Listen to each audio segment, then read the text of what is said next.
Hey guys, welcome back to the channel. Today, we're starting part 1 of an awesome What If Deku was resurrected as a phoenix after a suicide attempt story. If you want to see part 2, drop a comment below and tell me what you think. Don't forget to like, subscribe, and share. Now let's jump into the story. For millennia, mankind had dreamt of flying. They saw birds soaring through the sky and wished they could grow wings and take off into the sky, the heavens being the only limit in their flight to freedom. The more adventurous and courageous among mankind built gliders, paper and cotton wings that took them into the air for a while, but gravity would always bring them back down to the ground, sometimes in horrific and messy fashion. As technology progressed, however, the first plane was invented, and it seemed that the dream had been fulfilled. Mankind could now take to the skies, and no distance was impossible. However, even with modern aircraft, there were still limitations. Fuel was the main factor that determined how long and far an aircraft could travel. And there were mechanical failures, human actions, and other terrible occurrences that took aircraft out of the sky. But then, quirks came into being.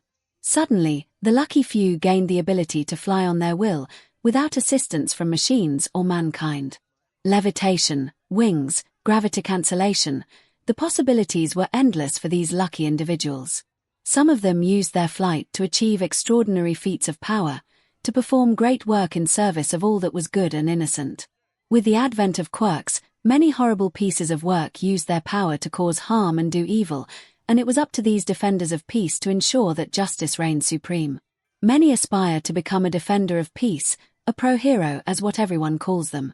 Midoriya Izuku was one of them. Emphasis on was. He knows reality better than anyone, in all frankness. He knows the one unspoken rule that determines who gets to become a pro-hero, and who does not. You need to have a quirk. The problem with Izuku is that, he doesn't have one. Or rather, he doesn't have an active quirk factor. Which is how it got Izuku to his current position, on the rooftop of an unremarkable office building in downtown Musutafu, staring blankly into the clear blue sky above. His cheeks are stained with drying tears, his eyes puffy and red. He had been crying a few moments ago, but now, all he feels is an empty numbness. The wind blows through, howling mournfully as it passes. It seems to recognize his pain, so great that his body and mind have shut down completely in order to keep it alive. Izuku appreciates it. If anything, the wind empathizes with him. It would be the only one to do so. Rest assured, Midoriya-san, your son will manifest his quirk eventually. Just give it some time. If only that had been the case, maybe Izuku would not have to see his mother become duller and empty as each year passed and no sign of his quirk came about. There was no sympathy elsewhere. How can someone as useless as you even dream of becoming a hero? Ha! You think you can be a hero without a quirk, Deku? As if he can. He's just delusional. The harsh, mocking criticism and insults chipped away at his hope, day after day. Nobody believed him. Nobody thought he could soar and reach the skies without a quirk, despite the fact that he had a quirk factor, albeit an inactive one. The vicious CYCL repeated itself year after year, progressively getting worse. It all came to a head on this very day. I'm done. You're too much of a burden. The rent lasts for the rest of the month. You're on your own. 𝐒𝐭, it was one bad thing after another. Midoriya also wants to go to UA, right? What? He thinks his creepy notes will get him there. Is he delusional or something? As if a quirkless Deku can become a hero. Then, something unforgivable. If you want to be a hero so badly, go throw yourself off the god demon roof. Maybe you'll get a quirk in your next life. And things got worse from there. A medium-sized meat sack. You'll do just fine. Nearly drowning in slime was one thing, but getting saved by his idol was another thing altogether. Unhand him. Villain. Texas smash. Finally, it seemed that things would begin to look up. Can I become a hero even with an inactive quirk factor? Only for it all to come crashing down. No, you cannot. It is too dangerous. You will just be a liability to others. You need to be realistic. You cannot live your life like a dream. On this day, Izuku's dreams come to an end, and with it, his hope to live. Nobody believes in him, not even All Might. Nobody wants him. Nobody cares about him. Nobody cares if he lived or died. He closes his eyes. One by one, his shoes come off. He climbs over the railing and stands on the precipice between life and certain death. Perhaps, before he goes, he will get to experience what it is like to fly. Crouching down, he springs forward, letting go of the railing. For the barest of millisecond, he is airborne. He is flying. And then, the descent. The wind screams as he tumbles down over 30 stories towards the pavement below. Thankfully, there is no one walking along it. He would hate to accidentally kill someone. The ground is approaching fast, so he closes his eyes in preparation. Something brushes over his hair, but it is gone after a second. He holds his breath. A deafening slam echoes across the street as his body hits the pavement with enough force to crack the concrete. And just like that, Izuku's life comes to a violent, gory end. To be continued. No. Oh God, no. No. No. No. No. No. No. He rushes to the kid, falling to his knees, not caring that he is getting his breathes dirty from the blood pooling out from the body. This can't be happening. He had seen the kid fall. He tried to save the kid with one of his feathers. It should have been routine. The kid should have been saved. Instead, his feather brushed against the kid's hair, missing him by the barest of seconds. He watched as the kid fell and died on impact with the ground. For the first time in his professional career, he, the number 3 hero Hawks, has failed to save a civilian from falling from a great height. Even worse, it was clearly a suicide, and the victim is a mere child. He is not supposed to break down. He is a professional hero, for heaven's sake. He is supposed to keep it together. He collapses. For the first time in many years, Takumi Kigo cries. Tears spill from his eyes, as anguished sobs tear his throat apart. Oh God, kid, why? Why would you do this? Why? He will never get an answer. Without thinking, Kigo lifts the kid's body and cradles it close to his chest. Again, he doesn't care that blood is spilling all over him. He sobs into the kid's blood-stained hair, his body like jello in his arms. The fall from such a great height has literally pulverized the body. There is nothing solid left, just a gory mix of blood and liquefied organic matter. He knows he is breaking protocol by holding the kid's body like this. He should not be even touching the body, leaving that job to the paramedics who are trained to handle a suicide by falling case. But this is a mere child, with his whole life ahead of him. He let a child die on his watch. All because he reacted too slow, a second too late. His tried and tested method of saving people who were falling from great heights had failed, because he failed in his job. If anything, Kigo's sobs grow even louder. How could he even call himself a hero for letting the kid die?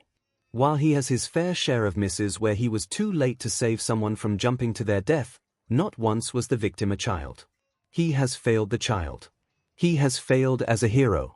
How can he live with this failure? How can he live knowing that a young life has died before their time? I'm so sorry, Kigo chokes out, cradling the body closer, if that is even possible. I'm so sorry. His tears fall in droplets against the kid's cheek, mixing with the blood and gore. Kigo squeezes his eyes shut, head spinning from hyperventilating. Everything is falling apart. There is nothing left. His life as a hero is over. Youch. Suddenly, his downward spiral is interrupted by pain shooting up his hand. Kigo's eyes spring open and dart down to his hand. There is a hole in his glove, the edge smoldering. What? Then, he sees what caused the jolt of pain. A spark. It jumps from the kid's hand and disappears into the air. Then, there is a second, followed by a third, and then a fourth, fifth. Kigo immediately lets go of the kid's body and scrambles back, as the pavement begins to rumble, as if an earthquake is rolling through. More sparks are flying from the kid's hands, and the cracks branching from the impact spot widen and stretch even further. What the F? Suddenly, all hell breaks loose. Geysers of water explode from the cracks, and as if controlled by an unseen force, swirl around Kigo and the kid. What the F? And then, the kid rises. 𝐤𝐬𝐽 watches in stunned stupor as the kid ascends a few meters into the air, hands outstretched. There is a loud whoosh as flames burst from his hands and surge towards his chest. The kid jerks his head back as a fiery light shines from his open eyes. The flames swirl around his body as the kid spins slowly, as if dancing with the flames. The kid then brings his hands to his chest, the flames coalescing into a sphere that rapidly grows in size. And then, he unleashes a roar so loud, it shakes the earth for several seconds. The kid moves his hands out, and the sphere of fire explodes, engulfing him entirely. 𝐤𝐬𝐽 is about to swear again when the fire dissipates. The kid is unharmed, but what he has become leaves the winged hero speechless. Fire surges out from the kid's back, sprouting into a large pair of raptor wings with a span that rivals 𝐤𝐽𝐽's own wings. Except, unlike 𝐤𝐽𝐽's wings, they are blood red in color, and flames burn from the feathers. The kid's hair appears to be on fire, although it takes a hot second for the hero to realize that the fire is actually the kid's hair itself. The Gakuren uniform that the kid was wearing is now ripped and torn all over, revealing toned muscles that were definitely not there earlier. And is it 𝐤𝐽𝐽's imagination? The kid appears to be taller now. And then, just like that, it is all over. The swirling water crashes back onto the ground, and the kid descends. He falls limply onto the cracked pavement, and with a burst of ash and feathers, his wings vanish and the fire on his head extinguishes. 𝐤𝐽𝐽 blinks owlishly, before stumbling forward to get a closer look. The kid once had forest green hair that was messy and untamable. Now, his hair is fiery red, with streaks and specks of orange and yellow mixed in, similar to wisps of fire. And perhaps, most importantly, the kid is breathing. What the F? 𝐤𝐽𝐽 absently reaches for his phone and dials in for a dispatch. Send an ambulance to my current coordinates. Male, teenager, suicide victim but resurrected, status, alive. His hand falls limply to his side as he stares at the kid with a dumbstruck expression. It had been so close to the end of the day. 𝐒𝐭𝐚𝐲 𝐔𝐬𝐽𝐽 had been looking forward to going back home and crashing into his ratty bed, with the intent to hibernate for the next 48 hours. He had been working non-stop for the past 3 days, working to take down an illegal drug trafficking ring that had been operating in the city's underbellies for the past month. His team had finally managed to apprehend the traffickers and brought them into the holding cells for interrogation. For once, 𝐒𝐬𝐽𝐽 had not been needed to conduct the interrogations, as the evidence spoke for themselves and the traffickers were clearly guilty. He had been looking forward to a quiet weekend. Until a hero's dispatch came into his headquarters. Normally, this sort of thing does not require 𝐒𝐬𝐽𝐽's presence. But then came the information of the dispatch. Suicide victim but resurrected. What? The oxymoron in of itself is a cause for a pause, and this is the first time 𝐒𝐬𝐽𝐽 has ever heard of such a dispatch. It is only expected that the detective be involved in this strange event to sort it out. And so, with a heavy sigh and a quiet lament about losing precious hours of sleep, 𝐒𝐬𝐽𝐽 jumps into a cruiser with several members of his team, and speeds off to the site of the hero's coordinates. They arrive some time later. One of his officers goes to cordon off the area, while 𝐒𝐬𝐽𝐽 gets out. And looks for the hero in question. Spotting Hawk standing to one side, the detective beelines straight to him. Hawk-san, I am Detective 𝐒𝐭𝐚𝐲 𝐔𝐬𝐽𝐽 from the Musutafu Police Headquarters. He introduces himself. What is this about a suicide victim being resurrected? The number 3 hero gestures towards an ambulance, where paramedics are wheeling an unconscious red-headed teen into the vehicle. You won't believe me even if I told you, detective. My quirk is lie detector. I can tell if you are telling the truth or not. Tell me everything that happened. The kid tried to die by suicide. He threw himself off a tall building. Hawks recounts distantly, I saw him fall. I tried to save him, but I missed. The hero turns to 𝐒𝐬𝐽𝐽, and the latter hides a flinch at how manic the hero's eyes look. I missed by the barest of millimeters. I failed. He died because of me. Truth. But, you said he was resurrected. Yes, he came back to life. It was a flaming SHT show, literally. He combusted and boom. He is alive, and he has wings. Truth. 𝐒𝐬𝐽𝐽 nods. It looks like we have a resurrection quirk at play here. It concerns me, though, that the victim thought his life was so bleak that he successfully ended it by falling to his death. You think his home life is SHT or something? That's what I intend to find out, 𝐒𝐿𝐵 replies firmly. Which hospital is he headed off to? I think it's 𝐒𝐿𝐵 General, Detective. Right, we better get going then. The faster we get our answers, the faster I can sleep. Big mood, sir, big relatable mood. To be continued. The first thing he hears is the rhythmic beeping of a heart monitor, followed closely by the strong, distinct smell of antiseptic. His brain puts 2 and 2 together, and he inwardly groans. Great thing job, Izuku. You can't even kill yourself properly. And, because his body is screaming at him to do so, he opens his eyes. He sees the paneled ceiling above, before his awareness spreads to the rest of his body. How odd. He expected unbearable agony upon waking up, in the unlikely chance that he survived the 30-story fall. He thought he would not be able to move, his body broken beyond repair. He thought that he would become a living vegetable, even more useless than he already was. Instead, he feels fine. Great, even. He attempts to sit up, only to be stopped by a firm hand. Easy there, kiddo. Don't wanna overwork yourself so fast. Wait a minute. Wait a goddamn minute. That voice. Izuku spins to his left side. Hawks. The number 3 hero chuckles. How are you feeling, kiddo? Izuku stares, dumbstruck, for a moment. He turns away from Hawks, and starts muttering, I'm dreaming. This is some kind of fever dream. Hawks isn't actually sitting next to me. I'm going to pinch myself, and he is going to disappear. Kiddo, I'm hurt. Hawks places a hand on his heart. You wound me. Am I nothing but a fever dream to you? Izuku turns to the winged hero again. So, this isn't a dream. Suddenly, Hawk's expression turns playful. Want me to tickle you instead? I can assure you then that I'm no dream, Enel. Izuku screeches, hands curling around himself in a frantic bid to protect his sides. No tickling. I'm good. This is no dream. Oh, you're mean, Hawks pouts, you never let me have my fun. Izuku is nonplussed, causing silence to take over for a moment. Hawks. Call me Kigo, fletchling. Izuku blinks. He did not expect the offer to get personal. But with the insistent look from the winged hero, he gives in. Kigo-san, why am I here? How am I alive? The brightness in the hero's disposition dims. Fletchling, what I'm going to tell you is going to sound bonkers, and I don't blame you if you don't believe me. However, I'm going to bring in someone who will verify what I will say as the truth. Can you wait here for a moment? Izuku nods. Kigo gets up and peeks his head out of the door. He speaks to someone outside, and steps back inside. A tall, plain-looking man dressed in a fedora and trench coat enters the ward, carrying a manila folder under his arm. Fletchling, this is Detective Tsukochi Naomasa.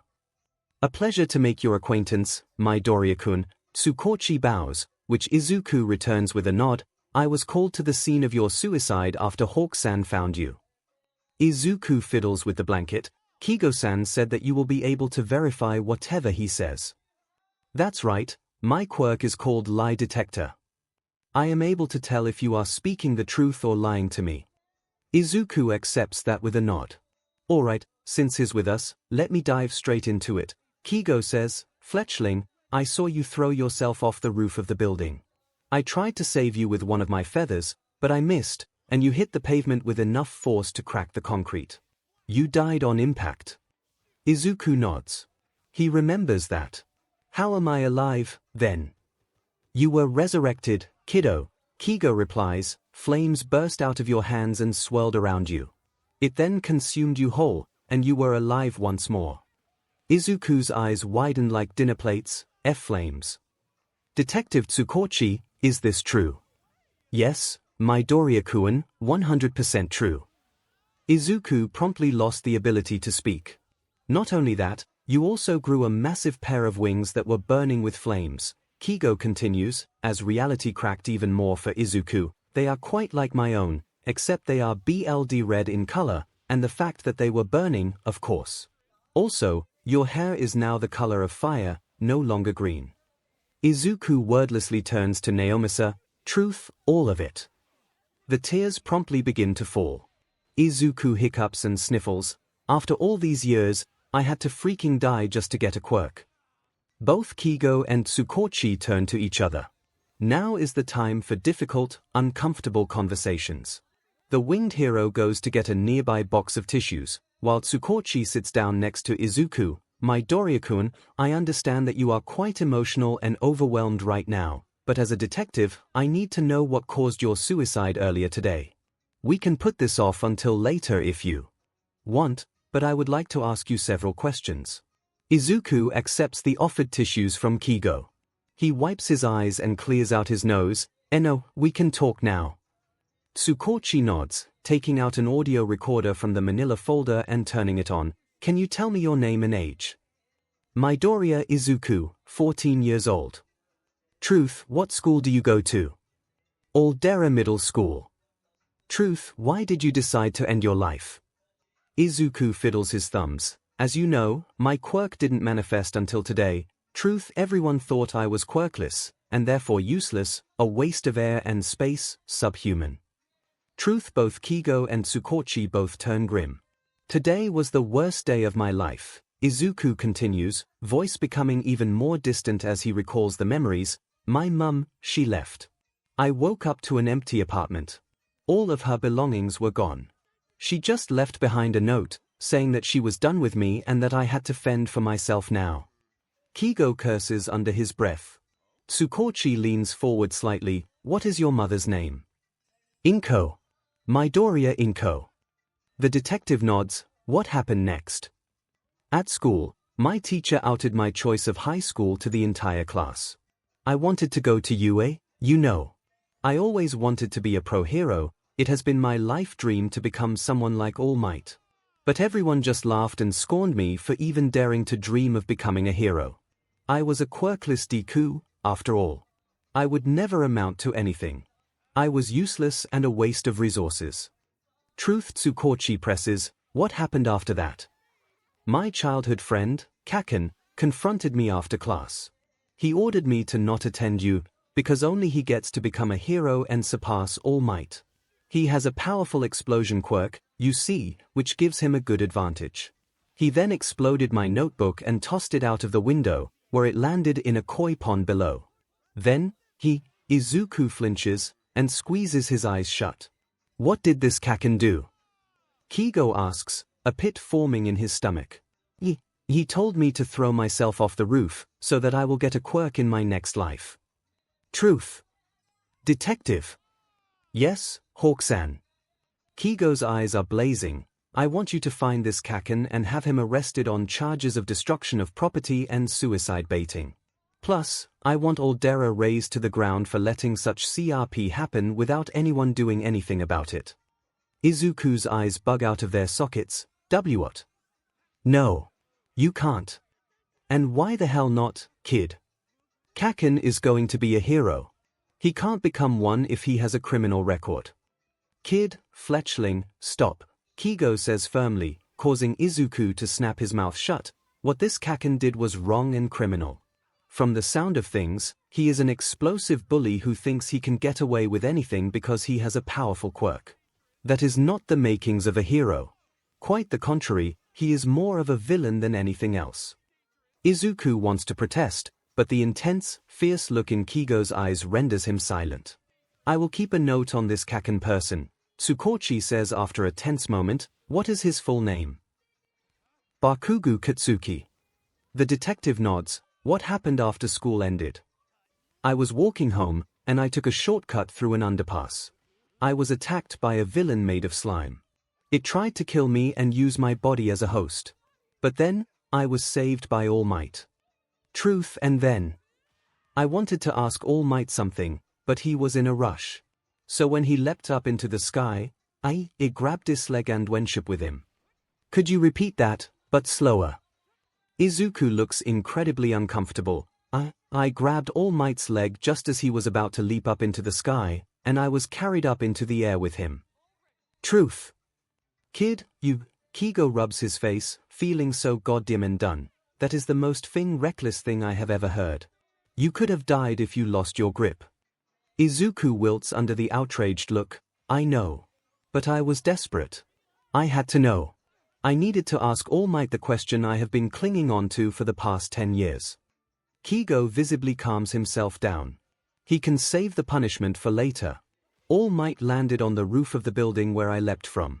He scolded me for being reckless, and before he left, I asked him if I could be a hero even without an active quirk factor. 𝐒𝐭𝐚𝐲 has a sinking feeling in the pit. What did he say? He said no. Izuku leans back into the pillow. He told me that I could not. It is too dangerous. He said that I will be a liability to others, and that I needed to be realistic. He then left me on the rooftop. You know what happened next. Truth. Kiddo. 𝐭𝐲 climbs into the bed, and in an unexpected move, he hugs Izuku tightly. I'm so sorry. I'm so sorry that you had to go through hell. None of that should have happened. I'm so sorry. Izuku is momentarily frozen. No one has hugged him since his mother, who stopped doing so many years ago. He doesn't know what to do. Does he hug back? What is the right thing to do in this situation? To the side, 𝐒𝐭𝐚𝐲 sits in grim silence. There is a lot running through his mind, all of which he knows that he will need to take action right away. The fact that he will be kissing his beloved weekend and sleep goodbye doesn't even bother him. He had been witness to a heartbreaking story that should never have happened, as 𝐒𝐲 aptly said it. A child walked through hell and nearly paid the price for the sins of others, with only his quirk essentially turned him into a human phoenix, stopping an innocent life from ending before its time. There has been a serious 𝐴𝐵𝐵𝐵 of justice here, and as one of the best detectives in Japan, he will not rest until justice has been delivered. 𝐒𝐭𝐚𝐲 gets up first. Midoriya-kun, thank you for being truthful throughout the interview. I will take my leave first, as there are many things that require my attention right now. He bows to the teen, and strides out of the ward. Izuku returns his attention to the fact that 𝐭𝐲 is still hugging him. He really does not know what to do in this situation. 𝐭𝐲-san, yes, fletchling. What will happen to me now? I have a quirk, but what will I do? 𝐭𝐲 pulls away and gives him a soft look. Leave everything to me and 𝐒𝐭𝐚𝐲. We will help you through this. Ah, really? Izuku looks down. I don't wish to be a bother. You are not a bother. You are never a bother. 𝐭𝐲 emphasizes, taking one of Izuku's hands and squeezing it tightly. You deserve the entire world. You deserve to be taken care of. Protected and cherished. You deserve to be happy and loved. I know that so many adults have failed you before, fletchling, but all I ask is that you trust me and 𝐒𝐭𝐚𝐲. Please. Slowly, Izuku nods. Thank you, Izuku. 𝐭𝐲 smiles brightly. I promise to never betray your trust. I will hold you to that promise, 𝐭𝐲-san. 𝐭𝐲 nods, before his smile becomes mischievous. And now, for your punishment. Izuku doesn't get the chance to react, when he is suddenly pinned down to the bed, unable to move. You nearly gave me a heart attack when you told us about how you clung onto but Might's leg as he hurtled through the air. 𝐭𝐲 grins cheekily. For that, you have been sentenced to excruciating torture for as long as I deem so. Izuku begins to sweat bullets. What torture? 𝐭𝐲 lifts up the teen's shirt, and without any warning, his fingers dive into Izuku's sides. Izuku's eyes bug out, and he quickly crumbles. No. Ahahaha. Stop. No, bwahahaha, tickles. Stop. Please. Ha ha ha ha ha. Mercy Yui. Afraid not, kiddo, you need to learn your lesson on not being reckless and putting your life in danger. Several feathers shoot off 𝐭𝐲's wings and begin brushing along the skin of Izuku's neck and soles. The teen promptly loses the ability to speak, his laughter reaching unholy pitches that go beyond what most people are capable of. With all the ruckus going on inside, it is a wonder that none of the nurses or doctors come running in to see what the commotion is all about. Which is bad news for Izuku, as he descends into an endless laughing torment as 𝐭𝐲 tickles the life out of him for God knows much longer. To be continued. In the end, 𝐭𝐲 overdoes it.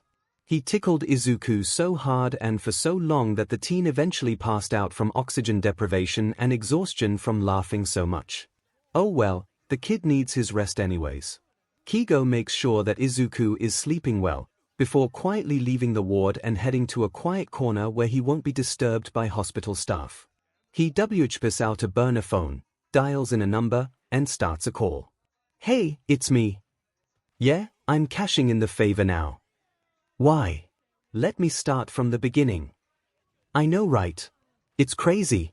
Do you understand why I'm cashing in on that favor right now?" "Yes, he needs protection. If word gets to the commission about his quirk." "No, thank you, Principal Nezu.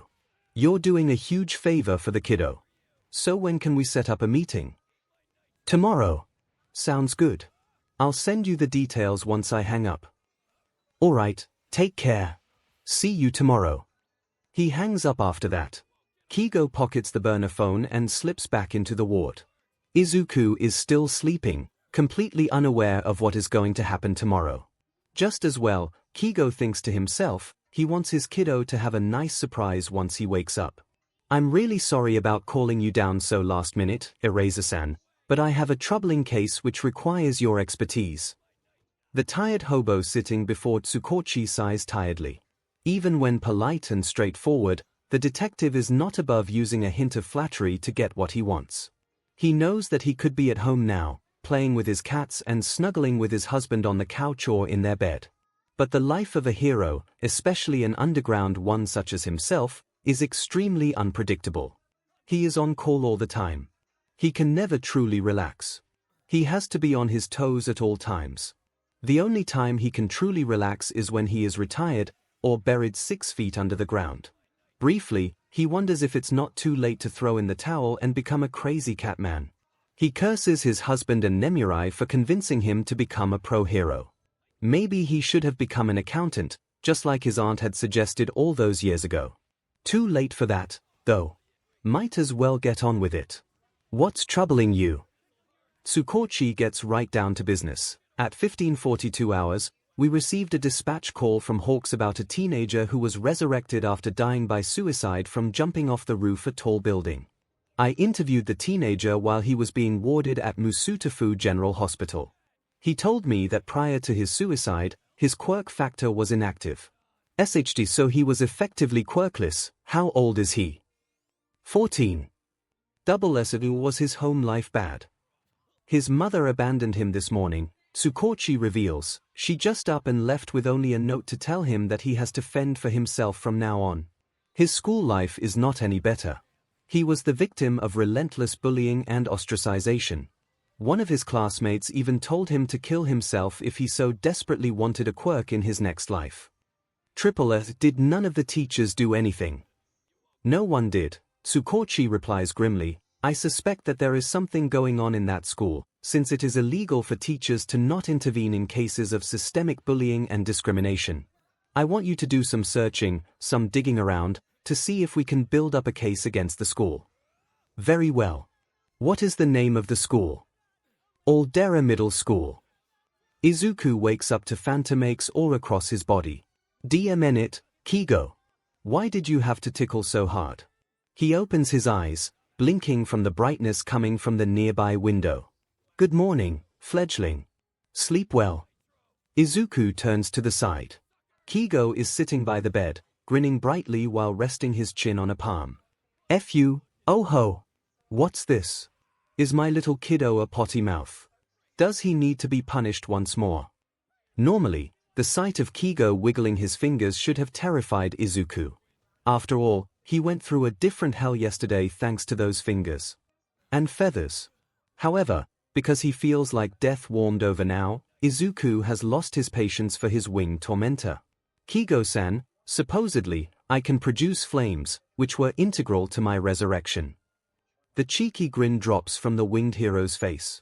If I could, there stands a good chance that I can use these flames to burn away your wings entirely, leaving you completely quirkless and at the mercy of others. Izuku says in a complete deadpan voice, you may be the number 3 hero, but without your wings, it's over. Silence follows. Demon, you are actually quite scary, do you know that, kiddo? I analyze quirks for fun, 𝐤𝐸𝐽-san, Izuku replies. I don't mean to brag, but I am perhaps the one who knows the most about a person's quirk, second to the person themselves. I analyze their strengths and weaknesses, breaking down how a person's quirk can be improved, but also determining how that person can be defeated, by means of quirks or otherwise. So yes, Kigo-san, I now know that I can be scary, so you best be careful about your threats of tickles, 𝐻M. In truth, Kigo is a little intimidated. Sure, he may not have Tsukochi's ability to discern truths from lies, but the look in Izuku's eyes is very indicative of a concrete truth. The fact that the kid immediately guessed one of his biggest weaknesses, which he always works to keep hidden from anyone, is a warning sign that he shouldn't push things too far. Plus, he really did overdo the tickling last evening. Alright, I'll back off for now. Izuku relaxes, and he leans back into the pillow. So what's going to happen now? Kigo checks the time. Well, you do have a visitor who wants to see you. Who? He should be coming right about. Someone knocks at the door. Now. The door slides open, and Izuku's eyes almost pop out of his head. Hello. Am I a mouse, a dog, or a bear? Who knows, but for one thing's for sure, I am Principal Nezu. Aizawa locates the school easily enough. There is truly nothing remarkable about Old Dera Middle School. By all accounts, it looks like a very typical Japanese middle school. Plain, unassuming. The perfect breeding ground for something darker. Even Aizawa can feel the off-scent vibe from the building in front of him. There is something hidden, just under the surface, a dirty secret that those inside do whatever it takes to keep it from being discovered. In truth, the underground hero wonders how this reconnaissance mission will go. Will he find the answers that he is looking for? Obviously, something is going on to prompt a teenager to take his own life. But this begs the question, how much resistance will he face in his quest for information and answers? Will the administration of Old Dera be smart enough to keep the truth hidden from him? Or are they arrogant and overconfident in themselves, to the point that they play right into his hands? Either way, he is going to find out. Aizawa strides through the front yards, entering the building without any fanfare. As he had arrived at around 11 in the morning, classes were still ongoing. No one is around to see him approach the main office where the principal worked. He approaches the secretary's desk, noting the bored look on her face as she stares at something. On closer inspection, she is actually on her phone, scrolling through social media. One point in Old Dera's disfavor. Excuse me. She didn't even look up from her phone. What is it? The disinterested, bland tone. A second point in Old Dera's disfavor. I'm here to meet Principal Kubatawa. Do you have an appointment? The secretary asks, again not looking up from her phone, and speaking as if she is merely reading off a script. If not, you need to make an appointment to see him. You need to call 24 hours in advance. Trust me, miss. Aizawa w's out his hero license and pushes it into the woman's face. This is no ordinary meeting. Suddenly, she is much more alive. Oh, of course, sir. Just give me a moment. Throwing her phone to one side, the secretary rushes into the principal's office. While she is gone, Aizawa peers around the desk to see if she has any actual work to be done. Nope, the screen is dark. She is truly slacking off. 3 points in Old Dera's disfavor. Approaching footsteps prompt Aizawa to pull back. Hello. Hello. Good morning. A morbidly obese man with a passing resemblance to a pig comes forward and bows haphazardly. Would you like to talk in my office? Yes, please. He is led into an extremely messy office that really feels more like a pigsty than anything else. Butawara shuffles to his desk, offering a seat to Aizawa. The hero makes sure that there is nothing suspicious on the chair, before sitting down. How may I help you today, good sir? Aizawa forces himself to not cringe at the sickly attempt at flattery. I am a teacher at U. He notes that the principal perks up at the name. We are about to commence with a pilot apprenticeship program this year. As such, I will need the profiles of the best students from the graduating cohort. Ah, yes. I will get you the profiles right away. Please wait here while I go get them for you. The principal leaves the office. Once the door clicks shut, Aizawa jumps into action. He has no idea how long the man will be away for, so he has to move quickly. Fishing a thumb drive from his pocket, Aizawa plugs it into the principal's computer. Created by the best of UA's support students and commissioned by Nezu himself, This thumb drive automatically bypasses all security and data protection firewalls in any computer and downloads all files stored within. The process is also incredibly fast, taking only seconds to download and store large amounts of data. Once it is done, 𝐒𝐬𝐽 unplugs the drive from the computer and looks around the office. His trained eyes scour the room for any signs of malignant clues that could indicate anything shady or secretive going on behind the walls of Aldera. It doesn't take long for 𝐒𝐬𝐽 to find one. He is almost floored with how blatant this deeming piece of evidence is left in display, clearly visible to anyone who merely looked in that direction.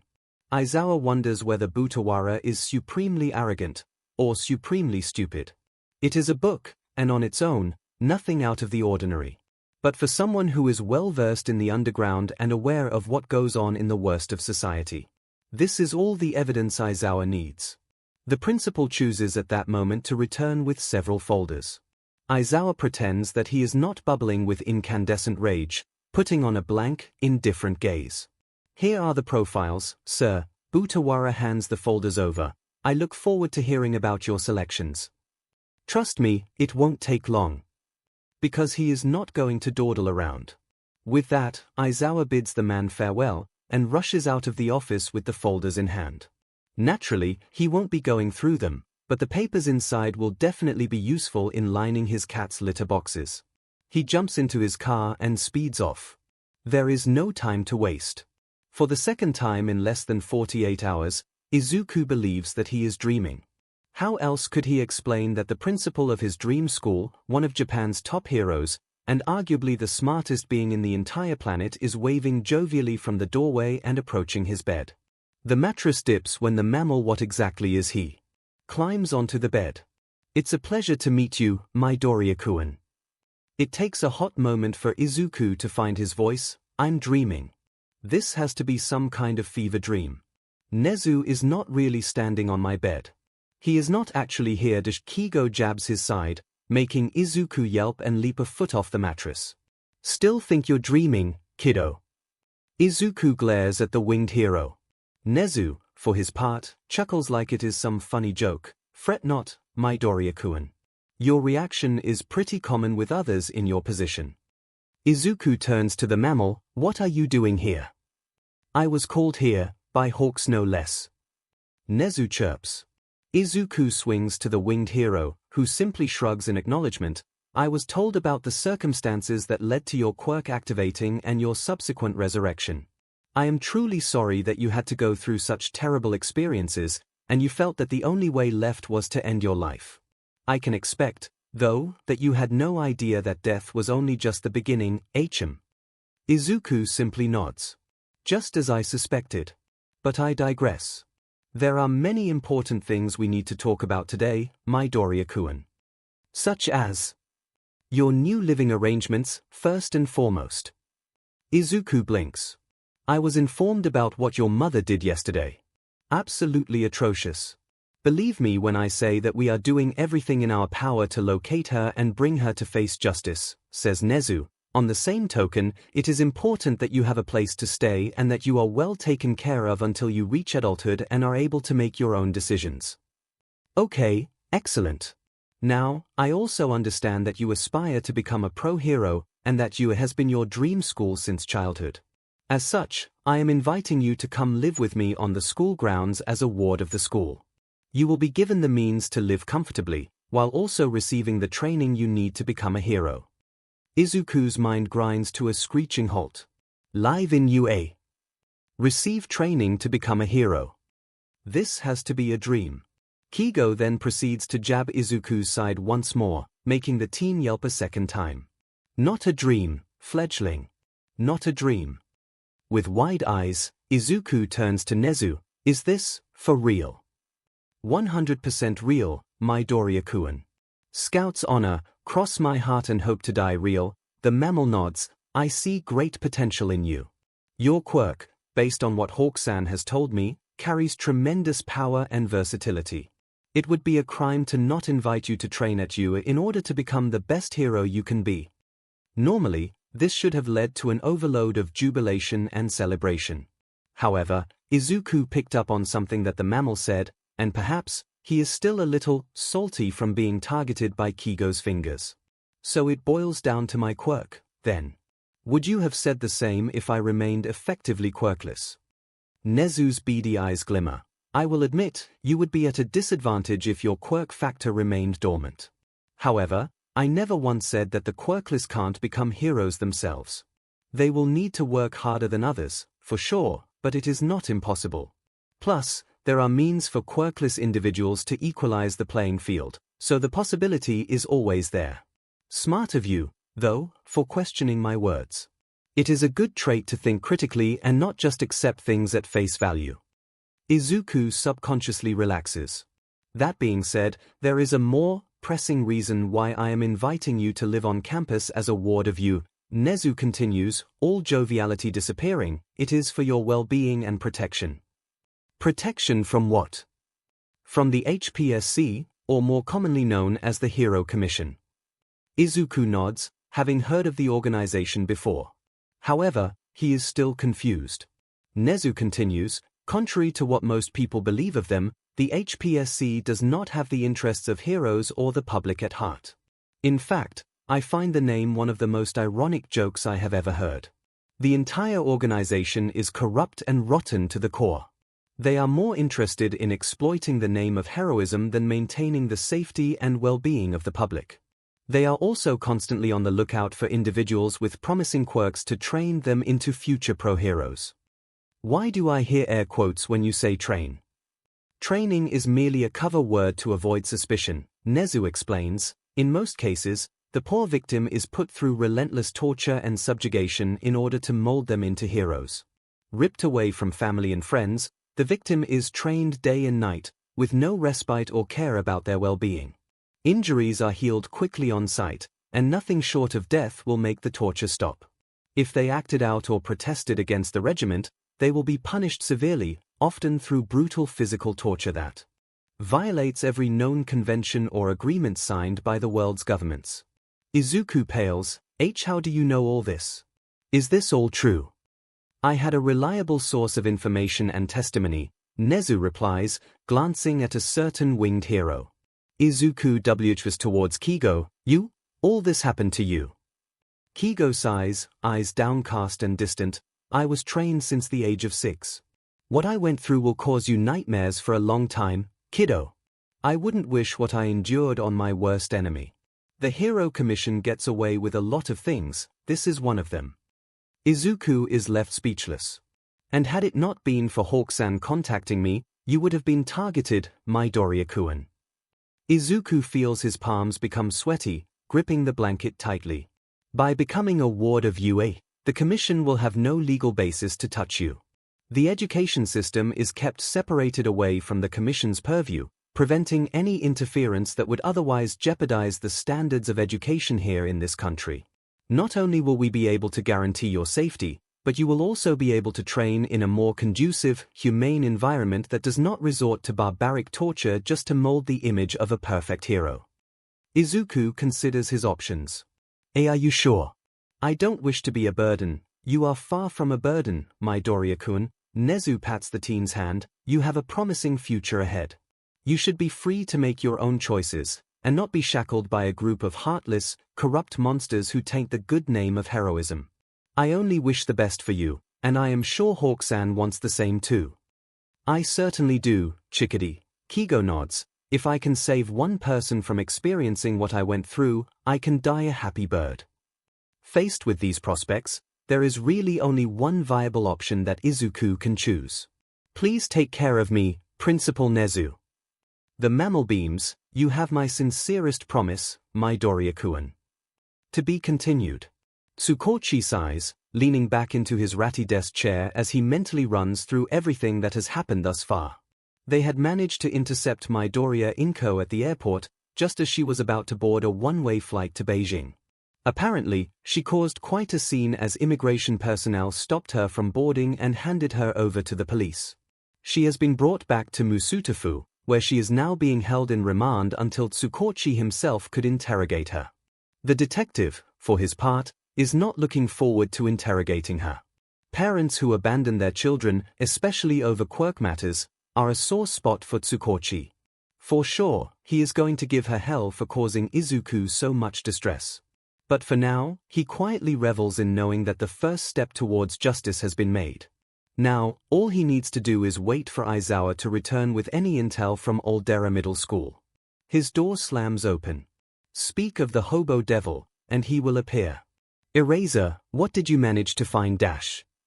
Aizawa slams his hands down on the desk. Code meta. A beat of silence. What? We need to burn that school to the ground. I have a strong suspicion that Aldera is an indoctrination facility run by the Meta Liberation Army. The principal has a copy of the Meta Liberation War proudly displayed in his bookshelf. There goes his weekend. Right? Tsukochi gets up from his desk, pushing down his lament for the loss of precious sleep. He activates his transceiver, engaging code meta protocol. Meeting in 15. He then turns to Aizawa. Get as many heroes as you can. I believe that Aldera may not be the only facility operating under our noses. Got it. Izuku is discharged the next morning. Given a clean bill of health, both Kigo and Nezu accompany him out of the hospital and into a waiting limousine. They plan to stop by Izuku's old apartment and collect all of his belongings, before moving them to his new home on the campus of UA. For the teen, it all still feels like a dream. Even when he signed the documents that legally made him a ward of the school, it was a surreal experience. Just a few days ago, the world was bleak and hopeless. He had nothing left to live for, and it seemed that he was better off dead. Now, as he sits in the limousine next to Kigo, chatting animatedly about anything he or the winged hero had in mind, the future is suddenly brighter. The sun is shining through the clouds, and all is well in the world once more. He is going to become a hero. A dream once scorned by others as impossible and delusional is now very real, and he is on his way towards achieving it. How are you feeling, chickadee? Like I'm flying, Izuku replies earnestly. I feel like I can achieve anything now. Kigo chuckles. Wait until you actually get the chance to fly. I think you're up for a terrific experience. Will you teach me?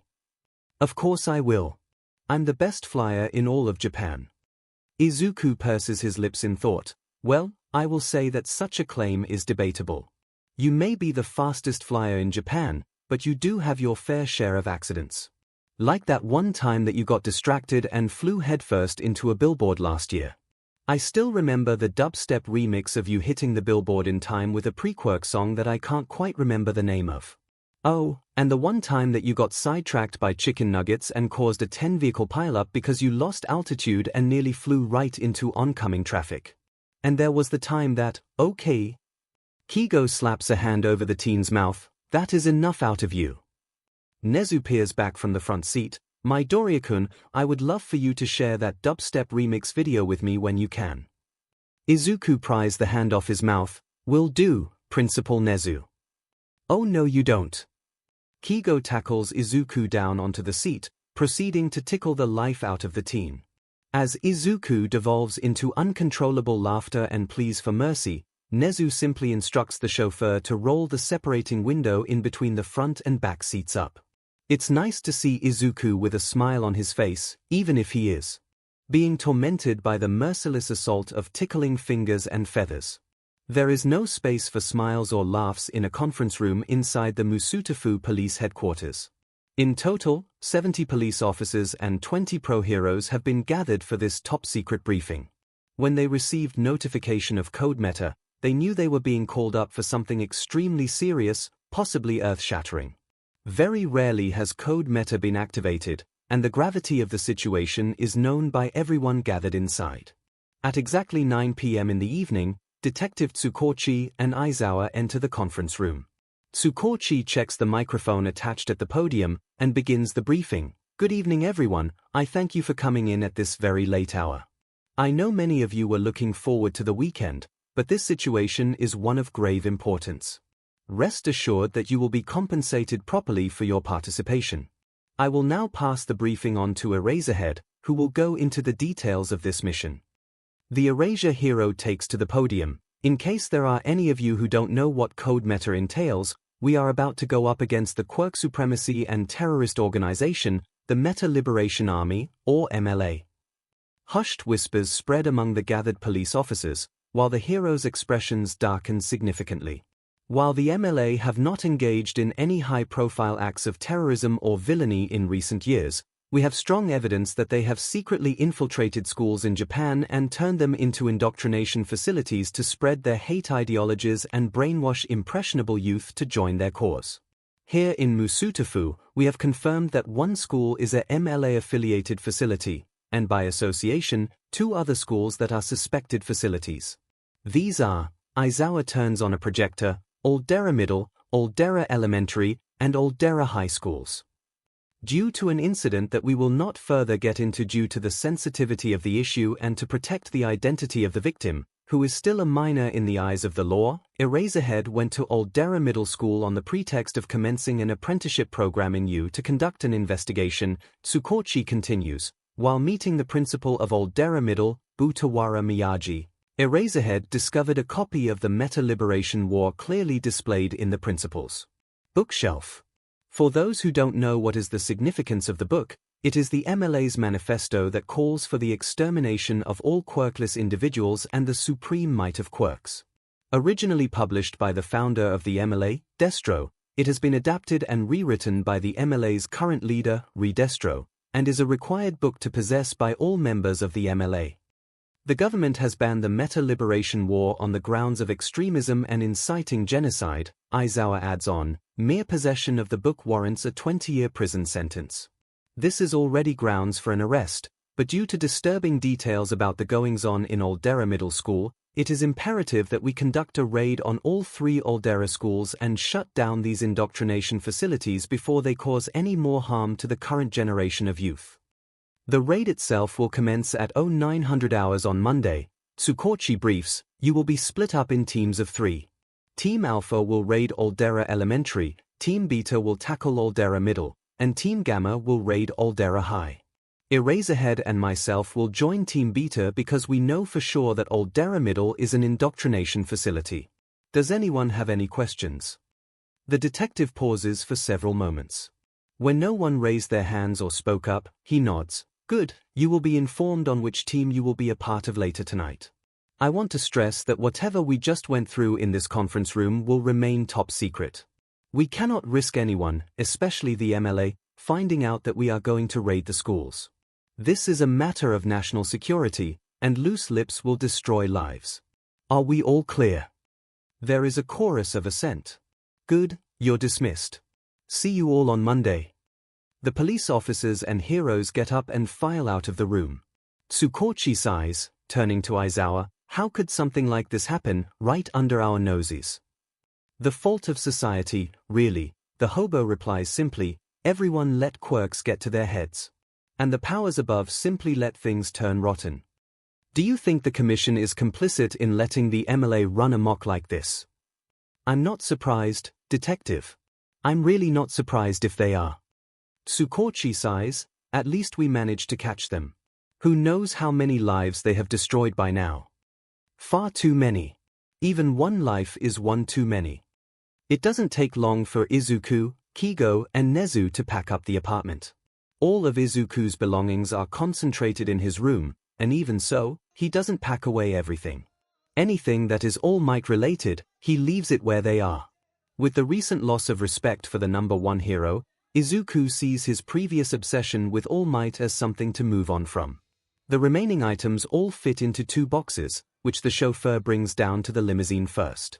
I have to say, kiddo, this is still quite a lot of stuff, Kigo remarks. I honestly don't know what to do with them, Izuku admits, though it feels like a waste to just throw everything away. Why not sell them, Midoriya-kun? Nezu proposes, with all of this merchandise, and I spotted some limited edition and rare items among them, you could fetch a hefty sum if you sell them online. It will take a long time, though, Izuku mutters. Not to worry, the mammal reassures, I will have everything sorted out over the weekend. In the meantime, let's head back to the limousine. You must be excited to see your new home, 𝐻M. That brings a smile to Izuku's face. Yes, let's go. Sunday should have been Tsukochi's rest day. Instead, he is running on unhealthy amounts of cheap coffee and caffeine pills to get through the all-nighters that he and his team are pulling to prepare for the raid. There is a hell of a load of logistics and planning going on just to make sure that all gaps are covered and nothing is left to chance. Everything has to be perfect, they cannot afford for anything to go wrong. On top of that, 𝐒𝐭𝐚𝐲 has a certain someone to deal with. Adding an entire bottle of cheap vodka to his already mind-boggling caffeine intake, the detective drives like a madman to an upscale condominium complex in downtown 𝐒𝐿𝐼, nearly breaking every single road safety law in the books to get there in record time. Jumping out of his car, 𝐒𝐭𝐚𝐲 storms into the ground floor lobby, terrifying the CRP out of everyone that he passes. The poor concierge nearly suffers a cardiac arrest when 𝐒𝐭𝐚𝐲 demands in a growling voice to be let up to the unit of one 𝐵𝐿𝐼 Yagi, flashing his police badge for emphasis. The elevator ride takes far too long for the detective's liking, making him even angrier and his bloodlust to worsen. When the doors finally open, 𝐒𝐭𝐚𝐲 storms to the front door and bashes the doorbell in. As footsteps approach and the door opens, his vision turns red. "Naomasa! What are you dash?" With a feral roar, 𝐒𝐭𝐚𝐲 rears his foot back and drives it straight into 𝐵𝐿𝐼's PP. There is a sickening crack, and the skeletal man's eyes bug out of their sockets. When 𝐵𝐿𝐼 bends down to cover his ruined groin, 𝐒𝐭𝐚𝐲 pulls a fist back and delivers a blow to the man's cheek, hard enough to knock him to the ground. 𝐵𝐿𝐼 has no idea what is happening. "Naomasa! What is up with you?" 𝐒𝐭𝐚𝐲 roars again, leaping onto the skeletal man and chokes him. "Shut your mouth, you piece of dog shite. You are the absolute worst." "Naomasa!" 𝐵𝐿𝐼 gasps for breath. "You're strangling me." "I should kill you," the detective growls. "Because of you, I haven't had any sleep for the past 48 hours. All because you are a quirkist, heartless monster who brings shame on the name of heroism." "What are you saying?" "Don't play naive with me, 𝐵𝐿𝐼 Yagi." 𝐒𝐭𝐚𝐲's eyes flash with murderous rage. "You know exactly what you did. However, since it is clear that your non-existent brain hasn't been working lately, I will kindly remind you of your crimes. You left a seemingly quirkless teen on the rooftop of an office building in downtown 𝐒𝐿𝐼, right after you told him, to his face, that he can't be a hero without a quirk." A look of realization flashes across 𝐵𝐿𝐼's sunken eyes. I was being realistic. He would not have stood a chance against villains. I wanted him to see the truth dash. "Go on, dig yourself even deeper," 𝐒𝐭𝐚𝐲 threatens as he tightens his grip around the skeleton's neck. "You just proved to yourself how much of a quirkist BS you really are. On top of that, you are a f***ing hypocrite, you motherfucking son of a were. Have you forgotten that you were quirkless once upon a time? If it weren't for your MSDR's quirk, you would be nothing but a f***ing nobody who is a waste of space and resources. How dare you dash?" "Oh, I dare everything, but..." 𝐒𝐭𝐚𝐲 presses hard into his victim's throat, making the skeleton GG. "And do you know why? Because of your hypocrisy and quirkism, the teen you left on that rooftop decided that there is no hope left for him, and promptly fell to his death on the pavement below." 𝐵𝐿𝐼's face pales, and not because of the lack of BLD and oxygen to his head. He died a horrible, gory death. And what is worse, Hawks was in the area and tried to save the teen. His feather missed the teen by the barest of millimeters, and he watched as the teen died in front of his eyes. The number 3 hero was traumatized by the death of a child, all because of your callous and thoughtless words. 𝐵𝐿𝐼 is struck dumb, losing the ability to speak or defend himself. 𝐒𝐭𝐚𝐲 releases his death grip on the skeleton's throat, eyes smoldering with cold hatred. "I'm done with you. I want nothing to do with you until you get your SHT together and actually become a decent person with a f***ing heart. Don't bother trying to talk or see me. I refuse to be friends with a quirkist monster who is complicit in the death of a child." Leaving 𝐵𝐿𝐼 frozen on the floor, 𝐒𝐭𝐚𝐲 gets to his feet and storms out through the front door. He enters the elevator and sighs loudly. It is cathartic to give his former friend a piece of his sleep-deprived, caffeine-overloaded mind. But there is no rest for the wicked. He needs to get back to headquarters to continue planning for the raid. Might as well that he has another bottle of cheap vodka stashed in his drawer. He will definitely need it after this. The limousine arrives at 𝐒𝐝, and our trio and the chauffeur get out and head into the campus. With the chauffeur using his telekinesis quirk to levitate the 2 boxes of Izuku's belongings behind him, 𝐒𝐻𝐈 guides the teen and 𝐤𝐸𝐽 through the main buildings and out into an open space that is filled with trees and plants. A neatly paved path of cobbled stone cuts through the greenery, leading the group deeper into the trees. With the thick foliage above, the air is much cooler. How much further is it, Principal 𝐒𝐻𝐈? Not much further, Midoriya-kun. Just a short walk ahead. The path takes a few turns, before the trees seem to open up ahead. Izuku gasps, "Wow!" A large, single-story house stands in a clearing. It is built in the style of traditional Japanese architecture, with a wooden body and a heavy tiled roof. Izuku sees a problem right away. Don't let the appearance fool you, Midoriya-kun. 𝐒𝐻𝐈 cuts in, "It may look like wood, but it's actually concrete with a wood paint job. I know what you are worried about, and you don't need to fret about accidentally setting anything on fire." Izuku relaxes after that. 𝐒𝐻𝐈 leads the three up the steps and slides the doors open. The interior is, like the exterior, quintessentially traditional Japanese. The floor is lined with tatami mats, and the walls appear to be made of paper and wood. Although, given what 𝐒𝐻𝐈 said about the wooden structure, Izuku suspects that the walls are made of some other material that is more fireproof than paper and wood. The living room looks traditional, but there are details that make it modern. There are electrical outlets, and there is a flat-screen television standing on a wooden console. Still, there are more traditional furniture, such as the kotatsu table, the floor chairs, and the drawers and cupboards that don't look out of place in a traditional house. "Sheesh, 𝐒𝐻𝐈, you have quite the crib here," 𝐤𝐸𝐽 remarks. "It's home sweet home," the mammal replies. "Come, let me show you Midoriya-kun's room." 𝐒𝐻𝐈 brings them to a short hallway that has two doors, one on either side. He slides the door open on the right, revealing the room behind it. It is about 2/3 the size of the living room, also with tatami floors and faux paper and wood walls. A couple of power outlets line the walls, and what appears to be a wardrobe takes up one of the walls. A rolled-up futon is tucked away in one corner, and a low writing desk takes up space on the other end, with an accompanying floor chair and a brand-new laptop on the desk. "Wow, is this for me?" Izuku asks, a little breathlessly. "All for you." 𝐒𝐻𝐈 chirps, "And there's more." The mammal goes across the room, and opens the sliding doors at the other end. Izuku gasps again. "A hot spring." "I have one myself," 𝐒𝐻𝐈 says. "It's only fair that you get one too." Izuku is speechless. This is too much." "Oh, nonsense." 𝐒𝐻𝐈 waves a paw. "You deserve to have good things as well. After everything that you have gone through, this will be the first of many good things to follow." Izuku can't help it. He wipes away the tears that threaten to spill over. Thank you." 𝐤𝐸𝐽 coos and hugs his kid from behind. "You're good, chickadee. You're good." To be continued. The soft sunlight of the morning shines through the paper shoji doors, falling gently upon his sleeping face. His eyelids flicker open, and his consciousness gradually returns. Izuku slowly sits up, and yawns loudly. Smacking his slightly cracked lips, he looks around, still half asleep. The room looks different. This is not his bedroom. It takes a moment for it to all come back to him. Ah, right, this is his new bedroom.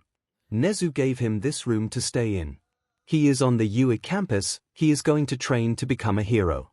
Izuku falls face first into his pillow and screams to high heaven. He still can't believe it. It still feels like a dream that he will wake up from and realize that he is still stuck in his hell. But this is real. This is very, very real. Izuku jumps up, feeling much more invigorated and ready to start the day. He glances at a nearby clock. It is just after 7 in the morning. He isn't sure if 𝐒𝐻𝐈 is up yet. Maybe a soak in the hot springs, he mutters to himself. Yeah, that sounds like a good idea to pass some time. At 0855 hours, everyone is ready. The 90 personnel, a combination of pro-heroes and police officers, have gathered into a holding area in the Musutafu police headquarters, awaiting final instructions before the 3 raids commence. Detective Tsukochi and Aizawa enter the holding area, and all 90 individuals stand at attention, ready for their orders. "Good morning everyone," Tsukochi begins. "Thank you for being prompt and ready. In a few minutes, we will be heading out to our respective locations." Again, I will run through the allocations. Team Alpha will head to 𝐿𝐷era Elementary, Team Beta will head to 𝐿𝐷era Middle, and Team Gamma will head to 𝐿𝐷era High School. Eraserhead and I will be joining Team Beta in tackling 𝐿𝐷era Middle School. Aizawa adds, so far, our intelligence indicates that no one from all three schools are aware that the raids are about to take place. This is crucial, as the raids depend on the element of surprise to catch the staff and students off guard, mitigating any chances of escape. 𝐒𝐭𝐚𝐲 nods. With that said, any further questions? He waits a few moments, and when no one speaks up, he nods again. All right everyone, let's move out. Yes. Ah. Good morning, Midoriya-kun. Did you sleep well? 𝐒𝐲 chirps from the kotatsu table, a cup of green tea steaming away. Very well, Principal 𝐒𝐲. Izuku nods. I had a soak in the hot spring. I wasn't sure if you were awake yet. I always wake up at 6 a.m. in the morning, no questions asked. The mammal replies, it's always good to start the day early. Izuku takes it for what it is. So what is the plan for today? We're going for breakfast at the school cafeteria. 𝐒𝐲 says, have you heard about the pro-hero lunch rush? Izuku, in fact, does know. You mean the pro-hero who whipped up a 6-course French feast for 10,000 typhoon victims 6 years ago? The one and the same. 𝐒𝐲 chirps, his food is unparalleled, and I'm sure you will be back for more. You got that right. What should have been an ordinary start to the new school day quickly turns upside down with the blaring of sirens. In 𝐿𝐷era Middle School, homeroom is suddenly disrupted when half a dozen police cruisers and an armored transport van speed through the front gates. 15 police officers and 7 pro-heroes jump out and rush towards the front doors. Having heard the sirens, students rush towards the windows to see what is happening. Suddenly, their classroom doors are flung open, and police officers storm in. Teachers are immediately handcuffed and taken away, much to the confusion and fear of the watching students. Meanwhile, 𝐒𝐭𝐚𝐲 and Aizawa march up to the main office, with 6 officers at the ready. Kicking the door in, they swarm inside, catching the secretary and Principal Butawara off guard. What is the meaning of this?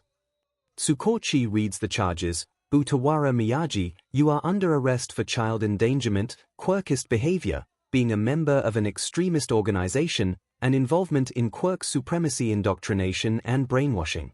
Men, get him and his secretary out of here. Ignoring Butawara's spluttering and enraged claims of innocence, he and his secretary are handcuffed and marched out of the office. 𝐒𝐭𝐚𝐲 turns to Aizawa and his deputy, Tamikawa Sangza. Let's go, we have one more target to take in. The trio leave the office and head up to the 3rd floor, where the 3rd-year classrooms are located. They hone in on classroom 3A and kick down the door. The students inside jump in fright. They had already witnessed the terrifying sight of their homeroom teacher being sprayed out in HNDCFFS. The sight of 5 police personnel and a pro-hero entering the classroom renews their fears.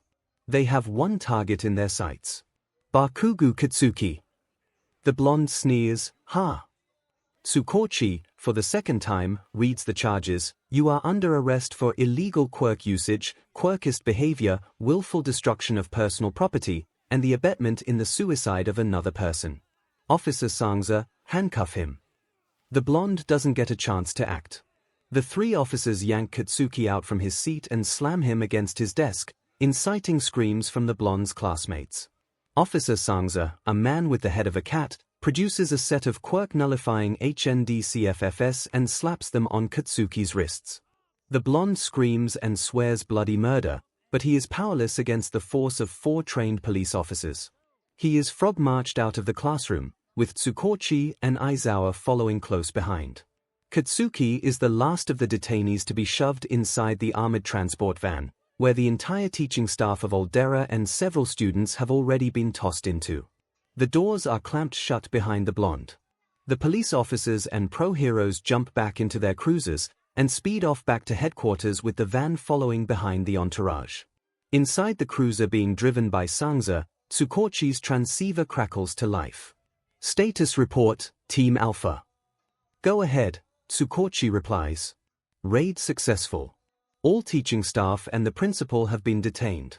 There is a copy of the Meta Liberation War in her office too. Roger that, head back to headquarters for processing and debrief. A few seconds later, the transceiver activates again. Status report, Team Gamma. Go ahead. Raid successful. All teaching staff and principal have been detained. We also brought in several students who attempted to run away or assault us.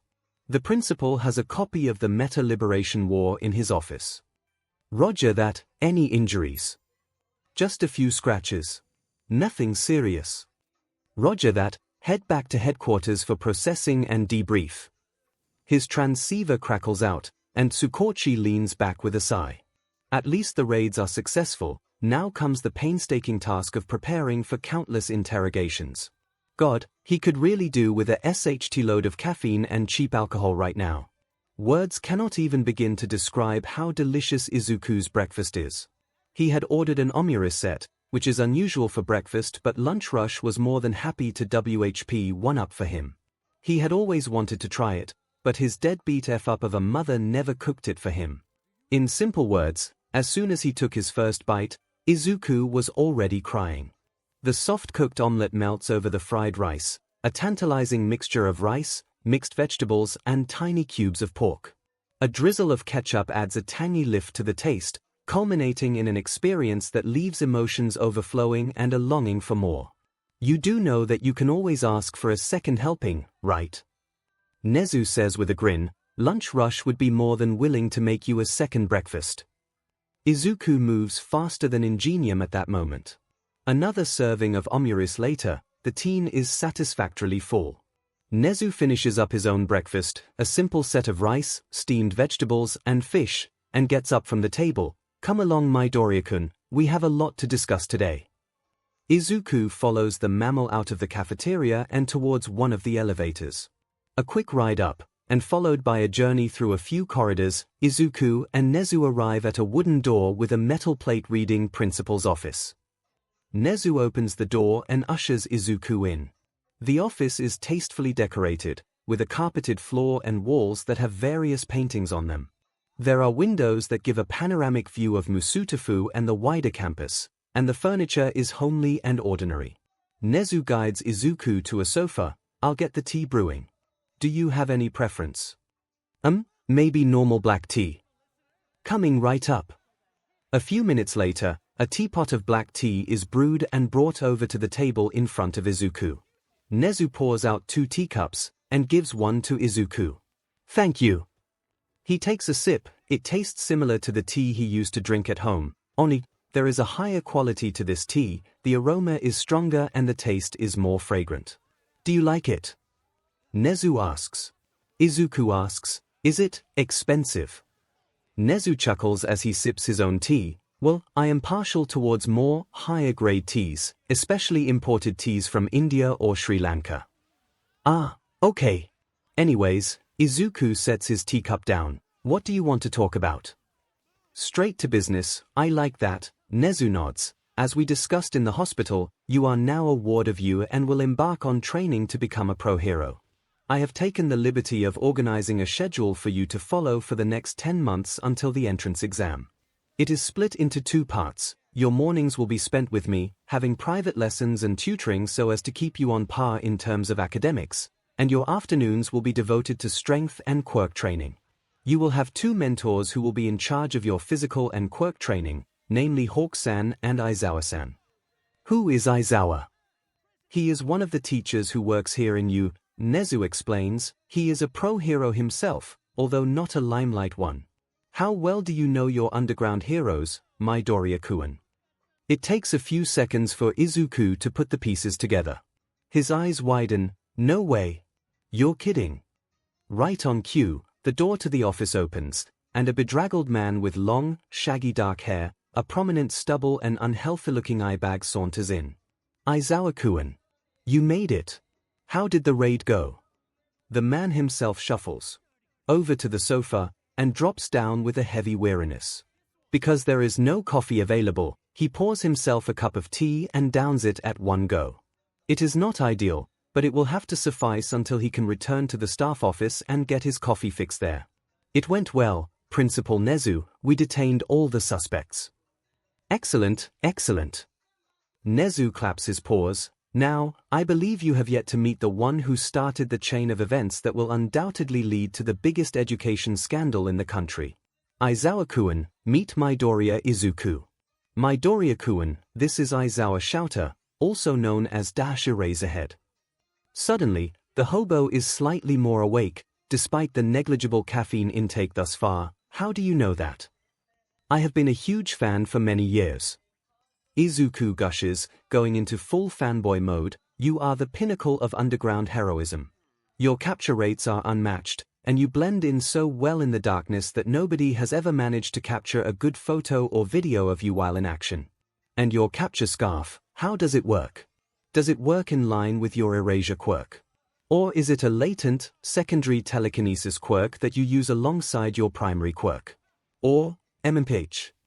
Suddenly, Izuku finds himself ensnared by said capture weapon. Aizawa is glaring at him, hair levitating upwards and eyes glowing red from his quirk activating. The hobo turns to 𝐒𝐻𝐻. Who is this demonic gremlin? The mammal simply chuckles. Pardon his fanboying, Aizawa-kun. Midoriya-kun just gets excited when meeting his favorite heroes. He means no harm. Aizawa glances at Izuku warily for a moment, before deactivating his quirk and pulling back his capture weapon. So what am I supposed to do with the gremlin? Why, you will be training him, of course. 𝐒𝐻𝐻 chirps. Midoriya-kun recently manifested his quirk, and will require training in order to get him up to shape for the demands of the heroics course. Since you are the best teacher in terms of quirkless strength and combat capabilities, you are the obvious choice on the matter. Aizawa glances at Izuku again. And what will I get out of this? You get to train a future hero, of course. 𝐒𝐻𝐻 replies, as if it is the most obvious thing in the entire world. Additionally, you are the most free teacher at the moment, since you expelled the entirety of your class this year. This will be the perfect opportunity for you to make use of the time you currently have on your hands. Aizawa sighs, as if he just lost a decade of his life in that 1 second.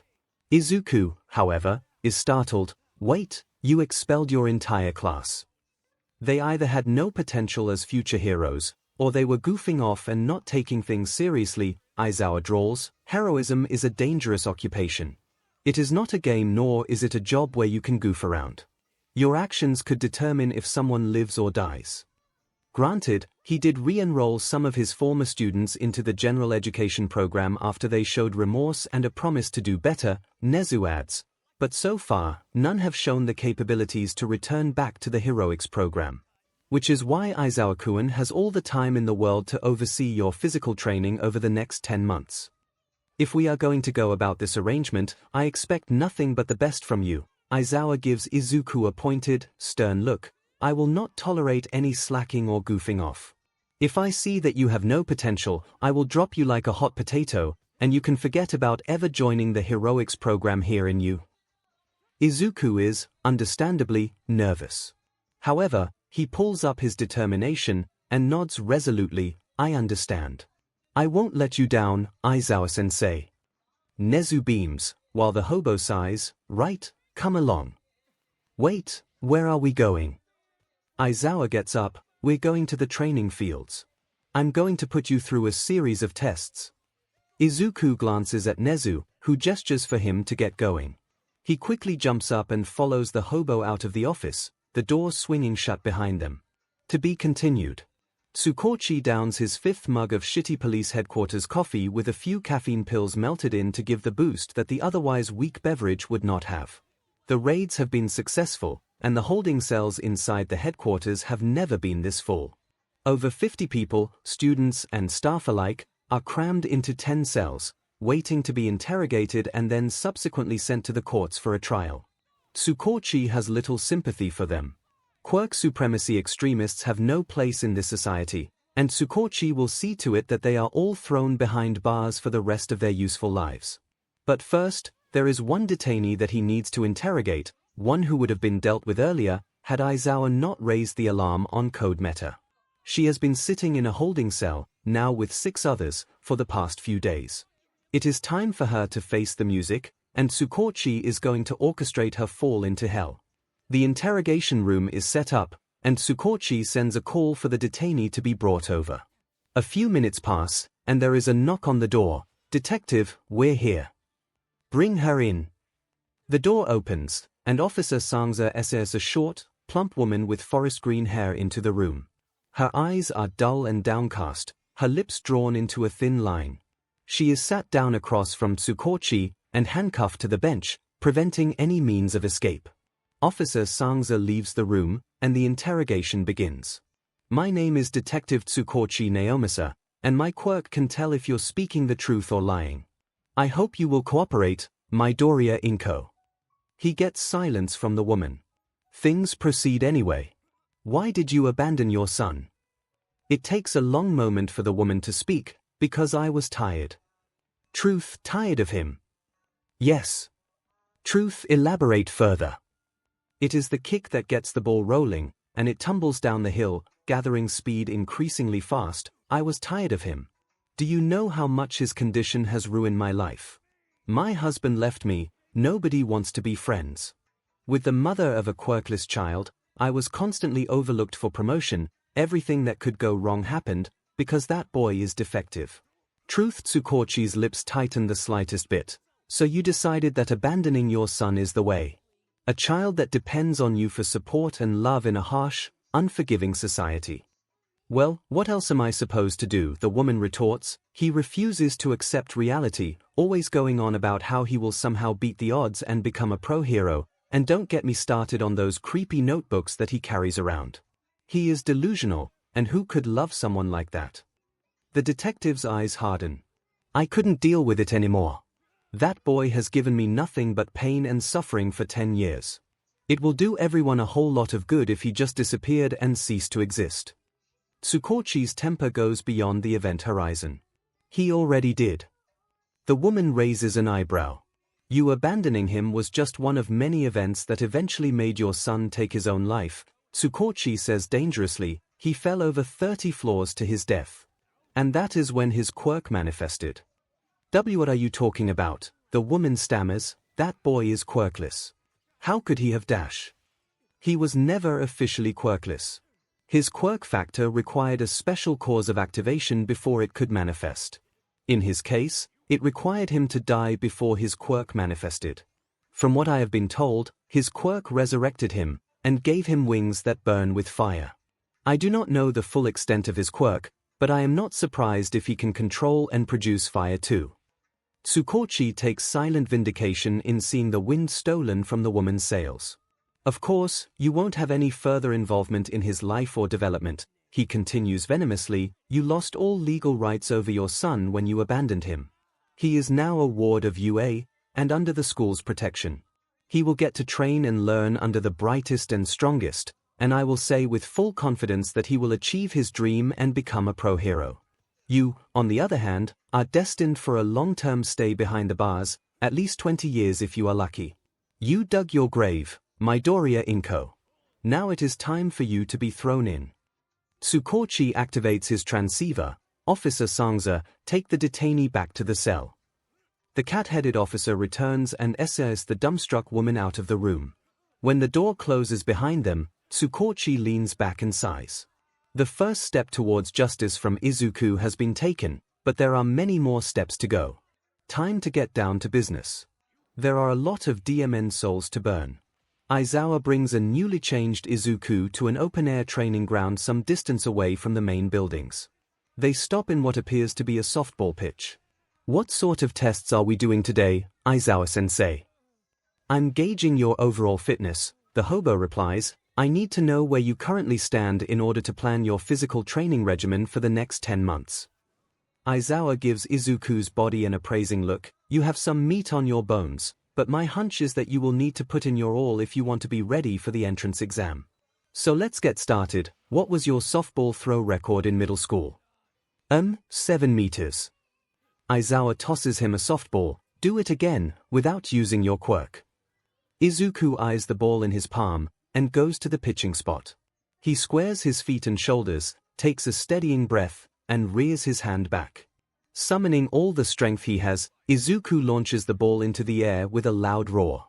The ball surges through the air, But it doesn't really go that far. It lands on the other side of the field with an almost inaudible thud. Aizawa looks at the tracking device he had produced from somewhere, 50 meters. Almost 10 times an improvement. For some reason, Izuku wants to dance a little jig, similar to the dog from a pre-Quirk era comic. Moving on. And it goes from there. Aizawa puts Izuku through 7 more tests, all of which are done quirkless. In the hobo's personal opinion, Izuku has potential. The kid's stamina is commendable, clocking in good times for both the 50-meter dash and the long-distance run. His new muscles aid him in the other tests, such as grip strength, and he does have some flexibility in his joints. It provides a baseline for Aizawa to work with, so he concludes that the morning is productive. Alright, Hellspawn, time for lunch. I'm to bring you to the cafeteria and then to the satanic rat's office. How did I do, Aizawa-sensei? You have potential, which is a lot more than most of the students I expelled, the hobo replies honestly. This makes the kid's face light up with joy, forcing Aizawa to glance away so as to not go blind. This is no grounds for slacking off, though. Once I craft a training regimen for you, I expect you to go plus ultra, understood? Yes, sensei. It is the end of the day, and Tsukochi is running on fumes by this point. Even after demolishing countless pots of shitty coffee and at least 10 bottles of caffeine pills, he feels the exhaustion creeping up on him. Any moment, his body and mind will shut down, and he will be out of the world for God knows how long. He has the over 50 interrogations to thank for his rapidly deteriorating state. It was a marathon, back-to-back. Tsukochi played the bad cop with these extremist terrorists, tearing them apart and scaring the living daylights out of them. While many, especially Principal Butawara, initially tried to defend or worm their way out of their guilt, a combination of Tsukochi's quirk and unrelenting ferality meant that every single detainee quickly crumbled and confessed to every single one of their crimes. Which unearthed multiple caskets of skeletons that he had no idea would come to the surface. Principal Butawara did not just turn his school into a quirk supremacy indoctrination facility for the MLA, he was also involved in extensive money laundering and tax evasion schemes that go back at least a decade. Several staff have been complicit in bullying cases where students gang up and torment those with weaker or inferior quirks. And from Aldera Elementary School, the gym coach confessed to possessing an abhorrent stash of DVDs involving young children being brainwashed or forced into performing obscene acts with each other or adults. Tsukochi had to leave the room temporarily to vomit up his coffee and caffeine pills from the sheer disgust into the toilet bowl. Overall, it was an unpleasant day in the headquarters. Thankfully, there is only one more detainee that needs to be interrogated. After this, Tsukochi is free to go home and crash for God knows how long his body needs to detox itself from the caffeine overdose. Knocking comes at the door. Bring them in. Officer Sangza strides in, manhandling Bakugo Katsuki to the bench across from Tsukochi. The blonde is snarling, growling and snapping, but because the quirk-nullifying cuffs are still on, he is powerless. Sangza cuffs him to the bench, and quickly leaves the room. Might as well get things moving, his shitty bed is beckoning him from afar. I don't suppose you know why you are here, Bakugo Katsuki. Let me go, plain face, the blonde snarls, spittle flying everywhere. To be fair, Tsukochi has been described as extremely plain, completely unremarkable, but that is neither here nor there. In case your brain is as secure as a sieve, you are here because you are the primary abuser of your former classmate, Midoriya Izuku. What the F? Katsuki shouts, I am not something abuser.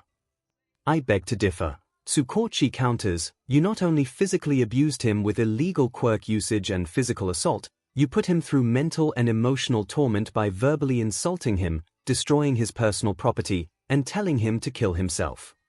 So what if I did? Katsuki scoffs, that useless Deku deserves it. He is a waste of space and a thing creep. Tsukochi sighs, it is evident that Aldera's indoctrination has corrupted the blonde beyond redemption. You did all that, because he was quirkless, right? A thing course. He will never amount to anything. Deku is thing delusional for thinking he can be a thing hero with his creepy notebooks and SHT. Tsukochi leans forward, you are dead wrong, Bakugo Katsuki. Midoriya Izuku is never quirkless. He has a quirk, one that requires him to die before it can activate. Because of your friendly advice, Midoriya threw himself off a skyscraper and died on impact with the pavement below. His quirk activated, and he was resurrected and grew a pair of wings that burn with flames. Katsuki turns purple with rage. Bullshit. You're just f***ing with me. Deku is quirkless. He always is. Tsukochi shrugs. You can choose what you want to believe, but what is undeniable is that you played a major part in Midoriya's suicide. I presume that you want to be a hero, right? Well, after this, you can kiss that dream goodbye, because no heroic school will accept someone with a criminal record or has a track record of violence and aggressive behavior. For several seconds, Katsuki is as pale as a sheet, mouth hanging open. Then, he explodes. You can't f***ing do this. I am destined to be the #1 hero. The one who will surpass All Might. Who the F do you think you are to believe some quirkless nobody? I will f***ing kill you. Tsukochi activates his transceiver. Bring in the sedative. A team of medical technicians burst into the interrogation room. 2 of the burlier technicians restrain Katsuki, while 2 others prepare the sedative in an injection syringe. With Katsuki still screaming bloody murder, the technician jabs the needle into an area of exposed skin and injects the fluid in. The fight drains out of Katsuki within seconds, and the blonde slumps forward. Get him out of here, we're done, Tsukochi orders. The technicians unclasp the unconscious teen from the bench and carry him out of the room. Tsukochi sighs tiredly, getting up from his chair and gathering his things. He is done with everything. Screw the paperwork, he is going home now. He'll call in leave for the next couple of days, no, the next 2 weeks. He really needs his sleep. To be continued. Izuku's schedule quickly falls into a routine. His mornings and early afternoons are spent with Aizawa in physical and combat training. Using his results from the tests as a baseline, Aizawa recommends that Izuku start building up his strength needed for grueling physical exertion. This involves a workout plan that spans from muscle building, flexibility enhancing, and reflex honing. The latter 2 are done through spars and combat lessons that Aizawa drills Izuku through whenever he is not pumping iron. To put it simply, Izuku is out of his element. He can argue that he has already come to know what synthetic, dyed leather tastes like from constantly having his butt handed to him by Aizawa. He has lost count of the number of times he is thrown onto his back, bum or face while on the sparring mat. Aizawa is not the top underground hero for nothing. With a non-combative quirk such as erasure, he has to rely on his physicality and wits to win a match against a stronger opponent. For Izuku, though, it is no contest. Someday, kid, you'll get a hit on me. Maybe if I die and come back as a ghost, I'll give you more than a hit. Izuku muffles while face-planted on the mat, too much in aching pain to get up.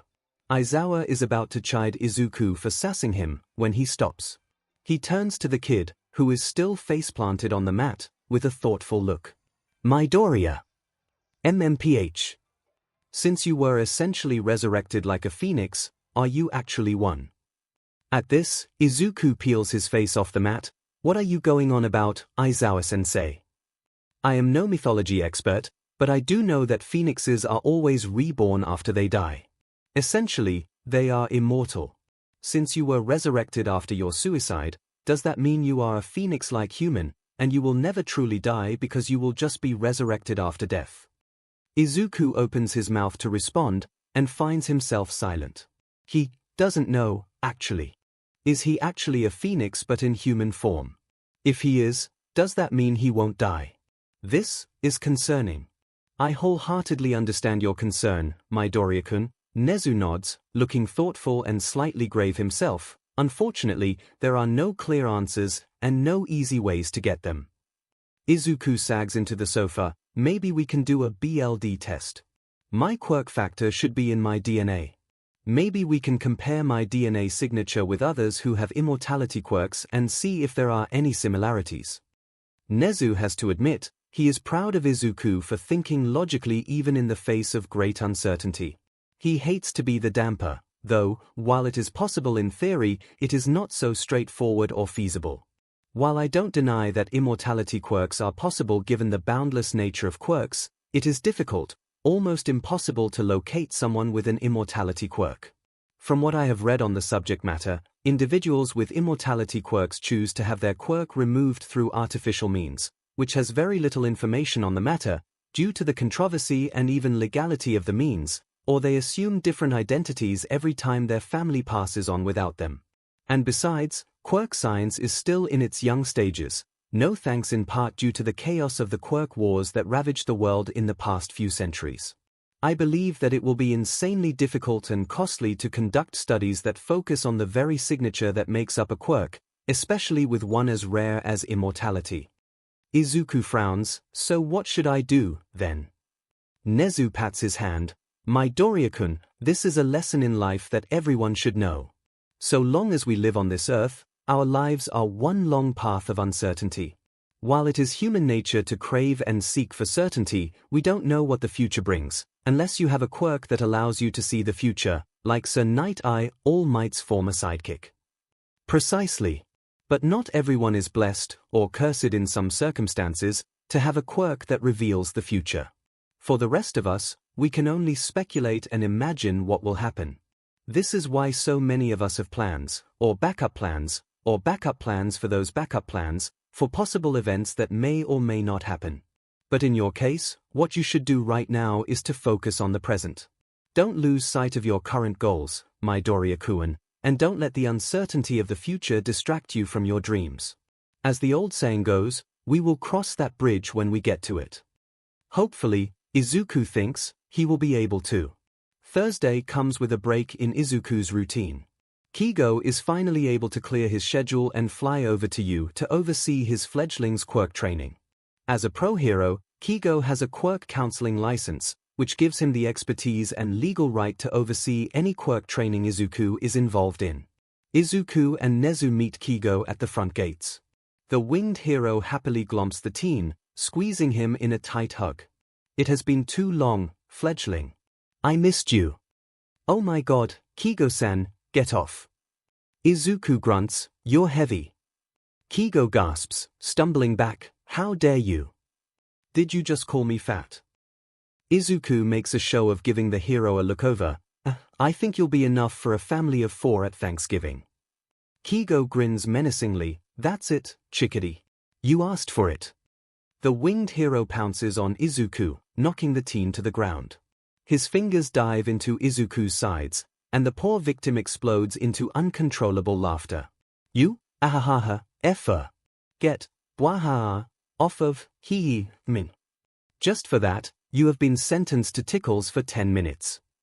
𝐒𝐲 declares, as his wings attack Izuku's armpits. Nezu simply stands to the side, checking his watch as minutes roll by in agonizing torture. 𝐒𝐲 alternates between fingers, feathers, and raspberries to the stomach. Poor Izuku completely loses the ability to speak, as his hysterical laughter reaches fever pitch. He is unable to escape. 𝐒𝐲 is deceptively strong, and with so many sensitive spots being tickled all at once, he is truly condemned to the ticklish hell for 10 long, torturous minutes. Finally, after an eternity of hellish STMLTN, Nezu calls, time's up. 𝐒𝐲 releases Izuku from his torture, but the tormented teen is still too stimulated to get up. His body twitches involuntarily, and he is still giggling, even after the fingers, feathers and raspberries have stopped. Oh, is my little fledgling exhausted? The hero coos, maybe this will teach you to not sass someone or to be cheeky. Despite his lips still stretched in a smile, Izuku's eyes are burning. 𝐒𝐲 simply grins, before diving in quickly to give a small raspberry to the stomach. Izuku cries out a sound that is part yell, part laugh. Thankfully, 𝐒𝐲 is merciful, and simply picks the teen up and carries him bridal style. Shall we go? I believe we should, Nezu chirps. Aizawa-kun is waiting for us. The mammal guides them both to Gym Gamma, a large indoor space that, for all the world, looks like an empty warehouse.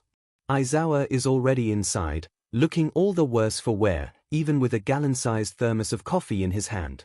What took you so long? And why is the gremlin so tuckered out? We got a little sidetracked. Rough night, Aizawa-kun. Nezu asks. I'm running on 2 hours of sleep, The hobo grumbles, taking a big swig from his thermos. Let's get this started. All right then. 𝐒𝐻𝐿 claps his paws. So what shall we begin with? Chickadee here needs to manifest his wings first, 𝐒𝐽 says, fluffing his own wings for emphasis as he sets 𝐒𝐿 to his feet. That is the baseline for his quirk, as far as I can tell. Have you managed to make your wings appear before today, kiddo? 𝐒𝐿 shakes his head. I didn't want to try anything without supervision, 𝐒𝐽-san. I might accidentally burn or destroy something if I wasn't careful. Fair enough, the winged hero shrugs. Well, no time like the present. Let's see what you can do, fledgling. This is going to be tricky. 𝐒𝐿 has no idea how to manifest the wings that he supposedly has. He has been worked to the bone over the past few days, so much so that he didn't have the time or energy to research on flame or wing quirks that would otherwise guide him in the right direction. It doesn't help that he has 3 pairs of eyes watching him, waiting for something to happen. Oh God, what if he is unable to manifest his wings? What if he makes a fool of himself? What if something tickles his nose? 𝐒𝐿 sneezes violently and unleashes a burst of fire. 𝐒𝐽 flinches, while 𝐒𝐻𝐿 watches intently. Aizawa is on high alert, suddenly more awake than before. The flames do not dissipate right away. Instead, they begin to swirl and dance around a startled 𝐒𝐿. There is a loud whooshing noise as the flames converge on the teen's chest. With a loud gasp, 𝐒𝐿 arches backwards, as a pair of BLD red raptor wings burst from his back in great plumes of fire. His hair also appears to ignite, becoming a head of fire that burns freely. 𝐒𝐿 recovers from the shock and comes back to conscious control. Kid, you okay? 𝐒𝐽 calls out. 𝐒𝐿 stares at his new wings, the BLD red feathers burning with fire. Wow, 𝐒𝐿 grins. I think my Doryakuin is perfectly fine. Shall we start with the basics, Hawk-san? Righto. 𝐒𝐽 flashes a thumbs up. Now, fledgling, the basics of flying involves knowing how to move your wings in order to create the momentum and lift to get your feet off the ground. Try to copy the way I move my wings. The hero flaps his wings in slow, exaggerated movements. 𝐒𝐿 takes a moment to watch and tries to copy him. The flaps of the teen's wings cause fire to be blown out at regular intervals. 𝐒𝐿 and Aizawa wisely take a step back. Good, you're getting the hang of it, 𝐒𝐽 nods. Now, try to increase the speed so that you can create enough lift to get your feet off the ground. Don't worry if you mess up, I'm right here in case anything happens. 𝐒𝐿 speeds up the flapping of his wings. Sure enough, his feet lift off from the ground, and he slowly rises up into the air. Excellent work, Chickadee. 𝐒𝐽 praises. Try to maintain the altitude as best as you can. That was the plan, at least. No one expected 𝐒𝐿 to suddenly sneeze violently again. A burst of fire is released, and the momentum propels the teen straight up towards the ceiling. 𝐒𝐽 is already moving, catching 𝐒� just as gravity begins to take hold. Gotcha, fledgling. It's okay. You're okay. It takes a moment for 𝐒� to come around from the sudden propulsion. 𝐒𝐽 descends down to the floor and sets 𝐒� to his feet. Everything okay? 𝐒𝐿 asks. I think so, 𝐒� replies quietly. Take a short break, Aizawa cuts in. There is no point in continuing while he is in shock. Things quieten down after that. 𝐒�'s wings disappear with a puff of ashes and feathers. 𝐒𝐽 pulls the teen close and sits down on the floor, gently rocking him and ruffling his fiery locks. 𝐒𝐿 and Aizawa quietly talk at one side, occasionally glancing towards 𝐒� to make sure that he is all right. Once 𝐒� appears to have recovered from the shock, the training continues. Can you manifest your wings again, kiddo? Asks 𝐒𝐽. This time, when 𝐒� tries, there is a difference. He senses a warm spot right in the middle of his chest, growing hotter the longer he pays attention to it. He tries to draw it out, and the heat spreads out to his hands. His palms ignite into a ball of fire, and the flames leap up and surge towards his chest. The force makes 𝐒� arch backwards, as the wings reappear in a burst of smoke and flames. Aizawa mutters something about a shounen anime protagonist. Like before, let's try to rise up and maintain a low altitude. Remember how to move your wings. 𝐒𝐭𝐚𝐲 nods and flaps his wings. He rises up about half a meter, and 𝐒𝐭𝐲 joins him. It takes a bit of concentration, but 𝐒𝐿 is able to maintain his position without falling or rising any higher.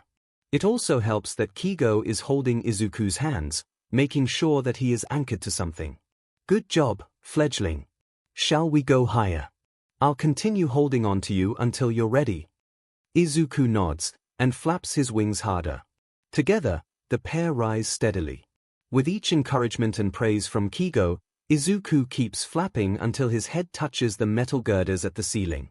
He refuses to look down, knowing that seeing the ground so far away will just cause him to panic and lose concentration. The ceiling itself is enough to tell him that he is quite high up. You're doing an amazing job, kiddo. 𝐒𝐭𝐲 beams, shall we begin practicing on moving forwards? 𝐒𝐿 nods firmly, I can do this. That's what I want to hear. Now, as you keep flapping your wings, I want you to streamline your body until you are parallel to the floor below. Don't worry, I'll be here in case anything goes wrong, alright? 𝐒𝐿 takes a moment to gather his nerves. Splitting his attention between flapping his wings and changing his position, he lets go from 𝐒𝐿's hands and shifts his body until he is horizontal. He maintains eye contact with 𝐒𝐿, again not looking down. Very good, kiddo. Now, aim a little lower towards the ground, and propel yourself forward with your wings. Move your wings to push against the air, and you'll move. I'm still here, so don't worry. This time, there is no avoiding it. By aiming down a little, 𝐒𝐿 sees how far away the ground is from his current position near the ceiling. The spike in anxiety and fear threatens to break his concentration, but seeing 𝐈𝐵 and 𝐒𝐲 down below helps immensely. Even if he falls, 𝐈𝐵 will catch him with his capture scarf. Plus, he hears 𝐒𝐿's wings flapping near him. His fellow avian will keep him safe. Push off, fledgling. 𝐒𝐿 takes a shuddering breath, and mentally counts to 3. He takes control of his wings, and flaps them in a motion like he is kicking off from a wall. The world speeds up. 𝐒𝐿 squawks in undignified terror, as he hurtles towards one of the gym's walls.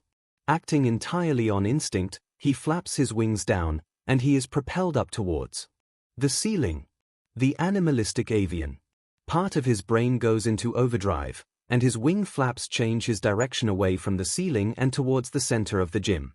He doesn't register anything while he is flying haphazardly. 𝐒𝐿 sinks into autopilot, losing all cognitive ability other than the instinctive need to stay flying and to not look down. As such, he fails to see 𝐈𝐵's capture scarf WHP up to him, ensnaring him and preventing him from moving forward. For a brief second, 𝐒𝐿 panics. He is unable to move, unable to keep flying. He is going to plummet, he's going to fall, he's still suspended in the air. Only when he is being slowly pulled down to the ground does the cognitive part of his brain begin to reboot. He registers the fabric wound tightly around his body and wings, the flames somehow not burning through the material despite being in constant contact. He hears voices, growing louder and clearer with each second. He then registers his feet touching the floor again, and the fabric unraveling itself from his body. He is then hugged by something warm and feathery. I'm here, 𝐒𝐿. Don't worry, I'm here. You're safe. You are perfectly safe. It takes a second for 𝐒𝐿 to shakily return the hug. That was so scary, 𝐒𝐿𝐲-san, he murmurs, I just, 𝐒𝐿 soothes, it's okay. Don't talk about it. You're safe, and that's all that matters. 𝐒𝐿 simply lets himself be hugged. 𝐒𝐿 makes a humming noise. I believe it is best if we call it a day. Midoriya-kun, how does soaking in your hot spring sound to you? 𝐒𝐿 turns to the mammal. Can 𝐒𝐻𝐿-san accompany me? Are you willing, Hawk-san? My chickadee needs me, of course I will, the winged hero replies. And that's that. They put off quirk training for the time being. It is unanimously decided that training for the foreseeable future will be entirely physical and combat-oriented. Quirk training will resume later in increments, small baby steps until 𝐒𝐿 is more comfortable with flying. The initial plan on Friday was for 𝐈𝐵 to continue grueling 𝐒𝐿 through his workout and training regimen. Emphasis on initial. As 𝐒𝐿 and 𝐒𝐿 are having breakfast in the cafeteria, the mammal gets a phone call. 𝐒𝐿 pauses in his eating, noticing that 𝐒𝐻𝑢 is glancing at him as he speaks to the person on the line. The call ends, and he swallows. Principal 𝐒𝐻𝑢, who was that? It was the public prosecutor's office. 𝐒𝐻𝑢 replies, eyes flinty with seriousness, they are requesting your attendance at a court trial this afternoon as the primary witness. Whose trial? 𝐒𝐻𝑢's mouth dips down. Bakugo Katsuki. To be continued. Suddenly, everything screeches to a halt. Bakugo is on trial. Like, on trial for crimes. Izuku's chopsticks slip from his hand and clatter onto the table. Against his will, memories of past years begin flooding back into his mind. All of the screaming, the demeaning insults, the pop, pop, pop, and boom of explosions, the pain of such explosions detonating on his skin, the taunts of useless Deku and 𝐿𝐴 throw yourself off the goddamn roof ringing his eardrums. It all becomes too much. Everything is spinning, shifting in and out of focus. He can't see anything, he can't breathe. Doria-kun. My Doria-kun. And just like that, everything snaps back into reality. He sees everything once more, and he can breathe again. 𝐒𝐻𝑢 is standing on the table, pressing his paws against Izuku's cheeks. His eyes are burning with worry. My Doria-kun, can you hear me? Slowly, Izuku nods. 𝐒𝐻𝑢-sen, what happened? You were having a panic attack, the rodent explains, appearing slightly more relaxed now that he managed to drag Izuku back into the present. I was hesitant to mention Bakugo's name in the event that it triggers bad memories, but now I see that the issue runs far deeper than what I had anticipated. What do you mean? 𝐒𝐻𝑢 sits down on the table's edge, expression serious. My Doria-kun, have you heard of post-traumatic stress disorder? Izuku shakes his head. He can't say that he has. I am no psychiatrist, but I suspect that after 10 years of abuse, torment and neglect, you might have developed post-traumatic stress disorder, or PTSD, as it is often called. 𝐒𝐻𝑢 continues, panic attacks are one of the symptoms, and knowing that Bakugo was the main instigator of the abuse and torment, I am highly inclined to have you properly assessed.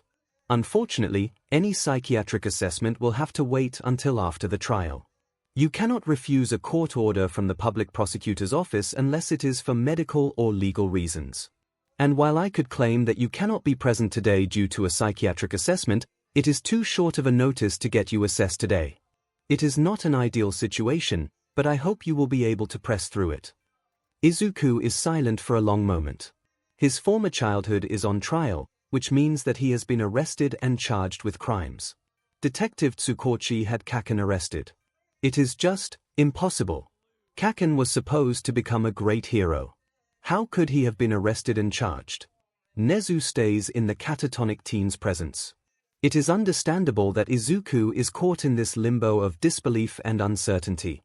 His entire reality has turned upside down, the inconceivable has happened, and the teen has no idea how to go about processing the entire situation. They sit in silence for a long while. Then, Izuku mutters, when is the trial? 2 p.m. this afternoon, my Doria-kun. Slowly, Izuku nods, I'll go. For the nth time since this whole mess, she wonders, where did everything go wrong? How did she and Masaru go so wrong with their only son? Sure, Katsuki has always been abrasive, no doubt inheriting her fiery temper, but to hear that Katsuki has been arrested and charged with heinous crimes such as illegal quirk usage with the intent to cause bodily harm, destruction of property and suicide baiting. Even worse, her Katsuki did all of that to Izuku, the boy whom she saw as her second son in all but BLD. The day the police officer showed up at the door to tell everything has got to be the worst day of her life. Never has Mitsuki broken down as badly as she did. Masaru was not any better. The night after the officer came by was the only time where Mitsuki witnessed her husband drown his sorrow in copious amounts of alcohol. The only good thing that came from that was the knowledge that Masaru was not an angry drunk. He simply passed out on the sofa with bottles littered around him. If the roles had been reversed, well, there wouldn't be a house standing once the rage had dissipated. Once the disbelief and grief had been processed, Mitsuki stormed to Musutafu police headquarters with Masaru in tow. She demanded to be allowed to see her son, but was unexpectedly declined. Because of the nature of Katsuki's crimes, He was being denied visitors and being kept under tight security until his trial. She was allowed, though, to arrange a defense counsel for Katsuki, but she was not allowed any direct or indirect contact with her son due to safety concerns. It was another night of breakdowns and drowning by alcohol for Mitsuki and Masaru. Their grief and confusion howled like a blizzard, questions that would never be answered, leaving them lost and spiraling further into the darkness. The notification of the trial date provided no further answers or reassurance. There is nothing they could do, except watch their only son face justice for his crimes, a result of their inexcusable failures as his parents. It is the date that Mitsuki and Masaru will never forget, where Katsuki's dreams of becoming a hero were well and truly dashed. That afternoon, after a quick lunch, Izuku and Nezu board a limousine driven by the same chauffeur that helped to bring Izuku's belongings to his new home and leave campus for the city courts. The ride is silent and somber. Izuku stares out of the window, watching as everyday life passes by. He sees people going about their businesses. Happy families and couples. Groups of teenagers and children, laughing and chatting with one another. It feels unreal. How can life continue on as per normal, when the life of someone he knew since he was in diapers is on the verge of being destroyed? Even before the trial has a chance to begin, Izuku already knows the outcome.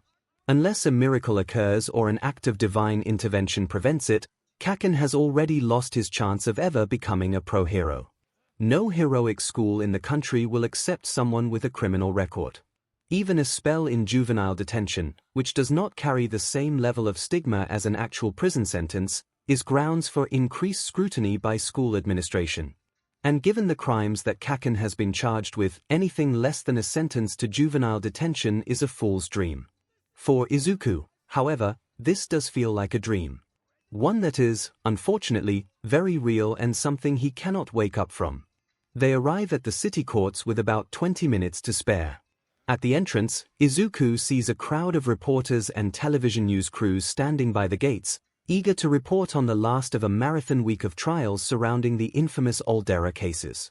Thankfully, Izuku will not have to go through the racket. The limousine is guided to an underground car park, where two men in dark suits await them. Izuku and Nezu alight, and after exchanging greetings, the two men bring them up to the main lobby, where they are registered as primary witness and public spectator respectively. From there, one of the men brings Izuku to a separate room, while the other brings Nezu to the public gallery. The room is a holding room connected to the courtroom where the trial will take place. There are already two people inside, an old man and a middle-aged woman. Izuku recognizes them as one of the custodians and cafeteria vendors respectively. He notices when both of their eyes glimmer with recognition, although there is a layer of confusion, possibly due to the change in his hair color. Still, Izuku does not exchange any words with them and goes to sit down on one of the chairs. Through a closed-circuit television screen, he watches the moment when the judges arrive, and everyone, from the public gallery to the public prosecutor and defense counsels, rise up in respect. Once everyone has sat back down, a voice calls out, "The trial of Bakugo Katsuki is now in session. Bring in the defendant." Izuku's mouth falls open. Kaken is brought into the courtroom like a restrained wild animal. He is gagged by a heavy-duty muzzle, his hands are bound in a metal vise with quirk-suppressing cuffs around his wrists, and his ankles are chained just enough for him to be walked into the room. Manhandled by two police officers, Kaken is made to sit down behind the defense counsel, with both officers flanking his sides. A court scribe reads out the charges: illegal quirk usage with the intent to cause bodily harm, quirkist behavior, willful destruction of property, and the abetment in the suicide of another person. One of the judges asks, "How does the defendant plead to these charges?" One of the defense counsel stands up, "Your Honor, my client pleads not guilty to the charges." From there, the two sides go at each other.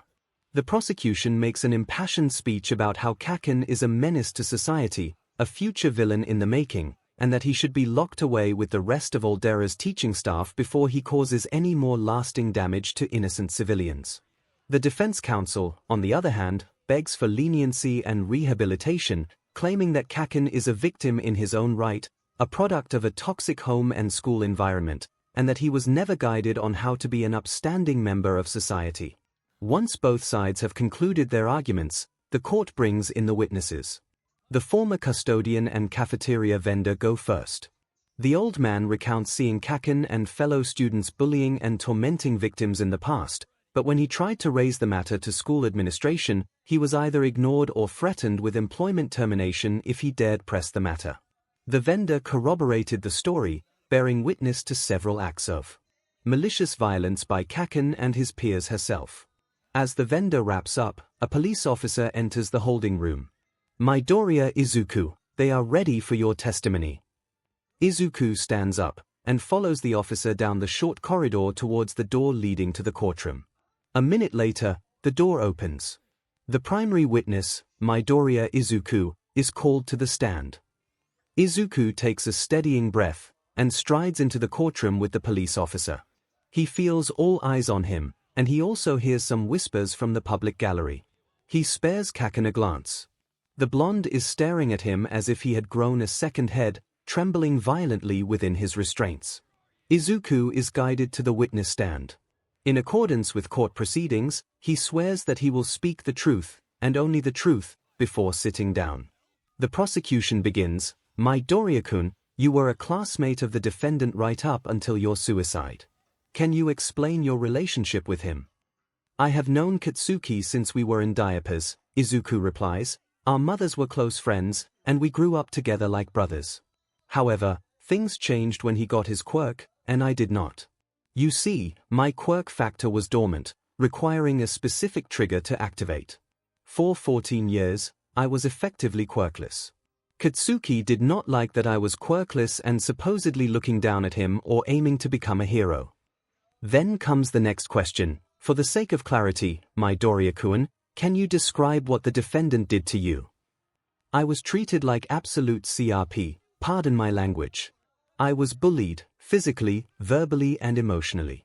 I was regularly beaten up by Katsuki and his peers, verbally insulted and harassed, had my personal belongings stolen or destroyed, and on more than one occasion, the victim of terrible pranks.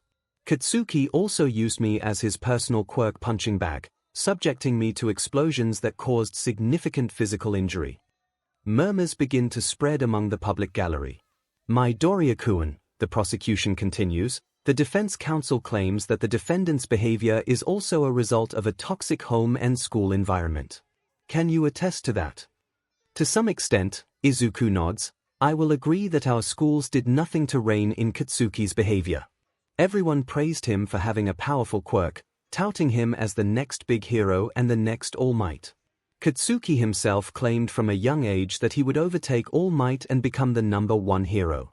I believe that since our elementary and middle schools were actually brainwashing and indoctrination facilities run by the Meta Liberation Army, they encouraged such beliefs to fester and warp his mind, to the point that my mere existence as a functionally quirkless individual became a personal insult to him. That being said, Katsuki bears some personal responsibility himself. I recount an incident when we were 5. Katsuki had fallen from a bridge into a stream, and I had gone down to help him out of the water. Somehow, he saw me, as a quirkless Deku, helping him as looking down at him. I believe that is when our relationship began to deteriorate. Everything at Aldera only made things worse. However, I disagree that Katsuki was brought up in a toxic home environment. I know his parents extremely well, and there is no way that Auntie Mitsuki and Uncle Masaru would have ignored Katsuki's behavior if they were made aware of it. Auntie Mitsuki adores me like a son in all but BLD, and she is more likely to raise hell if she found out that her son actually caused physical and mental torment to me. The prosecution concludes their questioning. Now it is the defense counsel's turn. Midoriya-kun, are you letting your bias influence your reasoning? As you mentioned, the school environment played a major part in influencing his behavior and actions. Sir, when I meant that he should face justice to the fullest extent, I mean justice that actually rehabilitates and changes Katsuki for the better. Yes, he tormented me, physically and mentally, for many years. He is one of the main reasons why I chose to die by suicide. However, I will also agree with the defense that Katsuki is a victim in his own right. If he had grown and developed in a different school environment that is not corrupted by a quirk supremacy terrorist organization, I firmly believe that Katsuki would have been a completely different person. Yes, he may still be abrasive and brash, since he got that from Auntie Mitsuki, but he would not have developed quirkist beliefs or a violent, malicious intent to cause harm to those he deemed as beneath him. Also, if Auntie Mitsuki had been informed of his bad behavior, I am sure she would have set him straight right from the beginning. There is no doubt in my mind that she and Uncle Masaru are good parents with good hearts.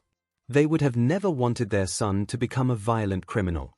That is something I firmly believe until the day I die. The defense counsel concludes their questioning. The court thanks the primary witness. The trial will now be adjourned for deliberations. The judges take their leave, while Izuku is escorted by the same police officer to a gallery where the other two witnesses are sitting. Again, he doesn't exchange words with either of them. 20 minutes later, the judges return, and sentencing commences. The court finds the defendant guilty of all charges. Normally, the extent of the crimes warrant a maximum sentence of 20 years in prison with no chance of parole, given the violent nature of the defendant. However, with considerations taken on the defendant's age and the circumstances surrounding the case, the court instead sentences the defendant to 7 years of rehabilitative detention. Izuku knows what rehabilitative detention entails.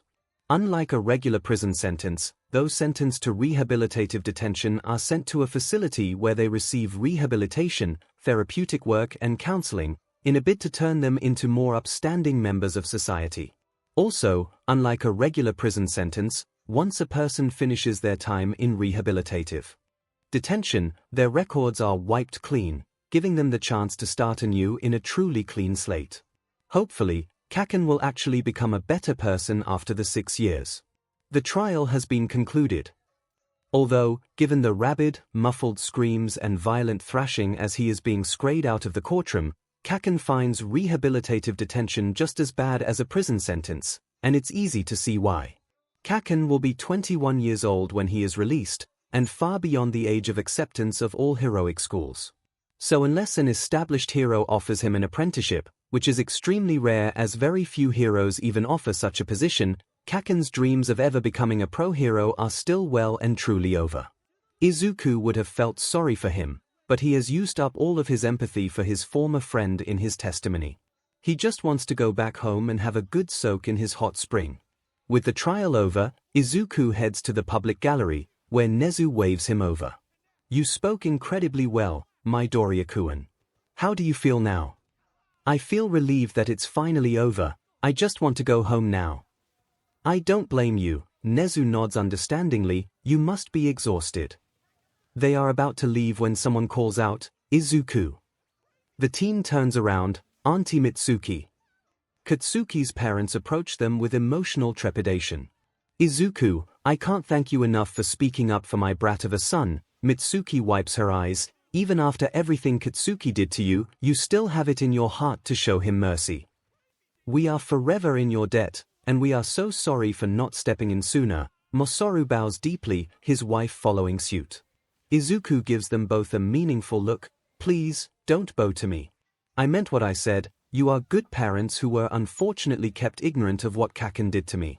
I know you would have stepped in if you had known earlier. Unable to stop the tears from leaking out, Mitsuki hugs Izuku tightly, which he returns immediately. Masaru joins the embrace, and weeps quietly as Izuku wraps an arm around him too. Nezu watches from the background, letting them have this moment. You are too good for this world, Izuku, Mitsuki says. My brat doesn't deserve you. He will have to learn from his mistakes. I just hope he becomes a better person after this, Izuku replies. They pull away. I need to go now, Auntie Mitsuki, Uncle Masaru. Please take care of yourselves. We will, and take care too, Izuku. Mitsuki nods tearfully. You know we have your backs, right? Izuku gives them a smile, and I am forever grateful for that. Bowing to the couple, Izuku and Nezu take their leave. I'm proud of you, Midoriya-kun. You handled that extremely well. They don't deserve my anger, Izuku replies. They really did try their best. They are just as much of victims as me and 𝐭𝐿. Nezu nods. That's enough for today, though. Let's try to put this all behind us. To be continued. The first thing Nezu does come the next day is bring Izuku to the psychiatric wing of Musutafu General Hospital. Being the principal of the most prestigious heroic school in the country works in their favor. Nezu is able to book a same-day appointment with one of the best psychiatrists in the hospital for them to assess Izuku properly. They did not have to wait long either. Barely 10 minutes after registration, Izuku's queue number is called, and he is directed to the psychiatrist's office. "Ah, good morning, you must be Midoriya Izuku." A man in his 40s with gravity-defying hair and somewhat prominent eye bags says as Izuku and Nezu enter. "Yes, that's me," Izuku nods. "Wonderful, my name is Dr. Shinsu Hirota," the psychiatrist introduces himself, "and a pleasure to meet you as well, Principal Nezu." "Likewise, Shinsu-sensei." Nezu chirps, "I have heard many good things about your quirk." Seeing Izuku perk up in curiosity, Dr. Shinsu chuckles. "Well, being able to diagnose mental conditions more accurately than most psychiatrists does have its perks, if I dare say so myself." "Quite so." Nezu chirps, "Shall we get started?" "We shall," Dr. Shinsu nods, before turning to Izuku. "Now, Midoriya, I want you to face me and don't move for about 30 seconds. You will feel a slight brushing feeling inside your head. You don't need to be afraid, it is just how my quirk works, and you won't be in any pain whatsoever, okay?" Izuku nods. The psychiatrist gently holds Izuku's head in place, and gazes intently at his forehead. True enough, Izuku feels a slight brushing feeling inside his head, almost as if a feather is being gently run through his mind. The sensation does jolt him a little, but Izuku tries to focus on Dr. Shinsu's hands cradling his head. A short while later, the brushing sensation lifts away. "Excellent, you did a good job, Midoriya." Dr. Shinsu smiles. "Most of my patients tend to freak out when I use my quirk on them." "It was unusual, I will admit," Izuku remarks. "Not surprising, it is not every day that we feel as if a feather is brushing inside our head." Dr. Shinsu chuckles. "Now, I have all the information I need to make a formal diagnosis. I just need to get everything down on record and paper, as well as the prescribed medication that I will include in the diagnosis. I will call you back once I am done." "Splendid." Nezu claps his paws. "We will see you shortly then." The mammal guides Izuku back out into the waiting room, leaving the psychiatrist to do his job. They sit down on a row of seats, and silence follows for a moment. "Dr. Shinsu seems nice," Izuku remarks after a moment. "He's not one of the top psychiatrists in Japan for nothing, Midoriya-kun. It takes more than a quirk to become someone respected and admired." "I know," Izuku nods. "It's just that medical professionals have not always been kind to me, you know." "I can understand." Nezu pats his hand. "If I could track down every single doctor or nurse who did not give you the fair treatment you deserve, I would, and I will have them all buried alive in the end. However, that is neither here nor there. Justice has already been served, and we should focus on how to make the present and future better for you." Izuku nods, just as his number is once again called to Dr. Shinsu's office. They return, and the psychiatrist greets them once more. "Thank you for waiting, I hope I didn't make you wait too long." "Oh, no trouble at all, Shinsu-sensei," Nezu chirps. "So what is the diagnosis?" The psychiatrist goes through the document. "My scan concludes that Midoriya-kun suffers from post-traumatic stress disorder and generalized anxiety disorder. There is also a secondary diagnosis of major depressive disorder. Based on Midoriya-kun's past records, I can see where these have come from. Years of systemic abuse and neglect at the hands of his peers and mother respectively." Izuku simply lets the information sink in. It feels far less deeming than when the quirk specialist had that meeting with him and his mother. The question he has though, "What can we do about it?" he asks quietly. "For post-traumatic stress disorder, I will recommend you receive psychological support and treatment in the form of therapy. Cognitive behavioral therapy, or CBT, is one such effective treatment for PTSD in adolescents. And we have just the individual who can help." Nezu perks up, before turning to Izuku. "You has a guidance counselor who is also a licensed psychologist and therapist. Have you heard of Hound Dog?" I think so. He's the pro hero who looks like a dog, right?" "Precisely."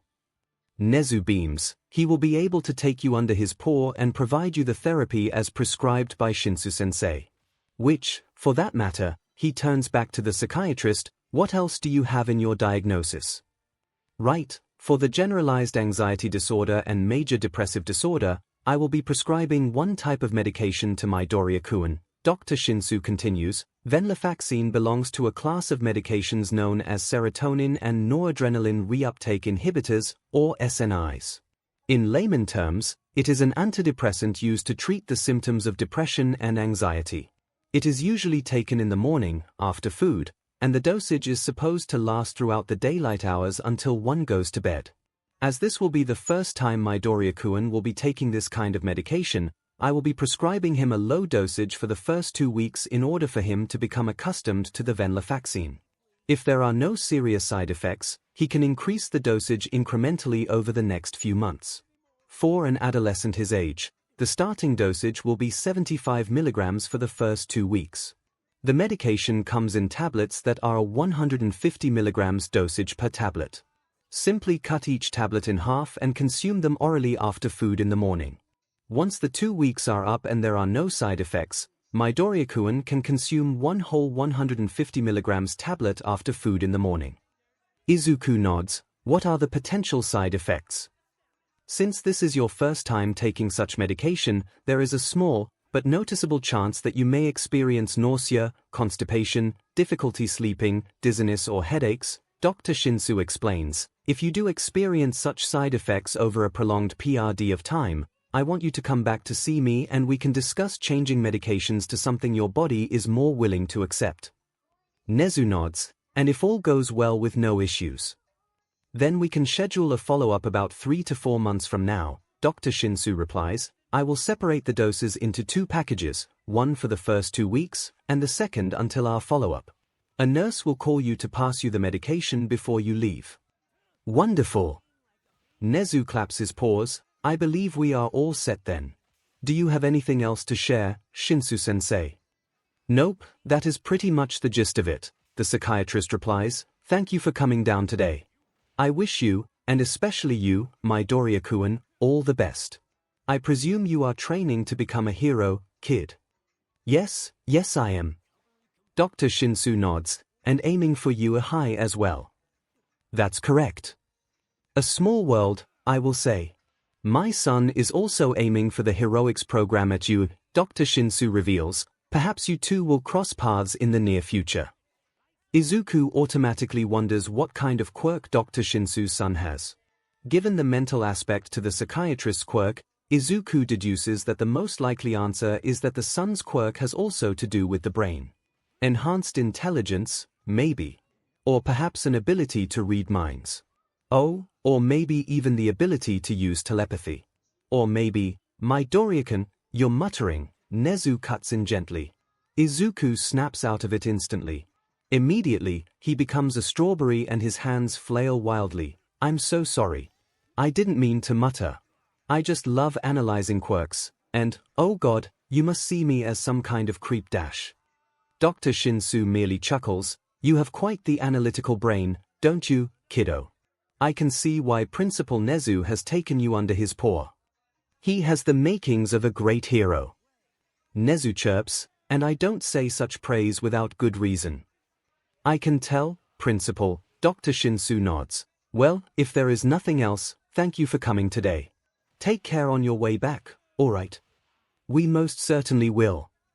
𝐻𝐸 bows as Izuku gets up. Thank you, Shinsu-sensei, we'll be off now. Thank you, Shinsu-sensei. The psychiatrist waves them off. The pair leave the clinic and go sit down near the pharmacy with a new queue number. Principal 𝐻𝐸. Does this change things, now that I have an official diagnosis and medication? Izuku asks quietly. Not at all, Midoriya-kun. 𝐻𝐸 replies gently. It is perfectly normal to be diagnosed with mental conditions and to be on medication. A lot of pro-heroes are in the same boat as you. Why, without going too much into detail, Aizawa-kun goes to see a therapist twice a month and has his own medications, which he consumes daily. Izuku's shoulders lighten a bit. It feels reassuring that even one of his mentors takes medication too. And speaking of therapists, I will have a word with Hound Dog on when it will be best for you to start regular therapy sessions with him. The sooner the better, of course. Will Hound Dog be able to help me? You can bet my fur that Hound Dog will help you right up to the very end, 𝐒𝐻𝐿 promises. Okay. 𝐒𝐿 Q number is called. The nurse on duty hands him the medication and reiterates the dosage as prescribed by Dr. Shinsu. Payment is made by 𝐒𝐿, and with a plastic bag of tablets in hand, they leave the hospital and call the chauffeur to pick them up. From there, it is a quiet, peaceful ride back to UA. And the day comes to an end, with plans in place for the rest to come. To be continued. Life carries on. The routine continues, but now with the addition of morning medication intake and weekly therapy sessions with Hound Dog on Fridays in place of his afternoon lessons with 𝐒𝐿. Thankfully, Izuku did not experience any negative side effects from consuming his medication. The only change he noticed on the first few days was that it was a bit more difficult to conduct his big business in the toilet, but other than that, he was completely fine. By the second week, he has upped the dosage to a full tablet, and Izuku goes through the daylight hours with lighter shoulders and a more focused mind, which helps tremendously when he goes about his daily routine. Therapy with Hound Dog is quite the experience, but in a good way.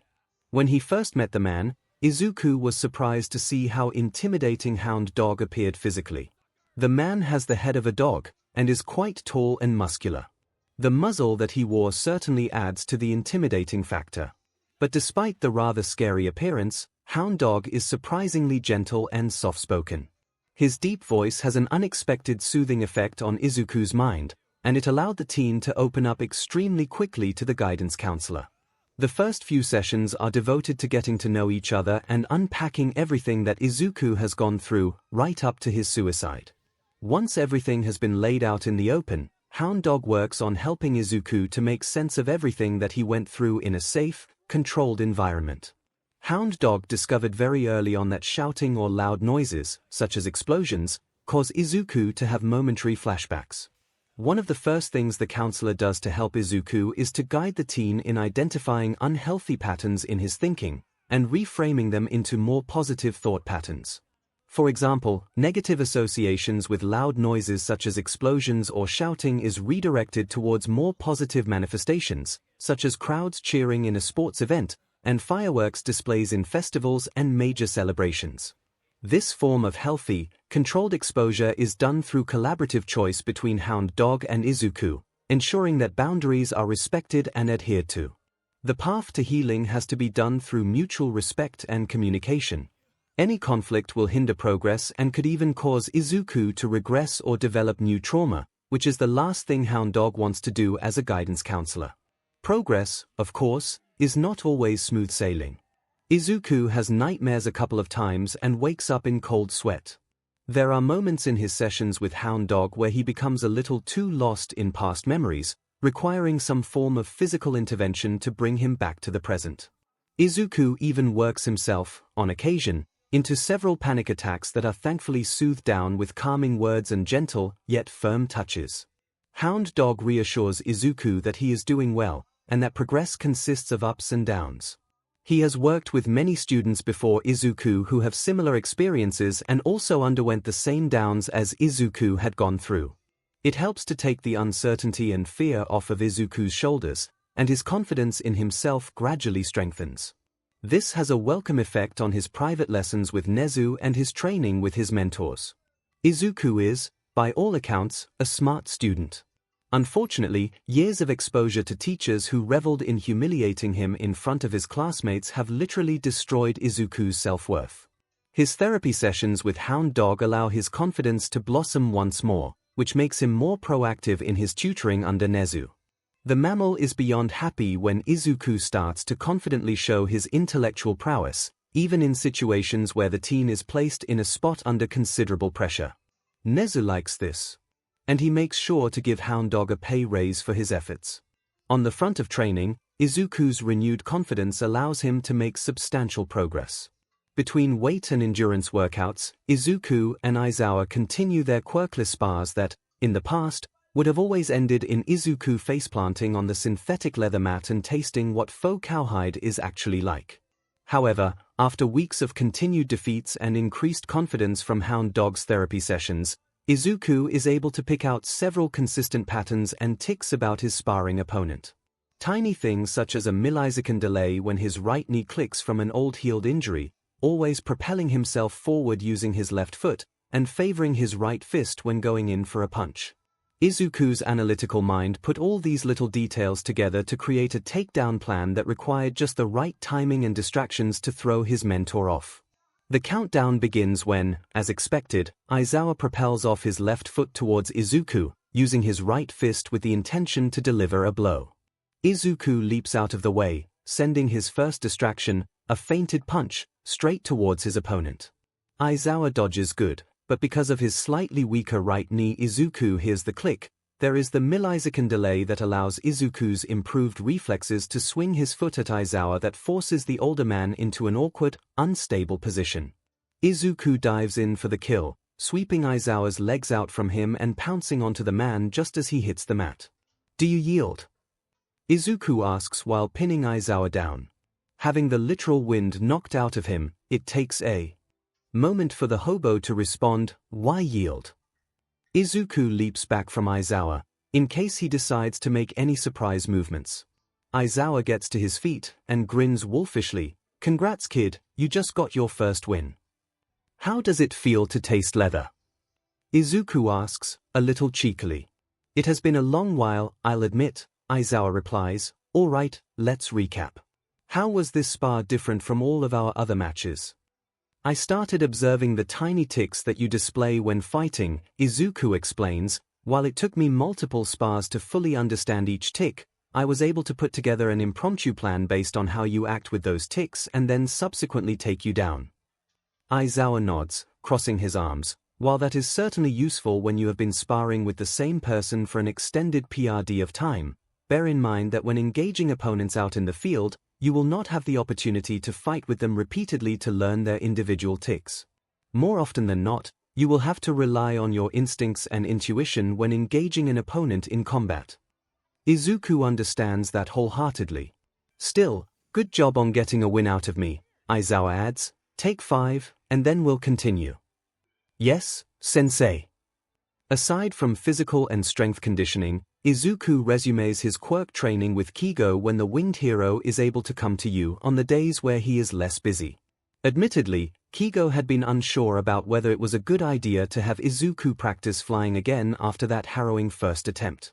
However, Izuku had reassured the hero that his therapy sessions with Hound Dog had covered his terrifying first time with flying, and the consistent therapy has given him the confidence to try again. Plus, Izuku sweetened the deal by declaring his trust in Kigo to keep him safe from harm while he is in the air. That was enough to convince the winged hero, and soon enough, Izuku has his wings out, and both ascend to the ceiling of 𝐵, with Aizawa at the ready as a second layer of safety. "Remember what I told you about pushing off, chickadee?" Kigo asks, to which Izuku nods. "I want you to try that again." "Got it." Izuku adjusts down to a horizontal position, making sure to look straight ahead. With a release of breath, his wings flap down, and he pushes off. He shoots towards the wall, but this time, Izuku is in full control of his cognitive thinking. He does not let his emotions or fears get in the way, using logic and quick thinking to time himself. As he fast approaches the wall, Izuku flaps down his wings again, positioning his body upwards in order to propel himself towards the ceiling. He repeats the process again when he is about to hit the ceiling beams, aiming downwards as there is more air and space for maneuvering. He swoops down like a raptor honing in on its prey, but swooping up again before he could hit the ground or smash into Aizawa. He repeats the process again and again until he gets the hang of it. And when he does, Izuku laughs. He cheers and screams in joy as he effortlessly flies in all directions around the available air of 𝐵. Kigo is literally beaming with light, hollering as his fledgling takes his first successful flight all by himself. Down on the ground, Aizawa allows the barest of grins, satisfied that he won't have to intervene. The euphoria comes to an end when Izuku dives straight into Kigo's open arms, and the pair gently descend down with Kigo taking control. "I'm so proud of you, kiddo. You flew like a pro." "Seriously." Yeah. You didn't hit anything or crash into the ground at all. Even I totally fed up my first attempt at flying. You are a wonder, Izuku. Izuku completely loses the ability to speak, courtesy of the sudden appearance of bawling tears. He simply hugs 𝐒𝐲 tighter, which the winged hero immediately reciprocates with equal fervor. Aizawa's grin becomes slightly wider. The gremlin deserves all the nice things, especially what he had gone through for the past 10 years. So long as Izuku continues to progress and increase his potential, Aizawa will remain as the gremlin's biggest supporters. Not that he will tell anyone that. He has a reputation to uphold. With flying more or less settled, the next part of Izuku's quirk training quickly becomes a priority. It is clear to everyone that fire is an inalienable aspect of the teen's quirk. Fire was what resurrected Izuku from the dead, and fire played a crucial role in helping the teen to manifest his wings for the first time. The last thing anyone wants is for a major quirk accident involving deadly fire to occur, all because Izuku has no control over the flames that he could apparently produce. A week after Izuku's first successful flight, the teen returns to Gym Gamma with both Aizawa and Nezu. 𝐒𝐲 is, unfortunately, unable to make it since he is currently swamped in hero commission work, although he did receive a promise from Nezu that an update from today's session will be sent to him as soon as possible. Everyone present knows what the agenda for today is. To begin, Nezu starts. I instructed 𝐒𝐿𝐼𝐼 to bring in samples of various materials that are typically known to be extremely resistant to heat or fire. Today's test is to estimate the highest temperature that Midoriya-kun's flames are able to reach without any external influence. Cool. Izuku cheers. When will 𝐒𝐿𝐼𝐼 arrive? He should be coming right about. A door opens, and a humanoid man who appears to be made entirely of concrete enters the gym, wheeling in a large trolley that is stacked with several wooden crates. Good morning, Principal. I have brought the samples you have requested. Excellent work, Ishiyama-kun. If you can help us to unload and take out all of the samples, it would be most appreciated. The concrete hero nods, and unloads all the boxes from the trolley. From the crates, 𝐒𝐿𝐼𝐼 takes out sizable samples of various metals, concrete, and other durable materials that Izuku believes should be able to withstand the high temperature of fire. There are 12 samples in total, all lined up in a single file with considerable space between each sample. That will be all, Ishiyama-kun. Thank you for your hard work. The concrete hero bows, and upon seeing Izuku, gives the teen a friendly wave. Or what could be inferred as friendly, since the man's expression doesn't change at all. 𝐒𝐿𝐼𝐼 then makes his excuses, and leaves the gym. All right. Nezu claps his paws. Shall we get started? The first sample, according to a list provided by the rodent, is a steel beam. Additional information includes the melting point of steel, which is between 1205 to 1370 degrees Celsius 2200 to 2500 degrees Fahrenheit.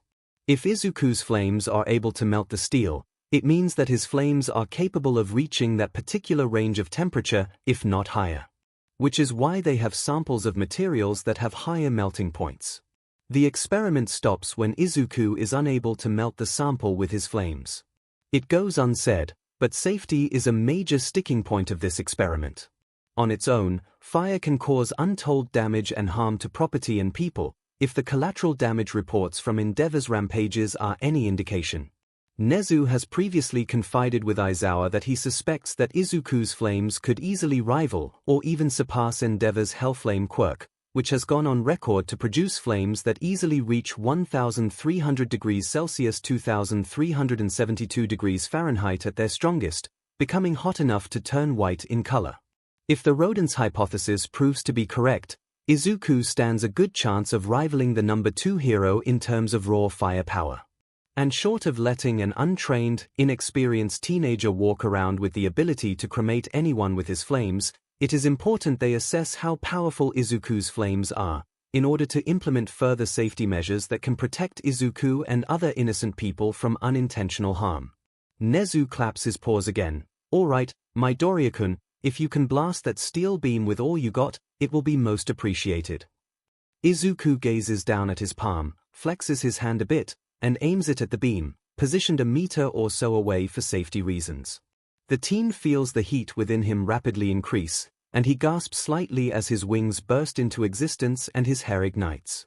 Sparks and embers begin to appear on his palm, and his hand also ignites. 𝐒𝐿 nearly panics when he sees his hand engulfed in flames, but calms down when he does not feel the telltale sensations of skin and flesh being burned. With the fire condensed around his hand, 𝐒𝐿 then tries to blast it at the steel beam. And, as if responding to his mental request, the fireball blasts forwards in a surge of flames, hitting the beam point-blank. 𝐒𝐿 concentrates on sustaining the fire, blocking out everything except for the longing to keep the flames going. About 10 seconds later, a sharp tingling sensation crackles across his hand. 𝐒𝐿 gasps, and the flames dissipate immediately. Midoriya-kun, are you alright? Nezu asks. I think so. 𝐒𝐿 glances down at his hand, thinking that he must have burned himself or something. His hand is completely fine, with no burns or injuries anywhere. So, what was that tingling sensation? 𝐒𝐿 looks up towards the steel beam.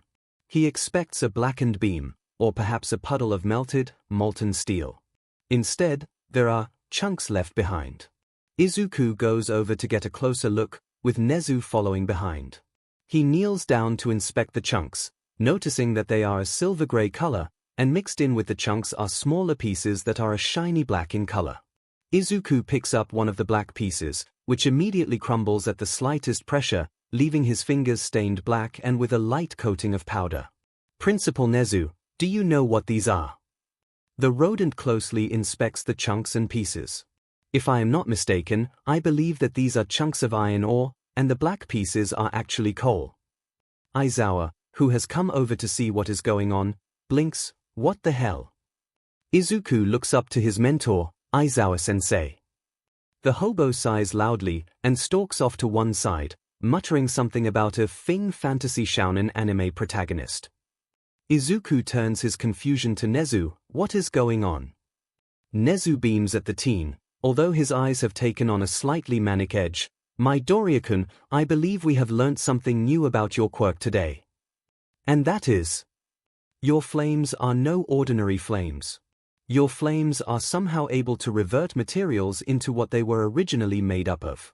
In this case, you turned a steel beam back into the raw materials required to manufacture steel. What? To be continued.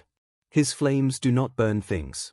Instead, they revert materials back into their raw, starting forms. This defies all sense of logical physics. Flames are supposed to burn things, carbonize them and turn them into charcoal or ashes. Flames are not supposed to turn materials into something else, all without a trace of being combusted or burned. This doesn't make any sense. Ever since 𝐒𝐿 returned to his room, he has been pacing around in deep thought. His brain refuses to settle down after a hectic day, tossing around questions and theories in a bid to explain how he could have turned steel back into iron ore and charcoal. Growing sick of his own brain drawing blank after blank, 𝐒𝐿 sits down in front of his laptop, boots it up, and opens Google and begins typing. He starts with the question of whether it is possible to turn steel back into its raw ingredients. Virtually every source of information either states the process of how steel is made on an industrial level, or are completely irrelevant to what 𝐒𝐿 is searching for. One would think that even after surviving the quirk wars and the scientific leaps forward thanks to quirks, Google would have improved their search engine to actually be more user-friendly and accurate. Anyways, 𝐒𝐿 continues into the bowels of the search engine, combing through dozens of sources and even tweaking the word choices in his original search query in a bid to dig up fresh information. For about 30 minutes, 𝐒𝐿 grows, increasingly frustrated as nothing comes to fruition from his in-depth search. Until, near the very end of the search option list, he discovers something interesting. An article about the symbolism of a phoenix in the pre-quirk, Ancient Natural Philosophy of Alchemy. At first glance, it does not appear to have any connection to what 𝐒𝐿 is researching. But at this point, with his mind clutching at straws, 𝐒𝐿 says F it and opens the article. Alchemists strive to purify, mature and perfect certain metals, with one of the most well-known attempts being chrysopoeia, where base metals such as lead are transmuted into noble metals such as gold. Other goals by alchemists included creating the elixir of life that guarantees immortality, and the creation of a panacea, which can cure any disease in the world. According to ancient legend, there is only one single phoenix in the entire world. Every 500 years, the phoenix builds itself a funeral pyre and burns itself to ashes. From there, a new phoenix will emerge. This continuing cycle of death and resurrection resulted in the phoenix being adopted by Christians as a metaphor for Jesus Christ's resurrection after being crucified on the cross. For alchemists, the phoenix is symbolic in a different way. The Philosopher's Stone, one of the ultimate goals of alchemy, which can turn base metals into gold, has been described as a phoenix due to its deep red color and that it undergoes a transmutation by fire, similar to how a phoenix burns itself with fire until ashes remain, before coming back to life. Izuku sits back, processing what he has just read. It is an interesting read, make no mistake about it. And while it did not directly explain what happened earlier in the day with the steel beam, Izuku is slowly able to put the pieces together. Alchemists attempted to create the Philosopher's Stone to purify and perfect non-valuable metals such as lead into expensive metals such as gold. Izuku remembers Nezu declaring that he somehow turned a steel beam back into chunks of iron ore and charcoal, which are the base materials that are used in steelmaking. Somehow, his flames purified steel by returning it into its raw components. Is this what his flames are? Some kind of alchemical construct that takes the symbolism of a phoenix's endless cycle of rebirth as a form of purification. Is he able to purify any kind of material? Does this mean that he is the living embodiment of a philosopher's stone? He has so many questions, and so many research possibilities. Izuku opens Microsoft Word and writes down several important questions that he hopes can be answered through a series of experiments. Hopefully, Nezu is open to playing with fire. The next morning, Izuku brings his proposal to Nezu. After explaining the purported symbolism of his flames, Izuku knows that he has piqued the rodent's curiosity. Nezu, as it turns out, is a huge history nerd, who spent many an hour reading through ancient texts and books to better understand what humans and the world was like before the advent of quirks. Alchemy is, apparently, an area of study that Nezu used to dabble with in his younger years. Even as principal of 𝐒𝐽, Nezu delved into subjects such as alchemy to keep his super-enhanced brain occupied and engaged outside of the monotony of running a heroic school. Izuku thinks he heard Aizawa mutter something about world domination, but that is neither here nor there. In short, Nezu greenlights the research plan, and approves of the experiments to be conducted over the next few weeks. Come the next day, the first experiment commences. It is simple in theory, to turn a bar of lead into a gold bar with his supposed alchemical flames. Principal Nezu has several of such bars, about the size of an adult human hand, procured and brought to his office. Izuku takes the first bar, and under the careful supervision of both Aizawa and Nezu, he manifests his flames, and begins burning the lead bar. At first, all anyone sees is the orb of fire burning away in Izuku's hands. The faint outline of the bar can be seen amidst the flames, but it does not appear to change in any way. But then, comes the sharp tingling sensation that Izuku experienced when he was burning the steel bar. His flames cut out, and the bar comes into view once more. The result makes Nezu cackle, and Aizawa groans loudly about needing a stiff drink in addition to his coffee. The bar of lead, once dull and grey, now shines as pure, solid gold. Izuku is too busy muttering about this amazing discovery to hear Aizawa's own grumblings about him being an overpowered god who can easily destroy the global economy by making gold worthless. It does not help that Izuku transmutates the other lead bars into gold, and gives each one to every single staff member under 𝐒𝐽's employment as a gift of appreciation. Aizawa simply gives Izuku a deadpan look when the teen offers him a gold bar, and retreats to his sleeping bag in hopes of getting away from this lucid fever dream. On a completely unrelated note, all of the windows in the staff offices are blown out by a certain voice hero's emotional breakdown at being offered a gold bar that can easily cover a year's salary from teaching. The experiments continue with Izuku testing the limits of his alchemical flames. Just like with the steel bar, more samples are brought in to be tested on. Ranging from inexpensive materials such as paper and plastics to invaluable assets such as diamond and rare earth, 𝐒𝐬𝐽 subjects each sample to prolonged exposure to his flames to see if he can purify them back into their raw components. Each test has different results. Easily combustible materials such as paper take less time to purify than sturdier samples such as diamond. The paper samples take about 5 seconds to turn back into cellulose fiber and evaporated water, while the sample of diamond takes about 10 minutes of continued burning to crumble back into carbon particles. Prolonged use of his flames, understandably, tires 𝐒𝐬𝐽 out. If he uses his flames for longer than 10 minutes, the exhaustion is so great that he can barely move, let alone continue. He could easily keep training to increase his window of quirk usage, but 𝐒𝐲 highlights an extremely important point. What reason do you have to use your flames for a long time? Transmuting materials back into their original raw components is not exactly the most practical choice of action even in the field of heroics. You certainly don't want to transmute a human now, would you? 𝐒𝐬𝐽 can't begin to imagine what will happen if he engulfs a human with his alchemical flames. Human transmutation. That sounds ethically, legally, and morally wrong by whatever standard or context known to mankind. Still, he would like to use his flames in combat, especially if they give him an edge over his opponents. 𝐒𝐬𝐽 wonders if there is a way to remove the alchemical ability of his flames and merely use them for what they actually are, a construct of extreme heat that can provide warmth and light at best, and to harm and kill at the worst. After some discussion with 𝐒𝐲, they come up with an experimental plan. Quirk-suppressing cuffs. Typically used in law enforcement to prevent criminals or villains from using their quirk to escape or cause even more harm, quirk-suppressing cuffs were brought up here since 𝐒𝐬𝐽 deduced that his flames comprise of 2 layers, the base layer which is the fire itself, and the second being the alchemical properties that allow his flames to transmute lead into gold and revert materials back into their raw components. Take away the top layer, and what is left is regular flames similar to ones used by Endeavor and other fire-oriented heroes. Again, it is purely experimental, since there is no guarantee that 𝐒𝐬𝐽's hypothesis is actually correct. But as 𝐒𝐲 chirps, there is no harm in trying. Aizawa, though, seems to mutter about how statements such as that result in all kinds of illogical, unnecessary problems. Regardless, a standard-issue pair of quirk-suppressing cuffs is ordered in from the Musutafu police headquarters. Officer 𝐒𝐭𝐚𝐲 is the one to bring it to you.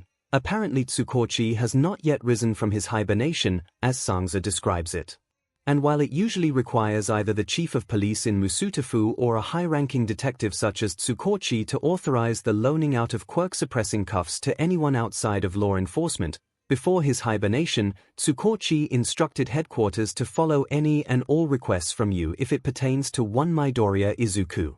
And since the loaning of a pair of cuffs is for the benefit of 𝐒𝐬𝐽, the request is immediately authorized and 𝐒𝐭𝐚𝐲, being the closest to 𝐒𝐭𝐴, is the one who brings the cuffs to UA. Again, Aizawa mutters something about 𝐒𝐽 being an shounen anime protagonist who gets all kinds of leeway due to plot devices, but no one pays much attention to that. The experiment takes place in Gym Gamma once more. 𝐒𝐿 puts the cuffs on 𝐒𝐽's wrists, and stands back, having been briefed about the teen's quirk from Aizawa and 𝐒𝐲. Cementos has graciously provided another steel beam for the experiment, with the exact proportions and composition to ensure as much accuracy as possible. When he is ready, 𝐒𝐽 activates his quirk. His wings blossom out, and his hair ignites. You would think that the kid is unable to do that with the cuffs on, 𝐒𝐿 remarks. Well, there is a hypothesis that Midoriya-kun wants to test out, 𝐒𝐲 informs him, before turning to 𝐒𝐽, are you ready? I am. That is the only warning they get when 𝐒𝐽 unleashes a firestorm at the steel beam. It is all on him now, only 𝐒𝐽 will be able to tell if there are any changes brought upon by the cuffs. After about 5 minutes, nothing seems to happen, so 𝐒𝐽 forces more energy into the fire. The 3 spectating adults watch as the flames turn from orange to white, becoming increasingly brighter.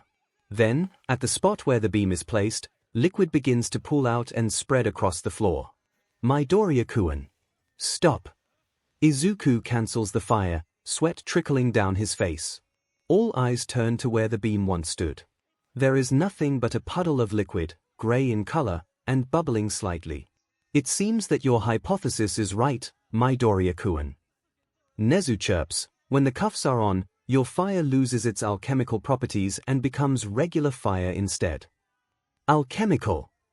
𝐒𝐭𝐚𝐲 asks. 𝐼𝐴𝐲 sighs, without the cuffs, the gremlin's flames have the ability to turn lead into gold. Proof or you're lying. 𝐼𝐴𝐲 digs into his pocket and pulls out the gold bar that 𝐒𝐿𝐼 offered to him the other day. I ain't lying. 𝐒𝐭𝐚𝐲 stares at the bar for a long, rather awkward moment. Do you think I can steal the kid for a while, Naya? Over my dead body. To be continued. 𝐒𝐭𝐚𝐲 may not have been able to steal 𝐒𝐿𝐼 away as requested, but the teen is more than happy to transmute lead bars into gold for the entire division at the headquarters, 𝐒𝐭𝐚𝐲 and 𝐒𝐭𝐼𝐳 included. It is subsequently reported that every morning, without fail, the entirety of 𝐒𝐭𝐼𝐳's division gathers in an unused interrogation room to give thanks to 𝐒𝐿𝐼 for his generous offerings. With 𝐒𝐭𝐚𝐲 leading the congregation, they burn candles, incense and other typical ritual offerings before a picture of the teen, chanting mantras of gratitude to the great, all-loving God that is Midoriya 𝐒𝐿𝐼. Last someone heard, there is even talk about procuring a solid gold statue of 𝐒𝐿𝐼 for the division to give thanks to in their daily rituals, because nothing short of magnificent is enough to match the power and brilliance of the God that has made their boring, drudging lives so much happier. As for 𝐒𝐭𝐞𝐲, who remains in hibernation throughout this madness, all he does is open an eye when 𝐒𝐭𝐚𝐲 delivers the gold bar to him and says that it is a gift from 𝐒𝐿𝐼, and promptly goes back to sleep. The fact that the detective never leaves his bed for another 3 weeks, except to eat and use the bathroom, goes unsaid by anyone. In the meantime, 𝐒𝐿𝐼 continues his training. As he gets stronger, physically from workouts and spars, and mentally from continued therapy sessions with Hound Dog, 𝐒𝐿𝐼 also feels his quirk growing. Stronger in tandem. The warmth in his chest burns brighter and hotter with each passing day, roaring at him to unleash it out into the open. Under the controlled supervision of 𝐼𝐴𝐲, sometimes 𝐒𝐻𝐻, and 𝐒𝐻𝐻, 𝐒𝐿𝐼 listens to the roar and unleashes his flames at targets daily. The aim is for 𝐒𝐿𝐼 to become acclimated to using his flames on a regular basis. Without the alchemical properties, which are nullified by the cuffs, the flames that burst from his hands do not go without drawbacks. The first time someone noticed was when, after melting another steel beam to a puddle, 𝐼𝐴𝐲 realized that 𝐒𝐿𝐼's hands were burnt raw. Not to the level of a sunburn, but nearing that threshold. After cooling down his hands, 𝐒𝐿𝐼's training becomes more stringent and controlled to prevent any heat or fire-related injuries. 𝐒𝐿𝐼 is not allowed to use his fire for more than 5 minutes at any one time, which beyond that will begin to irritate his skin. Additionally, prolonged use of his flames raises 𝐒𝐿𝐼's body temperature higher than normal. This became apparent after one training session ended in 𝐒𝐿𝐼 collapsing with a fever.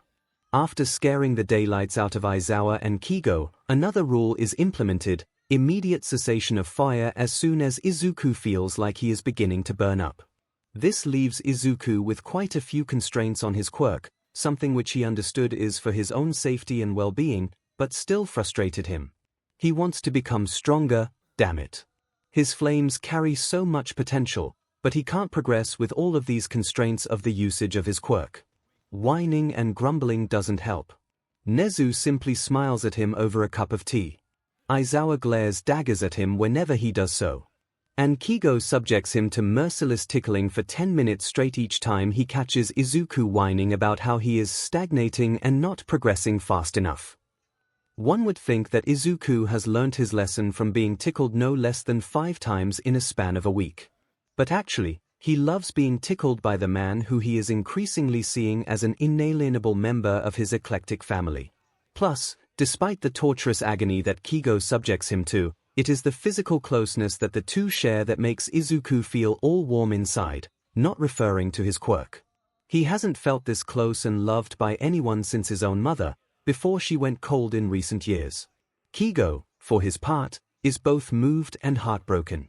He promises 𝐒𝐿𝐼 to give him all the cuddles and physical affection that he needs and wants, plus the occasional tickle session if required. The winged hero had brightened considerably when 𝐒𝐿𝐼 told him that he has come to enjoy being tickled by someone he trusts with his life. Laughing his head off gives the teen something to smile about, despite the torturous agony. Well, people always say that laughter is the best medicine in the world. Anyways, progress moves slowly because of the constraints. 𝐒𝐿 slowly becomes accustomed to the slow pace, but improvements do begin to show after some time. His 5-minute exposure to his flames eventually stops, leaving his skin red and raw. And he doesn't collapse with a fever again after that terrifying experience to 𝐈𝐵 and 𝐒𝐻𝐽, at least. From there, the slow progression begins upwards. 𝐒𝐿's exposure to his flames are incrementally increased. From 5 minutes, an additional 30 seconds are added.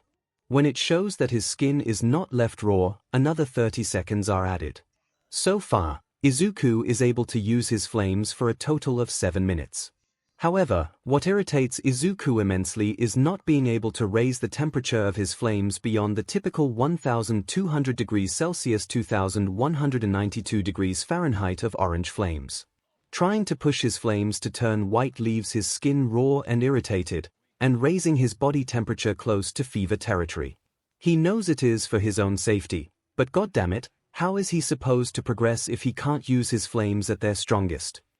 On a different note, 𝐒𝐲 seems to have developed a telepathic instinct that informs him of when 𝐒𝐿 is frustrated with the slow progress.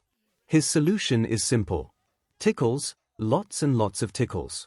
And lots of cuddling afterwards, because he loves his little gremlin fledgling. Of course, despite his mentor's attempts at ensuring his safety, something happens that sends things careening off the rails. It takes place in Ground Beta, the fake cityscape used for practical training as well as the testing grounds for the UE entrance examinations. Here, 𝐒𝐿 is put through the task of using his flames to remove pieces of rubble from a collapsed building to rescue fake civilians that are trapped inside. It is not a straightforward task. As always, the constraints remain firm.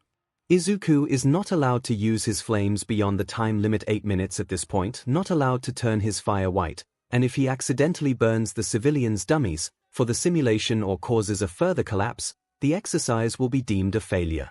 For the first 10 minutes, everything goes relatively smoothly.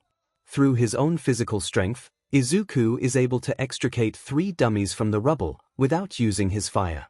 As he goes deeper, however, he encounters a dummy that is crushed between a tangle of broken concrete and twisted steel reinforcement bars. His quick thinking tells him to melt the steel bars to remove the concrete more efficiently. That is the plan, at least. No one could have factored in a bit of dust tickling 𝐒𝐿's nostrils as he is using his flames to melt the steel. He sneezes. And 𝐒𝐿 ignites. 𝐈𝐵 and 𝐒𝐲 barely have time to react when 𝐒𝐿 is suddenly engulfed in an epic fireball. SHT Kid. Midoriya. 𝐈𝐵 tries to cancel 𝐒𝐿's quirk, but for some reason, the fireball does not dissipate. It burns out of control, setting the rubble and nearby dummy on fire. 𝐒𝐿. 𝐒𝐲 screams helplessly. Suddenly, the air shakes with an almighty roar, one that the winged hero recognizes as that of a raptor. The fireball explodes, leaving behind a crouching figure that is literally burning. With glowing white fire. It stands up, and twin flames burst from its back like a pair of wings. It then turns towards 𝐈𝐵 and 𝐒𝐲, giving the men their first look at what the figure looks like. It has a humanoid body, with arms, hands, and legs. It has feet that are raptor-like with sharp talons.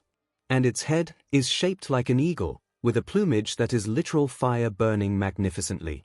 There are no discernible features except for the shape of a beak, and glowing eyes that burn a bloody ruby. 𝐒𝐿. 𝐒𝐲-san. 𝐈𝐵-sensei. The voice is deep, earthy, and blazing. It does not sound anything like 𝐒�'s normal voice. What happened? 𝐈𝐵 needs to know, are you the gremlin child? What? Of course I am. I'm 𝐒�. Kid, what the F? 𝐒𝐲 splutters, you're a literal burb. A what? A burb. What? 𝐈𝐵 sighs, far too tired to deal with this protagonist bullshit. Gremlin child, you are now a humanoid bird. Or rather, a humanoid phoenix. Really? 𝐒� looks down at his hands and body. Heh, this is new. Are you okay, Midoriya-kun? Nezu asks. Fine, actually. Great, even, 𝐒� replies truthfully. Silence follows, except for the roar of 𝐒�'s flaming body. So, what now? Do you know how to turn back into a human, Midoriya-kun? Izuku looks down at his hands and clench them into fists. He thinks of his human appearance, firmly and resolutely. There is a loud whoosh, and the white flames disappear. Izuku returns to his normal human appearance. Both Aizawa and Kigo release the breaths they had been unconsciously holding in. My word, what a sudden development. Nezu remarks, extremely obviously. Kiddo, next time, don't give us heart attacks, alright? Kigo pleads, beyond relieved that his fledgling is unharmed, we're too young to die of cardiac arrest. To be fair, I didn't expect that to happen, Izuku retorts. None of us did, Aizawa agrees. My point stands, you are an overpowered anime protagonist who is halfway to becoming a god. Izuku blinks owlishly at the hobo. That may be so, Aizawa-kun, but I believe we have more pressing matters at hand, Nezu says. What is it? The hobo asks. Getting Midoriya-kun a fresh pair of clothes, for starters. Only then does everyone, Izuku included, realize that Izuku is stark naked. The flames had incinerated his clothing away, leaving the teen in his birthday suit. Turning into a jalapeno pepper, Izuku immediately hides his member with his hands, a little help. To be continued. In the end, Aizawa's capture scarf was used to provide Izuku some dignity until he returned to the house. The hobo is visibly put out by the arrangement. Once Izuku is no longer in danger of accidentally flashing anyone, Nezu has his measurements recorded down and sent off to the support department to have fireproof clothing made. Enhanced fabrics and materials that can withstand temperatures that would turn fire blue are used to create an entire wardrobe for Izuku, based on current trends and fashion styles. Izuku, honestly, thought it was excessive, but Nezu simply brushed off his concern and reminded the teen that he too deserves good things in his life. Kigo and Aizawa, although the latter will deny it to his grave, are inclined to agree. When they are not training with Izuku, both men shower Izuku with plenty of leisure activities to give the teen as many chances as possible to enjoy his off time.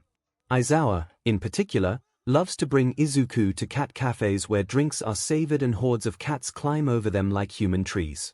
The cats, though, seem to have a particular interest in Izuku.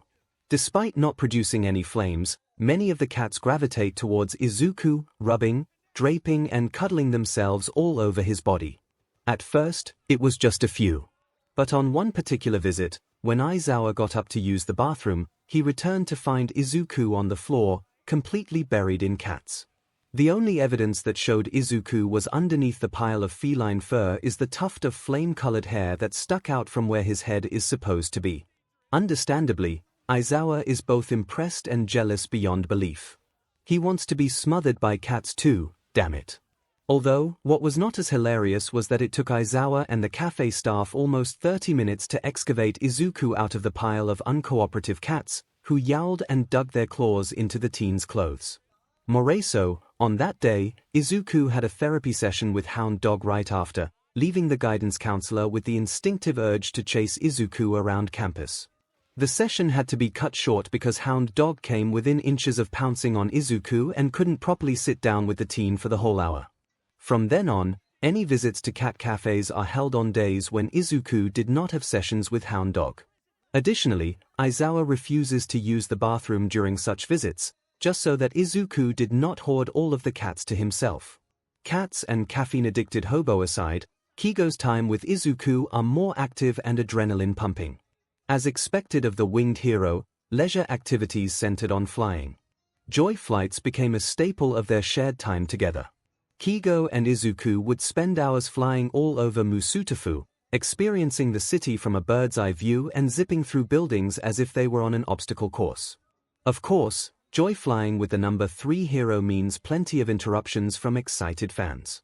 It is not often that a top-ranking hero is spotted in Musutafu, save for All Might. Especially since Kigo is typically stationed in Fukuoka, seeing the trademark pair of red wings is always a cause for great excitement. It is not unusual for Izuku to be on the sidelines of at least 3 impromptu meet-and-greet sessions between Kigo and his excited fans.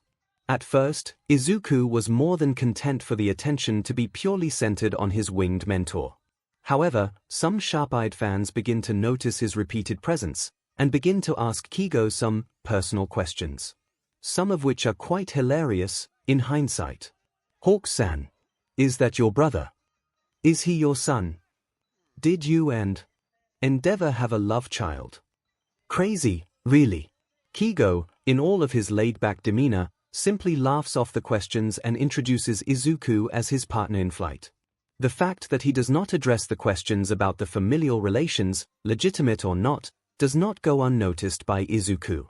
When questioned later, 𝐒𝐻𝐽 simply shrugs with a lazy grin. Sometimes, you just want to stir up some crazy SHT to keep things interesting. Life is too short to be boring, you know. Again, crazy really. That being said, these joy flights unintentionally provide Izuku a chance to perfect his quirk. It was completely accidental. Izuku had requested 𝐒𝐻𝐽 to have a flight around the coastline. The winged hero had agreed. Sometimes, moving away from the hustle of city life and breathing in the fresh, salty air of the coast is a nice change. What Izuku got, instead, is a throat-gagging slap to the face. The closest coastline to you is an area called Dagobah. Supposedly, there is a beach that acts as a natural park. Supposedly.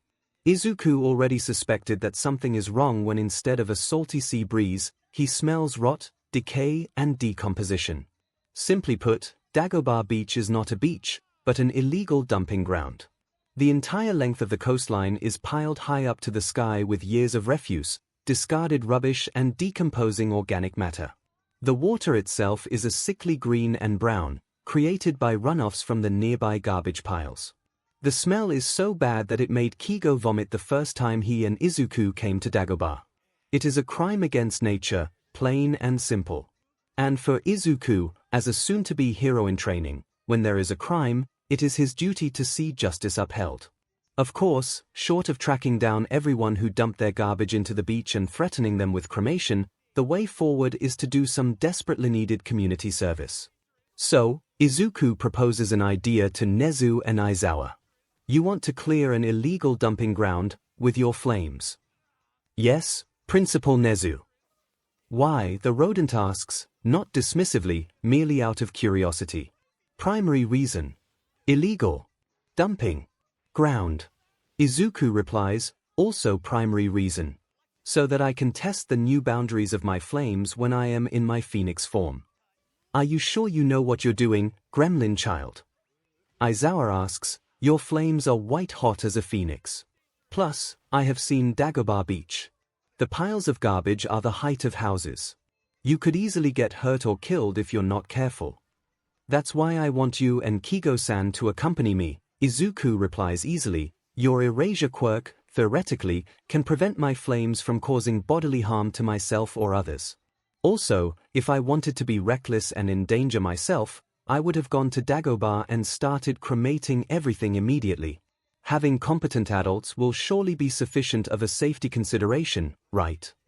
Aizawa turns his gaze to Nezu, deferring to the rodent. I think it is a great idea. Think of it as quirk training but in an uncontrolled environment. Precisely, Izuku nods. Plus, I don't want to go into the heroics course not knowing what my boundaries are. By testing the power of my flames on inanimate objects, it will be a safer means to gauge where I currently stand with my power and strength levels. Aizawa sighs, you make a logical argument. While I still hesitate to let you unleash your full powers, the earlier you get the hang of it, the less the chance of accidents. So, when do we start? They start the next day. 𝐒𝐻𝐽 is called from Fukuoka, and armed with gas masks with attached air purifiers, the two heroes accompany Izuku to Dagobah Beach. The smell reaches them before they even arrive. Are you sure you want to really do this, fledgling? 𝐒𝐻𝐽 asks behind his mask, this is a whole new level of rank and disgusting. I'm sure, 𝐒𝐻𝐽-san, Izuku nods, let's dispose of this garbage. They start at the edge. Remember, gremlin child, Aizawa drawls, at the first sign of trouble, I'm cancelling your quirk and getting you out of here. Izuku nods an affirmative, and summons his flames. Both 𝐒𝐻𝐽 and Aizawa have to stop themselves from flinching and reaching for the teen, as flames completely engulf him. The fireball dissipates after a moment, revealing a glowing white humanoid phoenix with flames for wings. All good, Kiddo. Izuku nods, all good. Aizawa glances at his body, at least the clothes are holding up fine. Yeah, I don't want to imagine walking back to you wrapped up in your capture scarf. The hobo grunts. Izuku faces the closest pile of garbage. Alright, let's get to this. He summons his flames, which are, naturally, white in color. Izuku pulls them into a large orb, and with a loud roar, he unleashes the flames as a blast straight towards the pile. The force of impact rattles the pile, and the fire quickly spreads. The smell of smoke quickly fills the air, as the most combustible rubbish burns first. Then, the stronger materials such as metals and discarded electronics begin to melt and break down. The smell quickly shifts from rotting decay to a metallic odor that would have burned the nostrils of those nearby. Aizawa and Kigo remain vigilant, ready to extract Izuku at the slightest indication of danger. After about 20 minutes of continuous burning, they watch as the pile shrinks and crumbles into itself. With a bright flash, Izuku stops the flames. What was previously a pile of rotting, rusting garbage that towered over them all has now been reduced to a small mound of smoldering carbonized ashes. Well, that went well, Izuku remarks, turning back to his mentors. Shall we continue? No, you will not, Aizawa cuts in. You used your quirk for 20 minutes straight without a break. You will give your body time to recover, or so help me, I will bind you up like a turkey for Thanksgiving. Izuku looks like he wants to protest, but Kigo also speaks up. I agree with the hobo. This is the longest and most intense I have seen you use your quirk without a break. If you're not careful, you could collapse from quirk exhaustion, or God forbid, slip up and cause a garbage pile to collapse onto you. The Phoenix still looks a bit put out, so Kigo settles for a compromise. Come on, why not take a short break, and then we can continue a bit more. How does that sound to you? Fine. They barely scratch the surface on the first day, which is disappointing in Izuku's eyes. Still, he gets Aizawa to accompany him again on numerous occasions throughout the week, which is a plus. Over the course of the next months, the clearing of Dagobah Beach is added to Izuku's training regimen. The team grows stronger with each passing day, and his control over his quirk improves steadily. Izuku is able to hold his flames at white-hot level longer with consistent practice, courtesy of cremating the garbage at Dagobah. Slowly, the garbage is cleared, and more of the beach comes into view. It is painstaking work, and there are plenty of near misses that give Kigo and Aizawa heart attacks, such as that one incident where a pile started to collapse as soon as Izuku started to cremate it. Kigo swooped in to yank Izuku away from the collapsing deluge of metal and rubbish, and work on cremation is, understandably, cut short that day. Still, with every near miss, there is progress. With the new year, Dagobah Beach begins to show signs of rejuvenation, and by the end of January, the historic moment arrives. There is one last pile of garbage left, sticking out amidst a beach that has been restored to its former, pristine glory. Aizawa, Nezu, and Kigo gather to watch Izuku finish his months-long community service. Being a small pile, it takes Izuku only minutes to reduce it to ashes, which are spread away by the incoming ebb of waves. As the sun rises over Dagobah, the sand sparkles with the morning light, and the calls of seagulls echo overhead. The waves wash in and out without disturbance, and all is what it is supposed to be. Izuku returns to his human form, and Kigo pulls him into a hug from behind. You did great, kiddo. I'm so proud of you. We all are, Nezu affirms. You have come a long way, Midoriya-kun. If there is anyone who is ready to shine and become the best hero that ever was, it is you. Thank you, Kigo-san, Principal Nezu. Izuku smiles. This means a lot to me. Aizawa huffs, hiding his own grin behind his capture scarf. He then puts on his default bored expression. You have potential, gremlin child. Make sure you prove that to everyone when you take the entrance exam. That's right, the exam is next month. I promise to go plus ultra, Aizawa-sensei. I know you will. But for now, everyone enjoys the clean, calming sight of coastal nature at its finest. The time for adrenaline and power will come when it is due. To be continued. Are you ready, Midoriya-kun? As ready as I'll ever be, Principal Nezu. The rodent smiles. All the best. I have the greatest confidence that you will prevail. Izuku huffs, "We'll find out if that confidence holds strong." Nezu says nothing else, and waves him off at his designated classroom. The 𝐂𝐲 entrance exam is split into two components, written and practical. The written component is held in the morning, and those who are applying for the heroics program will take the practical portion in the afternoon after lunch. Izuku had been relentless in his study preparations for this very day. Nezu was no better, putting him through the mental ringer on a daily basis. Still, there is a small part of Izuku that is still nervous about the exam, which he supposes is completely natural, given how much is at stake here. 10 months of grueling physical and mental training, and whether the fruits of his labor will be harvested depends on his overall performance. And even though he received glowing words of encouragement from Nezu and 𝐒𝐲 and a more muted version from Aizawa, there is the underlying anxiety of letting everyone down, after everything they have done for him as mentors and pseudo-family members. The last thing he wants is to drive the 3 people who have supported him from his resurrection away. Izuku takes a deep breath and enters the classroom. He goes to his assigned desk and sits down. There are only 3 other candidates in the room thus far, which is expected since he is rather early and the written exam is not due to start for another half hour. There are a total of 20 desks in the room. Gradually, more candidates file into the room and take their places. At exactly 10 a.m. in the morning, the invigilator arrives. Oh God, Izuku internally fanboys, it's the pro hero Snipe. It takes all of his physical efforts to not spring out of his seat and ask the masked gunslinger for an autograph. The urge to go on tangents about Snipe's quirk is almost unbearable. Focus, Izuku. Focus. All right, young sprouts, Snipe's distinctive Texan accent channels across the room, I'm about to distribute your packets. Make sure to not open them until I say so. 5 minutes is what it takes for every candidate to receive their packets, each holding a question booklet and 5 sheets of writing paper. If you need more paper, raise your hand and I will come to you. Otherwise, you have 2 hours. Your time starts now. Izuku opens his booklet. The questions are laughably easy. Not joking. Izuku finished the entire paper in 45 minutes, which gave him plenty of time to check his answers not once, but 5 times.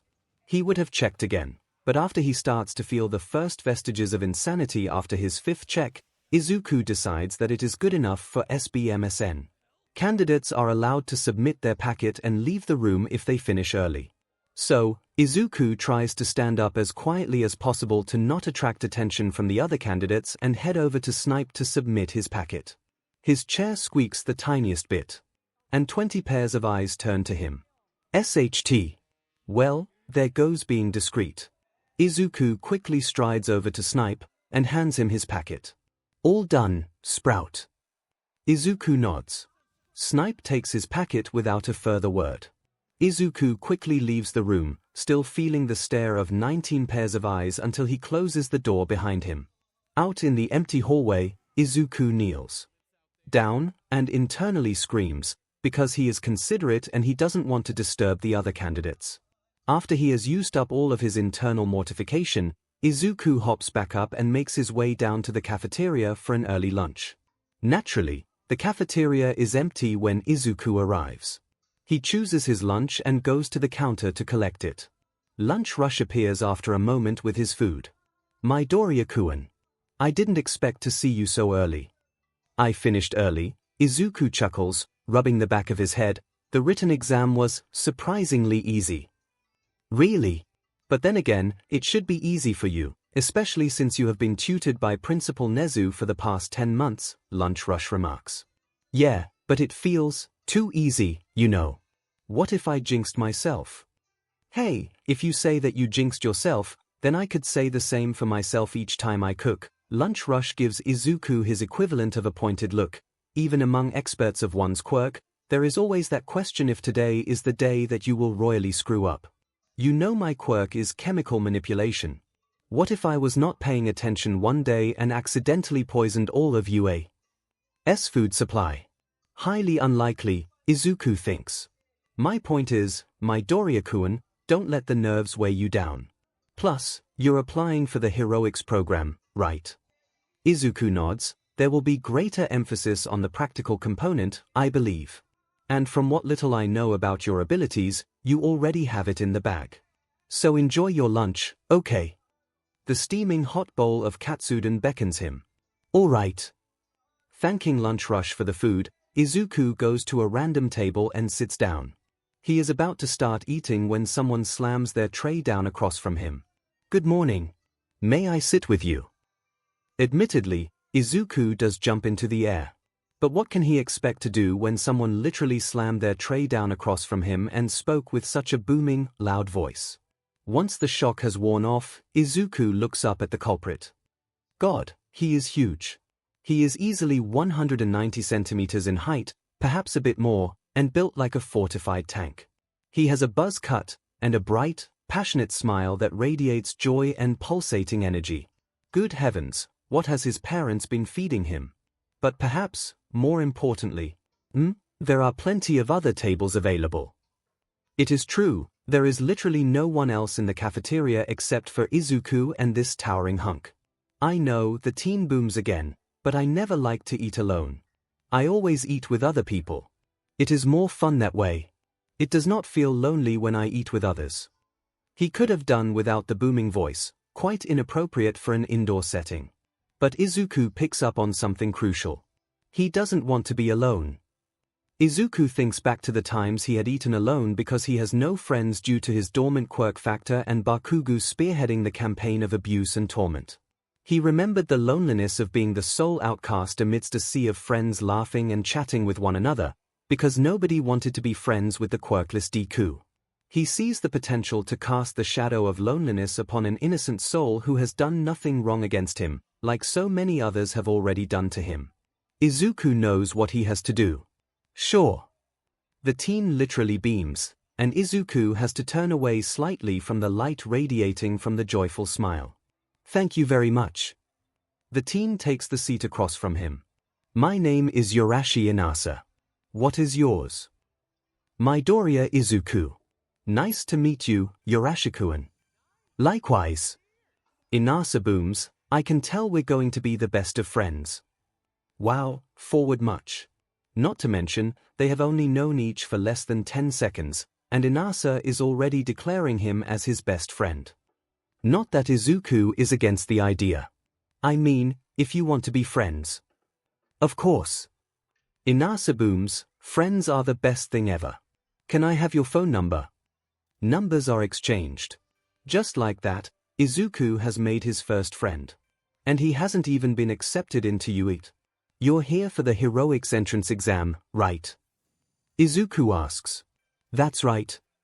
Inasa declares. Somebody needs to tell him about lowering his volume down to an indoor setting. Being a hero has always been my dream. Common ground, it seems. How did you find the written exam? Very easy. Inasa booms, I ripped through that paper like it was nothing. It must have been the same for you, though. You're the only one here. The common ground has expanded a little. I mean, I checked though 5 times to make sure there were no careless mistakes and such, but I can't help but wonder if I botched it, somehow. Izuku scratches his cheek. Nonsense. Inasa exclaims, if you got here before me, that means you are hella smart. The UA entrance examination is nothing to sniff at, you know. I am confident that you will ace it with no problem. Ah. Inasa, unknowingly, has become the second person today to express confidence in Izuku's intelligence. Even though they have only just met, Inasa is already giving him his word of validation. God, he must be either incredibly optimistic, or stupendously naive. What about yourself? Izuku asks. For sure. I studied like nobody's business for months. Pulled all-nighters and drank my special concoction to keep me going throughout the hours. And what is that concoction? Oh, nothing much. Just 10 shots of espresso mixed with 5 Red Bulls and a small bottle of caffeine pills. Izuku gapes at Inasa. How are you still alive? I don't know. Inasa shrugs, maybe it is my boundless energy. Well, at least he is self-aware. Then, Inasa changes the subject so quickly that Izuku almost had a whiplash. Anyways. Midoriya-kun, I think we should work together during the practical. Since you are very smart to finish the written examination first, you must have some strategies or tactics that will help you plow through the practical, am I right? Suddenly put in the spot, Izuku stammers, I don't really know what the practical exam will entail. But I would love to work together with you. Great. Inasa booms, with the two of us working together, we will be unstoppable. What is your quirk? It's quite complicated. Izuku replies, why don't you tell me what is yours first? I would be honored. Inasa shouts, my quirk is whirlwind. I can control wind currents and use them for all manner of long-ranged attacks and propulsion. That's so cool. Izuku gushes, which makes Inasa burst with pride. As for my quirk, it's called Phoenix. Phoenix. When I first got my quirk, I could manifest wings on my back, similar to the number 3 hero, Hawks. When I manifest my wings, my hair turns into fire as a side effect. Later on, I unlocked the ability of pyrokinesis, and at my greatest strength, I can transform into a humanoid phoenix. Inasa stares dumbly at Izuku for a long, awkward moment. That is, suddenly, Izuku finds his hands being grabbed. So cool. Quite frankly, Izuku is amazed that he hasn't gone deaf by now. You are so amazing. Inasa gushes, your quirk is versatile as hell. Oh god, I can see you doing so well during the practical exam. I'm so glad that I will be working with you. Hey, don't cut yourself short. Whirlwind sounds really powerful too. Can you create tornadoes or gales with your quirk? Inasa lights up, and goes on a rambling speech about his exploits with his quirk since childhood. This prompts Izuku to go into detail about the quirk training he had over the past 10 months. Both get completely lost in their conversation, as the cafeteria fills up with more candidates. By the way, Midoriya-kun, I want to ask you something. Why do you want to become a hero? Izuku takes a moment to think, I just want a better society. Heroes are supposed to be upholders of justice and peace. They protect the innocent and stop evil from destroying society. I want to be a hero so that I can help others and make society a better place to live in. Inasa is once again rendered silent. Izuku is beginning to wonder if he said something wrong when tears begin to trickle down Inasa's cheeks. Why you are so hot-blooded? First the unexpected tears, and then this. What do you mean by that? Inasa furiously wipes the tears from his eyes, even as people stare at him for being so loud. Every hero should be passionate about what they do. They need to be warm, sociable and kind-hearted to the people they serve. Heroes like All Might are my inspiration. Inasa does not notice Izuku's smile become a little fixed at the mention of the symbol of peace. They embody what true heroism is supposed to be. I see. Inasa gives Izuku a determined look. Midoriya-kun. Let's do our very best. Let's become the most hot-belted heroes ever. This gives him a good reason to smile genuinely. Let's do it. Hey. Present MIC slides onto the stage with as much subtlety as a screaming cockatiel. Welcome to the briefing for the 𝐒𝐻 practical exam. Can I get a loud yeah? Yeah. Inasa screams. He is the only one. Izuku glances around. Nobody else answers the voice hero's call. He rolls his eyes, disappointed in his fellow candidates. Izuku stands up and shouts, woo. Tough crowd, aren't you all? Present MIC chuckles, but to candidates 157 and 345, thank you both. You two are great cookies, and I appreciate your enthusiasm. Izuku sits back down, ignoring the looks he is getting from the rest of the hall. Inasa beams at him and flashes a thumbs up. Let's get this show rolling. Present MIC continues, as a screen descends behind him. All of you are potential heroes in the making, and what do heroes do? He produces a clicker, and the screen turns on. Heroes take down villains, of course. And in this practical assessment, you will be facing off against 4 types of villains, specifically robots. The silhouettes of the 4 robots appear on the screen. Each robot carries a different number of points, from 1 to 3, present MIC explains, you are to take out as many robots as possible within a time frame, and the higher your points, the greater the chance of you being accepted into 𝐻𝐸. Of course, I won't disclose how much time you have. It certainly raises the stakes, no. Izuku mumbles under his breath, trying to estimate how many points he and Inasa need to be accepted. Excuse me. Izuku is jolted out of his mumbling by a loud voice that is, actually, not from Inasa. Several rows behind, a bespectacled candidate stands up. You did not divulge the number of points for the fourth robot. How is this supposed to represent the top standard of deliverance 𝐻𝐸 is known for? And you, the one with the red hair. The candidate chops a hand at Izuku. I can hear your muttering from here. You are being a disruption to those who are trying to pay attention. If you are being a nuisance, you don't belong here. Izuku feels the fire rise in him. How dare this rich, pretentious snob? Before he can give this bastard a violent roasting, though, Inasa jumps to his feet. How dare you? His booming voice explodes across the hall. You have no right to call out my friend in front of the entire hall. And you just interrupted present MIC during his speech. If anything, you are the disruptive nuisance who does not belong here. The bespectacled candidate splutters, not expecting someone to shout back at him. Now, no need to shout, listeners. Present MIC intervenes, we are not here to tear at each other's throats. Candidate 157, please sit down. And to Candidate 298, I was indeed about to get into the fourth robot, so please sit down too. Properly chastised and mortified, the bespectacled snob bows deeply and sits down. Inasa does the same too, his expression fierce with simmering rage. Izuku pats his hand as a gesture of thanks. The fourth robot is what we call the 0-pointer, present MIC continues, and the image comes into view on the screen. Basically, there is no reason for you to take on this robot. If you do see one heading your way, that is your cue to run for the hills. Does anyone have any questions? The voice hero lets the silence stretch for a bit, before clapping his hands together. If there are no questions, we have come to the end of the briefing. Please head to your respective changing rooms and be at the bus bays by 3 p.m. Good luck out there, and break a leg. I can't believe that guy. Inasa huffs on the bus ride to the assessment grounds. You weren't even being that loud to begin with. He was much louder, and not to mention rude.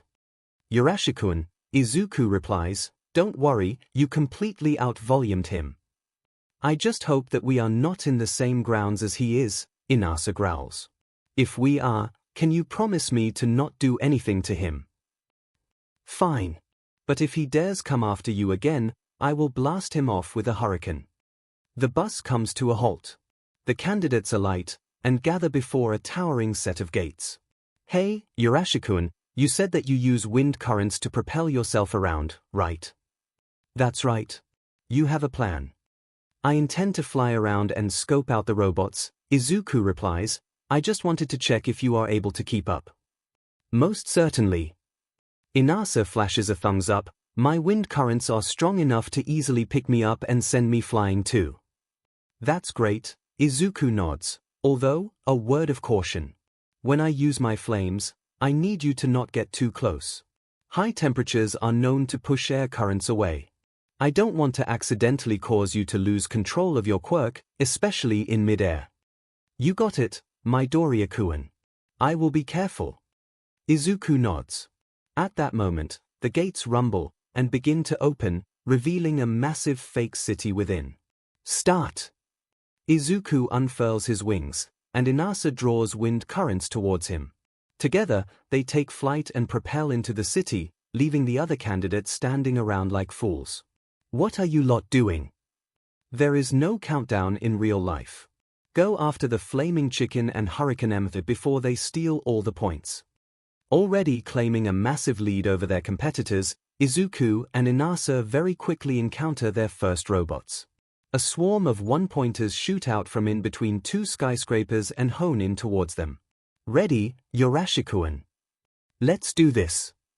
Together, they unleash a barrage of fire and wind at the robots. The intense heat incinerates the robot circuitry, and the gale force winds blow the rest away into buildings and down into the street below. In one fell swoop, they decimate 10 of these robots without breaking a sweat. Nice one, Midoriya-kun. Not bad yourself. They share a fist bump. Come on. Let's keep looking. Izuku calls over the wind. Right on cue, an army of 3-point robots, lined up in 4 lines, rumbled down the street. You take half. Inasa nods. Sure. They come to a land before the robots. Inasa unleashes a hurricane against the 2 right side lines of robots, while Izuku lets loose a surge of fire towards the left side lines. The superhuman force of wind and fire blasts through the robots, incinerating them into charcoal and blowing the rest away into the distance. Boo yeah! Inasa pumps a fist into the air. Now we're talking. How many points was that? Izuku asks. I do not know, and I do not care. Inasa laughs. Let's just have fun. And that they do. Quite a diverse bunch of candidates this year. Nezu remarks, this should be interesting. Up in a watchtower, the entire staff of Yu-san's present MIC, who is perched on the top of the tower, sit in a room with dozens of screens recording the happenings in all of the testing grounds. This is completely routine for the gathered staff. They would watch all of the candidates going all out to gather as many points as possible for themselves, while noting any unique or remarkable outliers who garner special attention with their skills or prowess. As it is, while the rest of the staff watch the screens, Aizawa and Nezu are focused on one particular testing ground. It seems that Midoriya-kun is teaming up with someone. Do you know who it is, Aizawa-kun? Yorashi Inasa, quirk, whirlwind. Apparently caused a scene during the briefing earlier with another candidate. Oh! From what Zashi told me, someone called the gremlin child out for muttering too loudly. Yorashi took offense to that and smacked them down verbally. Interesting. So Midoriya-kun has his first ally. Nezu rubs his paws. I can't wait to see how they will tackle the exam together. Aizawa turns to the screen, just as Izuku and Inasa decimate a bunch of 2-pointers. He sighs, reaching down for a hidden vodka bottle. Of course, this is the UA entrance exam, and something is bound to happen that throws things off the rails. Izuku has just kicked away a 1-pointer when he spots someone below. They have gravity-defying purple hair, and eye bags so severe that they are certainly not healthy. Armed with what appears to be a stop sign, the candidate is unaware that a 3-pointer is sneaking up on them. Izuku immediately swoops down. Watch out! The candidate spins around at the sound of his voice. The robot turns towards Izuku, and the winged teen is the last thing it ever registers. A blast of fire renders it useless. Izuku touches down and rushes to the candidate. Are you alright? Are you hurt? Staring back with wide, yet tired eyes, the candidate shakes their head. I'm fine. You need to be careful, it would be dreadful if you got hurt, Izuku tells them. He is about to take off again when the candidate grabs his arm. Wait. Can you help me? Here. Your quirk is very powerful. Can you help me get some points? What's wrong? Izuku asks, is your quirk not effective against robots? The candidate shakes his head. I see, Izuku nods. Sure, I'm more than happy to help. A look of relief flashes across their face. Thank you. You're most welcome. Suddenly, everything goes grey and hazy. Izuku loses control of his body, as if he has dissociated on the spot. Help me get some points, the candidate orders. Izuku robotically grabs them and takes off into the sky once more. Oh ho! What's this? Nezu's curiosity is piqued. It seems that Midoriya-kun is under the effect of a quirk. Aizawa zooms in on the screen. Shinsu Hitoshi, quirk, brainwashing. Honestly, he has a good strategy. His quirk is useless against robots. As such, he needs someone else to help him gain points. He turns to Nezu. This is why we need to overhaul the practical component. Quirks like these fall through the cracks because they are not combat-oriented. Nezu sighs. I fully hear you, Aizawa-kun. Unfortunately, the school board and the commission keep blocking my attempts to have the practical exam changed. A failure of this society and its obsession with flashy quirks. Aizawa is very much inclined to agree, but moving on, what is Yorashi doing? 𝐿𝐿 turns back to the screen. Interesting. Where did he go? Inasa wonders, as he punches through a one-pointer. He had turned away for 1 second, and Izuku was suddenly gone.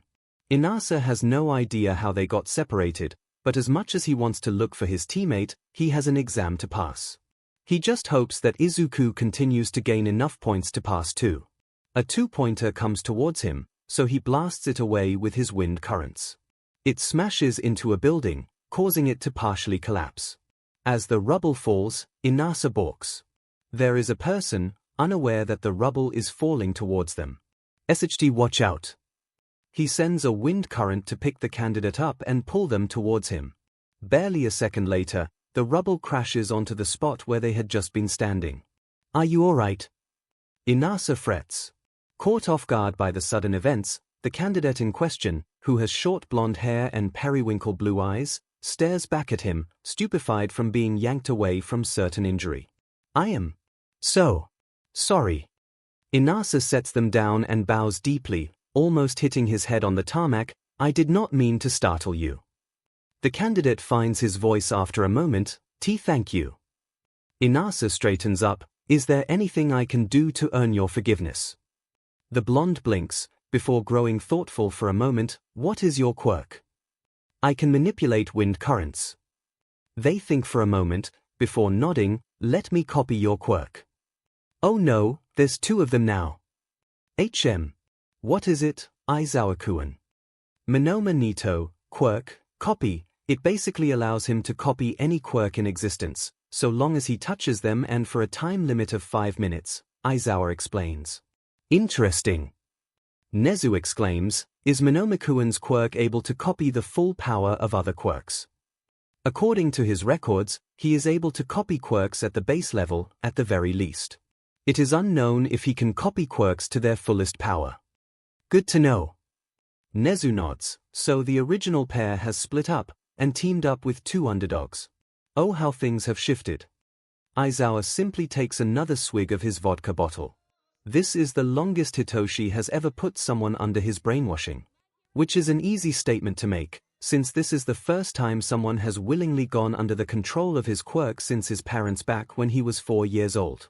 Every time he uses his quirk on someone, his victims always go under unwillingly, but it is better than to be beaten into a pulp for simply existing with a so-called villainous quirk. He dreads to think of how this winged redhead will react once he is released, but that is for future Hitoshi to worry about. Right now, he focuses on getting as many points as possible.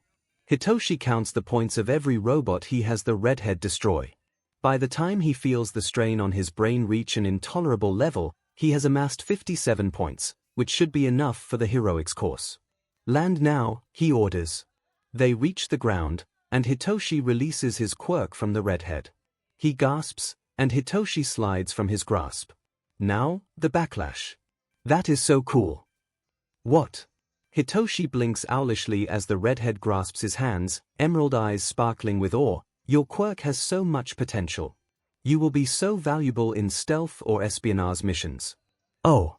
Maybe even in underground heroics, slinking through the shadows and ensnaring targets to get information out of them. God, this opens so many possibilities.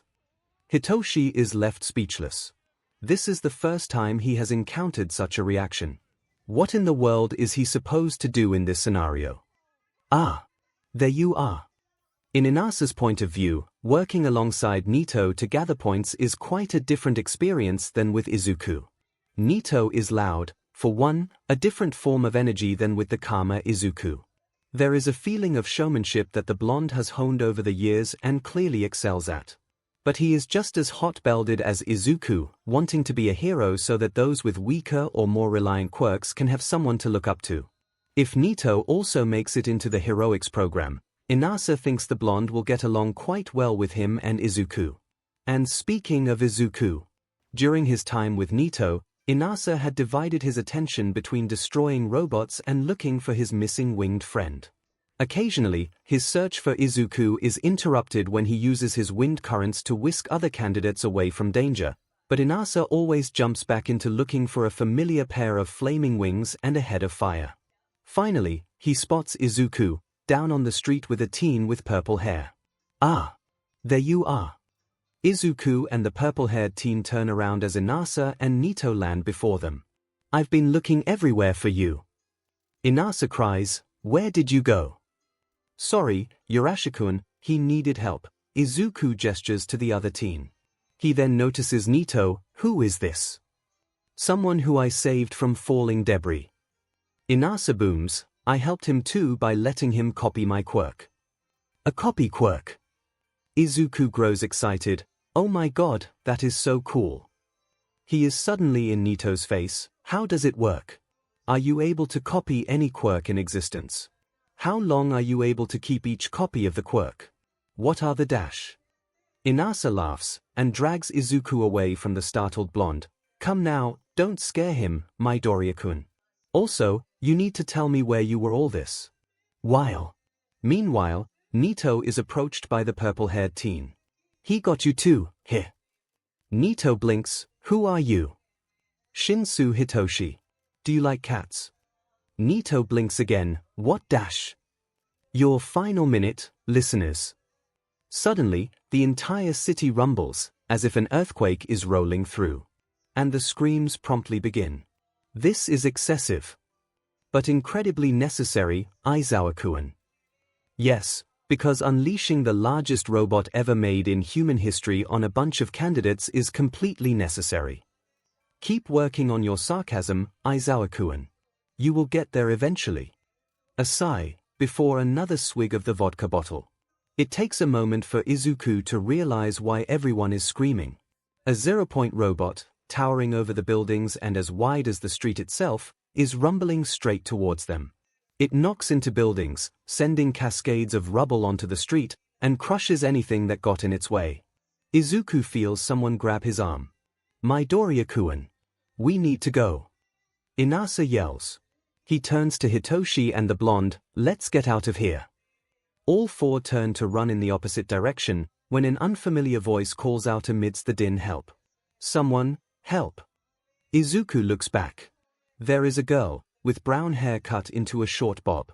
She is lying prone on the street, her foot trapped underneath several pieces of broken concrete. And just meters behind her, the 0-point robot rumbles forward, heading straight towards her. Izuku tears his hand out of Inasa's grasp, and runs towards the girl. Help! Don't worry. I'm here. Izuku calls to her. He immediately tries to haul the concrete off her foot, but the pieces are too heavy. Urashi-kun. I need your help. Now.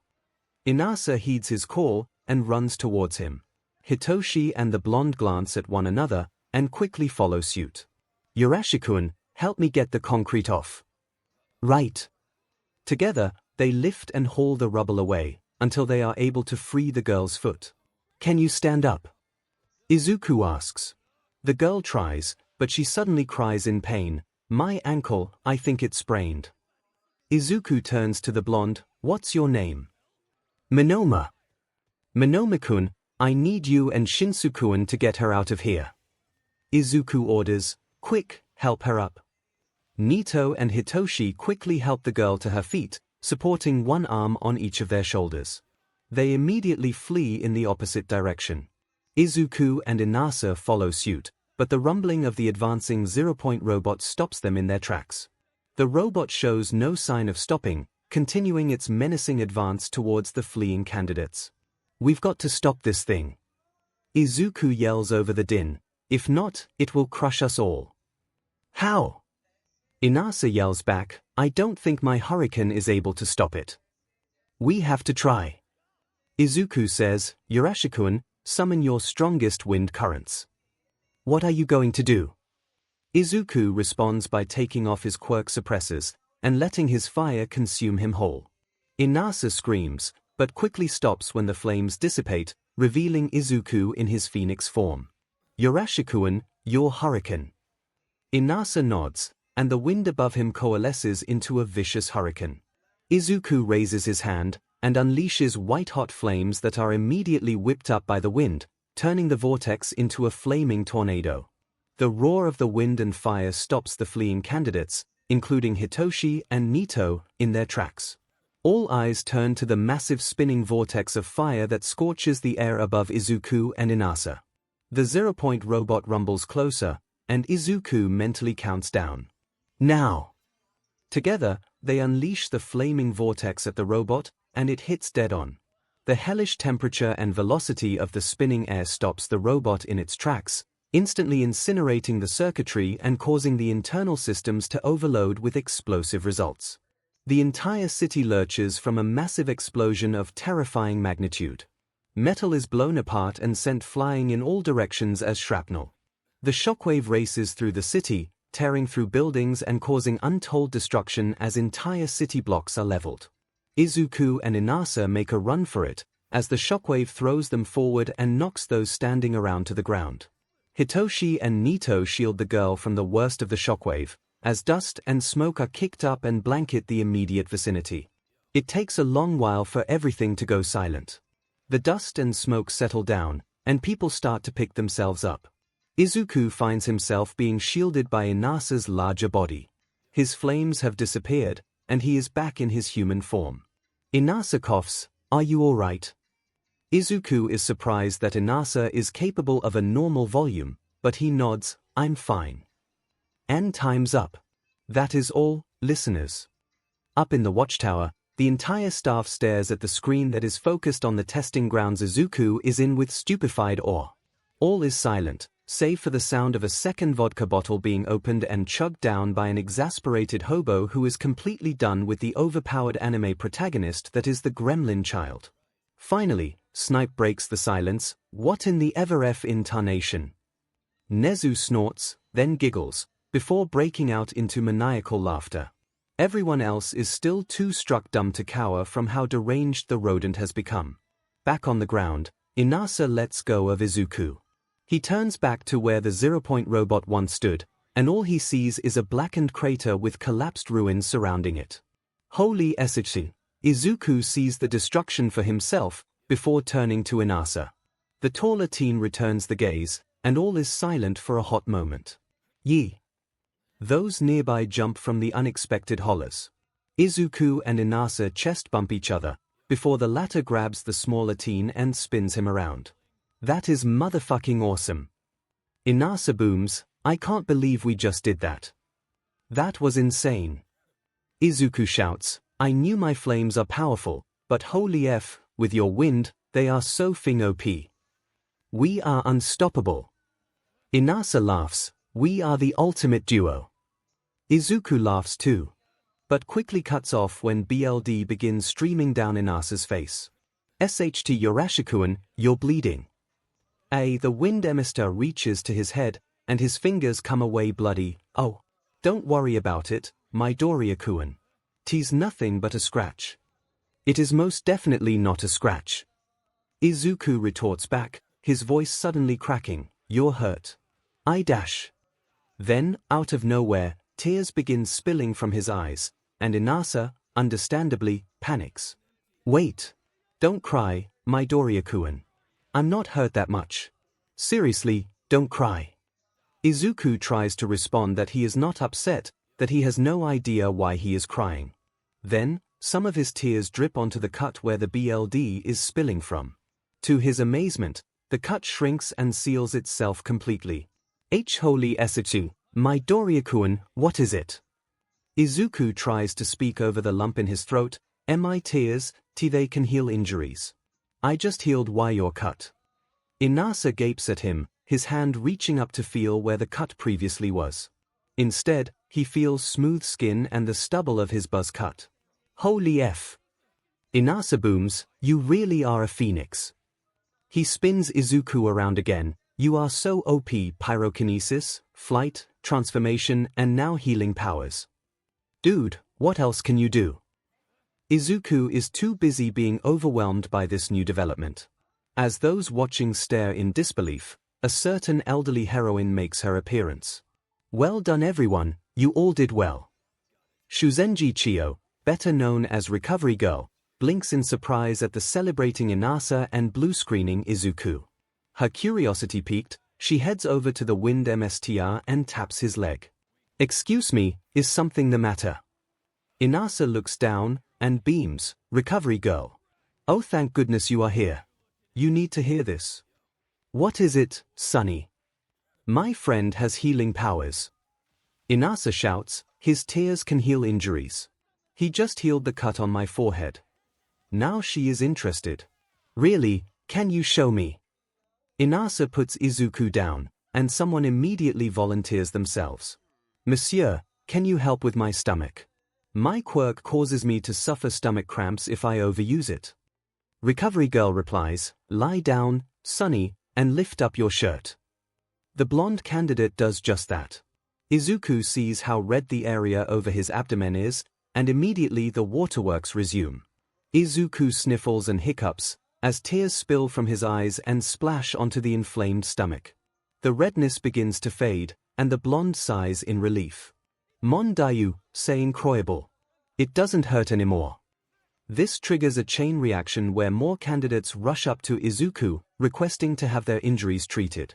Almost immediately, arguments break out with candidates demanding that they should be treated first because their injuries are more serious. Definitely not because Izuku still has his wings out and he looks like an angel tending to the wounds of the innocent. Seeing as she is no longer needed, recovery girl huffs and heads back to the gates.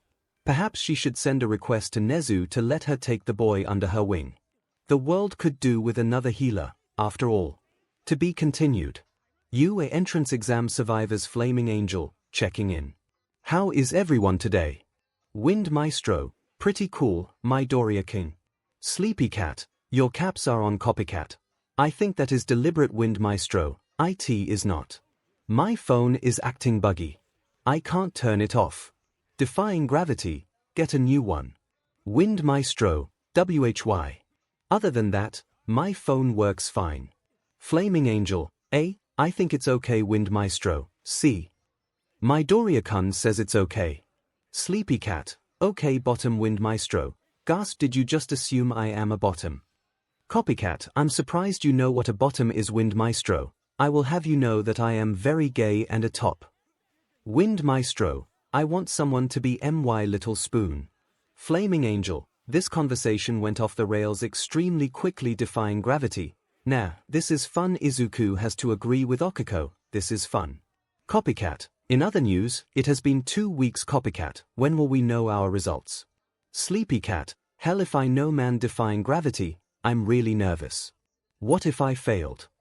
Wind Maestro, Uraraka-chan. You will definitely not fail. Defying gravity, how do you know? Flaming Angel, considering that your quirk is incredibly powerful and strong, the chance of you failing, Uraraka-san, is extremely minimal. Flaming Angel replying to Copycat, and for the record, the results will reach your homes in 1 hour and 16 minutes. Sleepy Cat, that is hella specific. Copycat, how do you know that? Flaming Angel, I have my sources. Defying gravity, there you go being all ominous again. Sleepy Cat, Angel does not accurately describe you anymore. Copycat changed Flaming Angel's name to Flaming Demon. Flaming Demon. Flaming Demon, I just showed this to my guardian Flaming Demon, and I kid you not, he is cackling so hard that he is spilling his tea everywhere. Copycat, who is your guardian? Defying gravity, you don't live with your parents. Flaming Demon, my egg and SPM donors failed their fundamental responsibilities. Flaming Demon, egg is in the slammer, and SPM is somewhere out there. Defying gravity, Dean, I'm sorry I asked. Flaming Demon, no worries, I don't care about them anymore. Copycat, you still did not answer my question. Flaming Demon, do you really want to know? Flaming Demon, if you do, you will have to swear an oath to not tell anyone outside of this chat. Sleepy Cat, Demon, you really are a demon. Wind Maestro, out of curiosity, what happens if we break the OH? Flaming Demon, I will cremate you to ashes. Copycat. Sleepy Cat. Defying gravity. Wind Maestro. Flaming Demon, I'm just joking. Flaming Demon, or am I? Copycat, I will swear it. Sleepy Cat, Demon bro, you're just going to sign your soul away like that? Copycat, curiosity already killed me. Wind Maestro, but satisfaction will bring you back. Copycat, thank you, Yurashi. Flaming Demon, my guardian is Principal Nezu. Copycat. Sleepy Cat. Defying gravity. Wind Maestro, several people are typing, now it is Izuku's turn to cackle. What has gotten you so maniacal? 𝐿𝐻𝐻 asks as he cleans up the spilled tea. I just told my friends that you are my guardian, 𝐒𝐿𝐻𝐻 replies. 𝐻𝐻 chuckles, I see, and noticing that your phone is break-dancing across the table, I take it that your friends are freaking out. Clearly so, 𝐒𝐿𝐻𝐻 grins, as he stops his phone from jumping off the table. Sleepy cat, Midoriya 𝐒𝐻𝐻, you little SHT answer US, goddammit. Copycat, stop blue-ticking US. We know you are still here. Defying gravity, you don't get to drop this thing bombshell on us and thing disappear. Wind Maestro, spill the tea, be a spill. IT. Now. Flaming Demon, alright, 𝐒𝐭𝐚𝐲 𝐔𝐸𝐽𝐫 Flaming Demon. Do you guys want the summarized version, or the whole story? Defying gravity, whole. Sleepy cat, whole. Wind Maestro, whole. Copycat, spare us no detail. Flaming Demon, gather around children, and buckle your seatbelts. Flaming Demon. This is about to get wild. 𝐒𝐻𝐻 goes into great detail about how he came to live with 𝐻𝐻 in the U campus. He tries to not mention about his suicide, but after his friend's request for the details, despite his warning, 𝐒𝐻𝐻 relents and explains that after All Might destroyed his dreams and left him on that rooftop, he decided to take his life.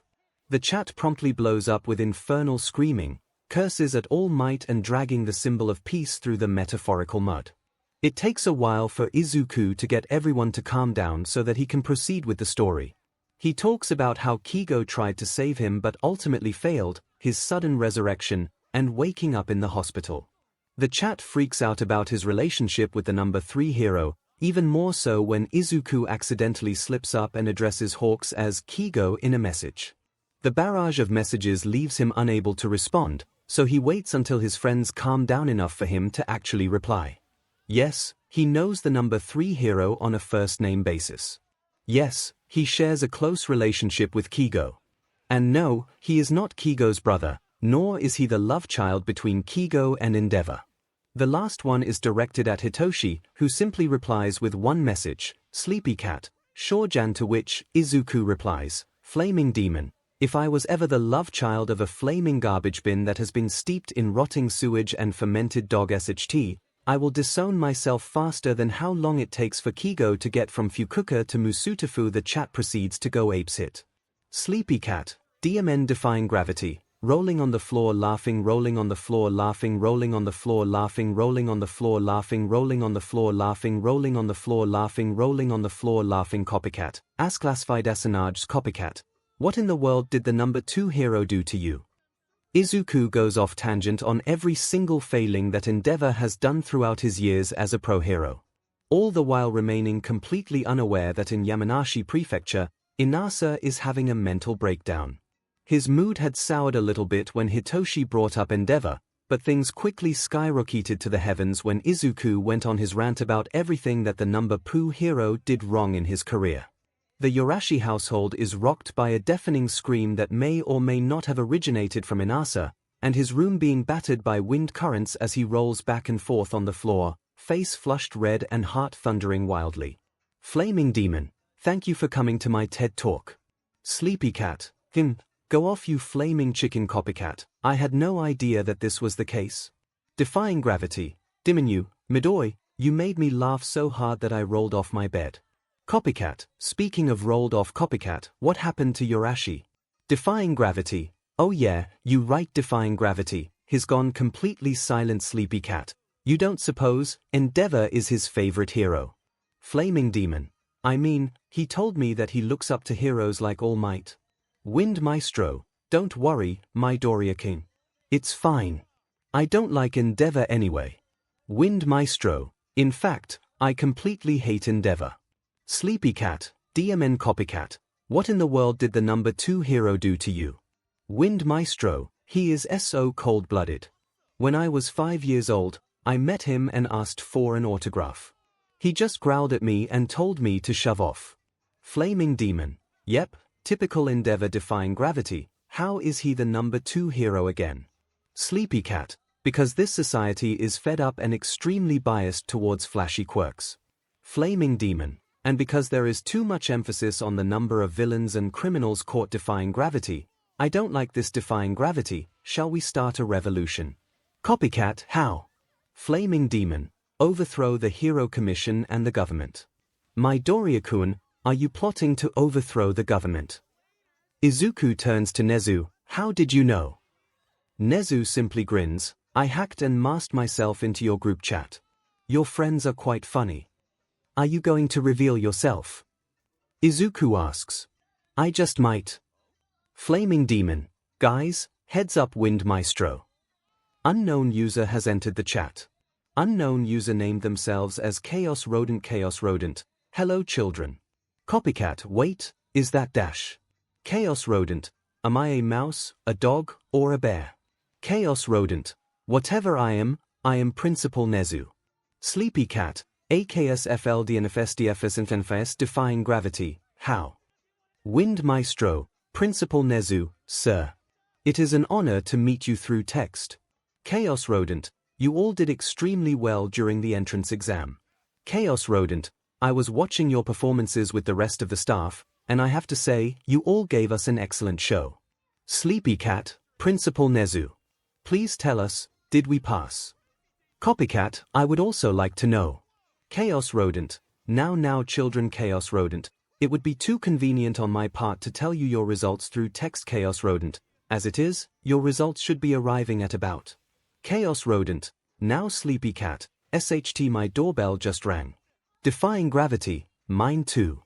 Wind Maestro, will be right back. The chat goes silent after that. Nezu puts his phone down and produces an envelope from somewhere. He slides it to Izuku. Your results. Izuku quickly tears the envelope open, and a round disc slips out and clatters on the table. It suddenly activates, and a hologram appears. Hello Midoriya-kun. This is merely a formality, since you really went plus ultra during the exam. I will get straight to the point, you passed with flying colors. You scored an unbelievable 98% on the written portion, and take a look at your practical score. The holographic image of Nezu disappears, and is replaced with a leaderboard. Izuku's eyes nearly bug out of his head. Midoriya Izuku, 88 villain points, 22 rescue points, total, 110 points. Urashi Inasa, 83 villain points, 25 rescue points, total, 108 points. Uraraka Okako. Congratulations, Midoriya-kun. You are this year's top scorer, even surpassing the record set by All Might when he was a student. Your score is more than enough to qualify you for the Heroics program. And so, I warmly welcome you to UA. This is your Hero Academia. The hologram closes after that. Izuku sits frozen in place, staring blankly at the disc. Nezu simply takes a sip of his refilled tea. Izuku's phone starts breakdancing again, snapping him out of his stupor. He picks it up. The chat is blowing up once more. Sleepy Cat, holy F. I passed. I'm in the Heroics program. Defying gravity, me too. Can't believe I'm number 3. Copycat, congratulations, Midoriya. Wind Maestro, damn it at Flaming Demon, we are so close. I was hoping that we will tie for top place. Sleepy Cat, this is fing insane. I'm going to be a hero. Defying gravity, we all are. Wind Maestro, quick. Check what class you are in. Izuku turns to Nezu. Since you are the top candidate, you are automatically in class 1A. Izuku dives back into the chat. Flaming Demon, I'm in 1A. Defying gravity, hey me too. Wind Maestro, same. Copycat, it appears that we are going to be classmates. Sleepy Cat, demon Sleepy Cat, I'm in 1B. Defying gravity, oh no. Wind Maestro, don't worry. We may be in different classes, but we are still friends. Copycat, there is no distinction between 1A and B. Copycat, we are all training to be heroes. Copycat, that is what matters most. 𝐂𝐲𝐿, you are quite right, Minoma-kun. 𝐂𝐲𝐿, also, fret not at Sleepy Cat, there will be many chances for you to be with your friends. 𝐂𝐲𝐿, I will organize the curriculum so that classes 1A and B will have some lessons together. Wind Maestro, sweet. Defying gravity, this is gonna be fun. Sleepy Cat, catch me here crying my eyes out. Sleepy Cat, I feel like anything is possible now. Copycat, including you getting a full 8 hours of sleep a night. Sleepy Cat, Almost anything is possible now. Flaming demon, haha, defying gravity, wind maestro, bwahahaha. Chaos rodent, I look forward to seeing you all soon. To be continued. They arranged to meet one another at the front gates. Izuku is the first one there, naturally. The time it takes from the house to the gates is not that long, meaning that he spends the better part of half an hour listening to pre-quirk era music and tapping his foot along with the beat. As he waits, Izuku receives a message from Kigo, wishing him luck for his first day of school and his apologies for not being able to see him off to class. Izuku quickly replies back and goes back to his music. Midori-kun. Thankfully, his music is not loud enough to block out background noise. Izuku takes off his headphones at the sound of the familiar feminine voice. Uraraka-san. Good morning. Good morning. Were you waiting long? The brunette goes up to him. Not really, the perks of living on campus means that I get to places extremely quickly. Izuku replies, how are you feeling? Today's our first day. I'm so excited. Okiko beams, pumping her fist into the air, we're going to be heroes. Suddenly, there is a whoosh of air coming from behind. Good morning. Izuku lights up, good morning, Urashikuan. Inasa bows deeply to them both, I got here as fast as I could. I even used my quirk to give myself a boost. But isn't public quirk usage illegal? Asks Okiko. Nobody notices when the wind picks up a little. Inasa replies with an uproarious laugh, at least I wasn't flying my way here.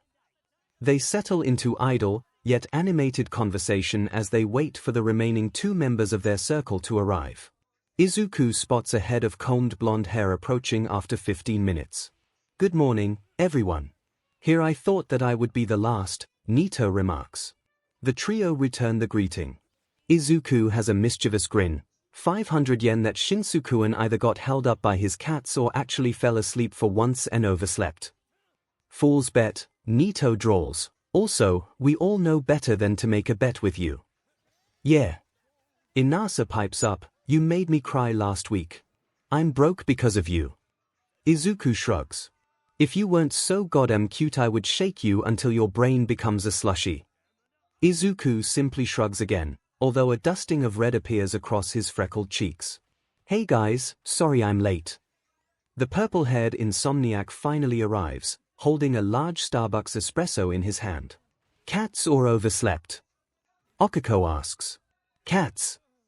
No such bet exists, Midoriya-kun, Nito drawls, stop giving us that look.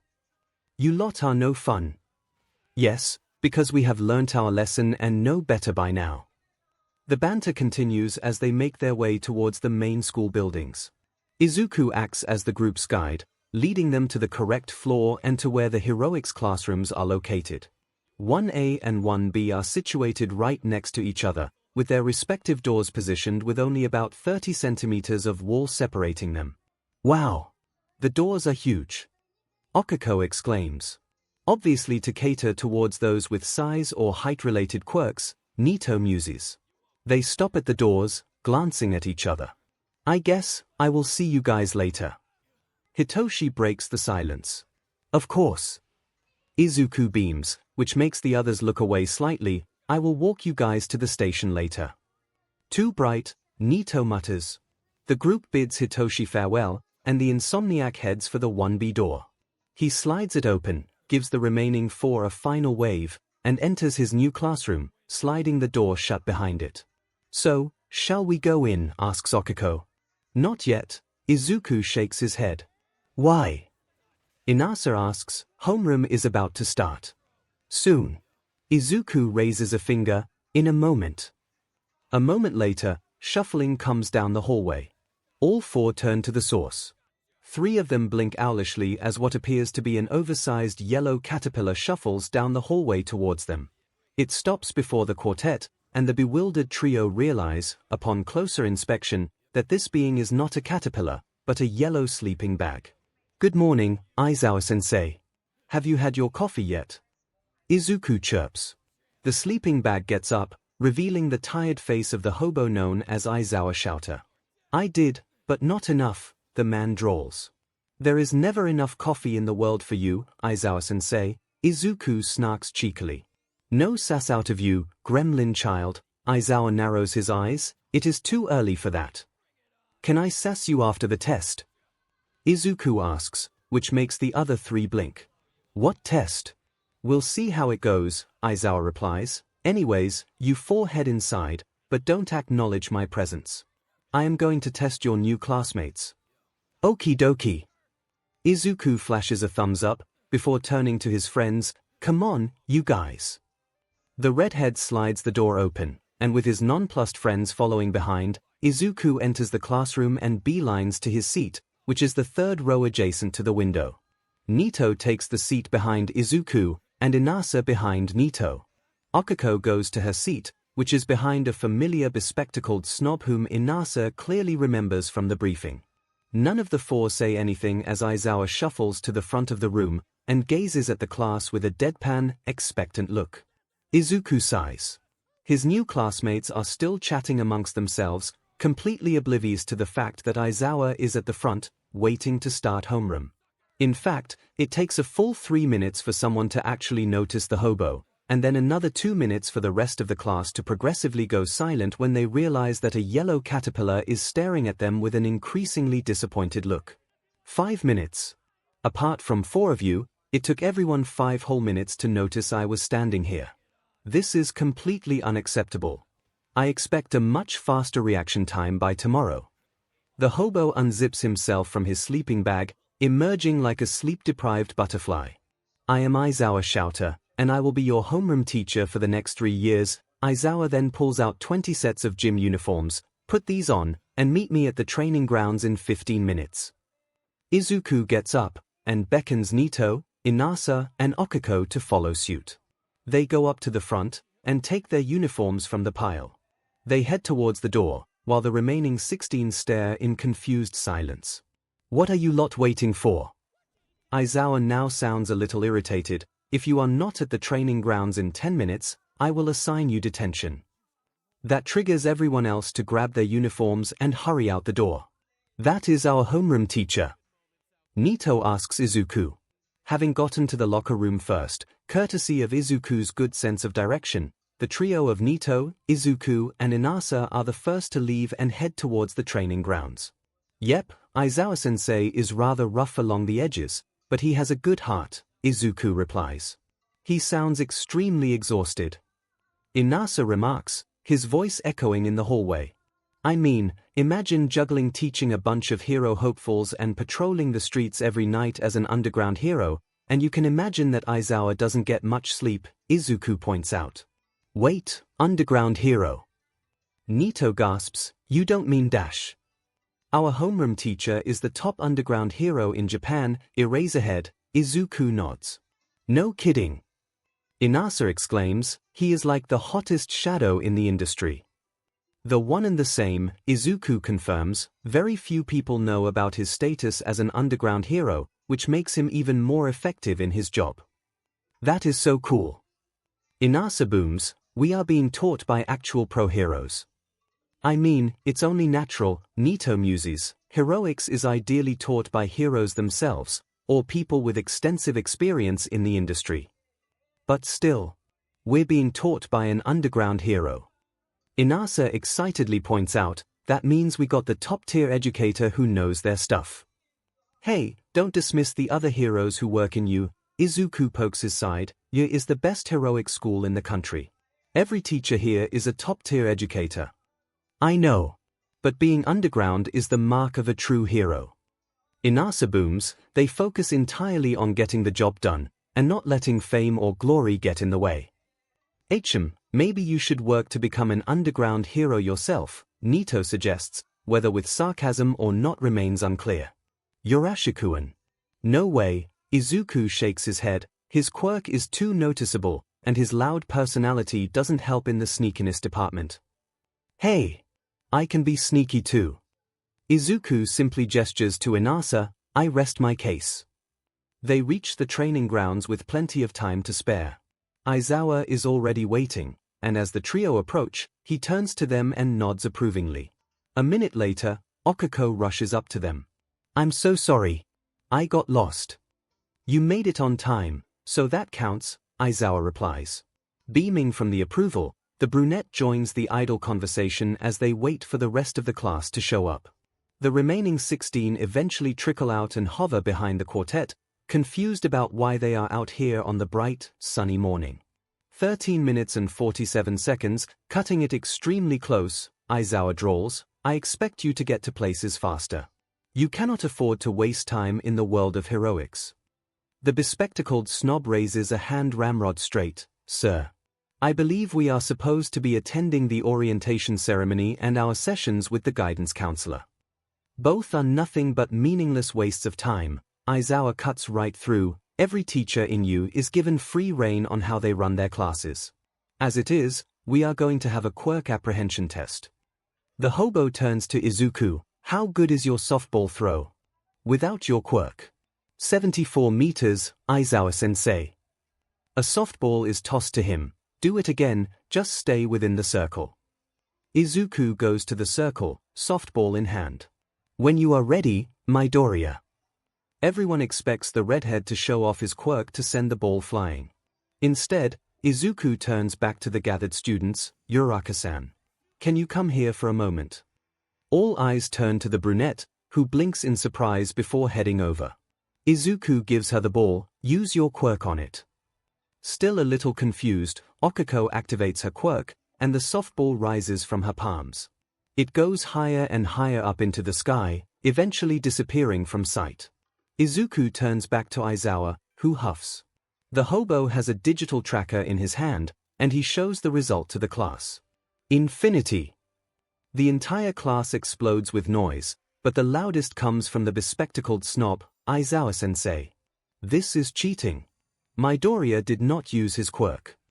"Did I say that he can only use his quirk?" Aizawa raises an eyebrow. "The only restriction I gave to Midoriya is to not leave the circle. He is well within his rights to ask for help from his classmates. As it is, the hobo addresses the class as a whole. None of you are allowed to copy Midoriya after this, so no asking Uraraka to help you with your toss. Am I clear?" The class nods, while the snob is left chastised and mortified. "Let's get on with this," Aizawa continues, tossing Okako a softball. "Your turn." In the end, the students of 1A use all manner of creative means to complete their softball toss. Inasa uses a hurricane to blast his ball into the heavens, while Nito copies Inasa's quirk and does the same, albeit with less power since he only copied the quirk at the base level. One of the recommendation students, a appealing raven-haired girl by the name of Urozu Momo, creates a missile launcher from her body to shoot the ball into the stratosphere, while a girl who is completely invisible, who goes by Hagakure Toru, scares one of the male students, Ojiro Mashirao, into launching the ball just as he is about to throw it. From there, a series of other tests are conducted. For Izuku, it is simply a repeat of the first fitness test that he did with Aizawa last year. Only this time, he has his wings as an extra boost. He outflies Ida Tenya, the snob, in the 100-meter dash and the long-distance run, although Inasa puts up a close fight with his wind propulsion. This, however, results in an unexpected interruption, whereupon after he shows his wings for the first time, a dark being slams into him. "You are a burb. My host is also a burb. You two should be best friends. Dark Shadow. Cease such behavior at once." This is how Izuku meets Tokoyami Fumikichi, a short teen with the head of a bird that resembles either a raven or a crow. Fumikichi apologizes for Dark Shadow's behavior and retreats away, which makes Izuku believe that Fumikichi prefers to be left alone. But back to the tests. Everyone else has their own advantages in the different tests. Shuji Mizu, a 6-armed teenager who can create any limb or external body part from his arms, outclasses everyone in the grip strength test. Asui Tsuyu, a girl with a frog mutation quirk, dominates the sidesteps test. Emma Yuga, the one whom Izuku healed his stomach cramps at the end of the entrance exam, dazzles the standing long jump by using his naval laser to clear the sandbox. And Ashido Mina exceeds everyone in the seated toe touch due to her enviable flexibility. It is Mina that unintentionally sets things in a different direction with an offhanded comment. "This is so much fun," she exclaims within earshot of Aizawa. "He is going to be great." The hobo says nothing, except glancing at Izuku and nodding slightly. The redhead gets the signal and nods back. When all tests are concluded, the class gathers before their teacher, sweaty and exhausted. Before I release the results, I have something to say, Aizawa drawls. Before his voice takes on a dangerous edge, it appears that several of you think of this exercise as a way of goofing off, that this is fun and nothing but a game to you. Izuku notices how Mina flinches at the word fun. The world of heroes is not fun and games. Villains and criminals will not hesitate to harm or kill you if you don't take things seriously. Innocent civilians could get hurt or even die if you are not up to par. As a teacher, it is my duty to ensure that only the best become heroes, and those who are here for a good time are kicked to the curb before they become collateral damage to themselves and others. The atmosphere tenses. As I would normally do, the worst performing student will be expelled from the heroics course. The class, for the second time today, explodes. You can't do that. That's unfair. What the F? This is bullshit. You will find that I can, and will expel students who don't maintain a high standard. Aizawa silences all protest with his quirk-activated glare. I will not send students to their untimely deaths because they think heroism is a given right since they have flashy or powerful quirks. If you are not here for the right reasons, then get out before you cause heartbreak to innocent people. The class shifts uncomfortably, on edge as the moment of truth approaches. Here are the results. A holographic screen appears, listing the students in descending order on how well they performed overall. Izuku finds himself in second place below Momo, which is kind of expected, given how versatile her creation quirk is. Inasa is third, Uraraka is sixth, and Nito is at a comfortable ninth. All eyes, however, are at the bottom of the list, where Toru's name is placed. The invisible girl promptly bursts into distraught tears. Aizawa closes the screen and addresses the class. This would be the moment where I send Hagekyo packing. However, I also did say that this would happen in normal circumstances. Confusion starts to spread. The fact is, all of you have potential to be heroes. Your strengths are different, but each of you have abilities that will give you an advantage in the line of duty. Also, none of you slacked off during the tests, despite the incorrect mindset that a few of you currently possess. He stares at Mina for a moment, however, that can easily be corrected over time. Since all of you have proven that you are, at least, willing to work hard, nobody will be expelled today. Toru cries in relief, but Aizawa is not done. However, my threat of expulsion still stands. If you show any signs of slacking off or you fail to take things seriously, you will be kicked to the curb faster than you can say hero. This is you, after all, and we expect you to go plus ultra in everything you do. Are we clear? Yes, sensei, the class chorus. Good, now go back to class and collect your syllabus. Aizawa shoos them off. We're done for today.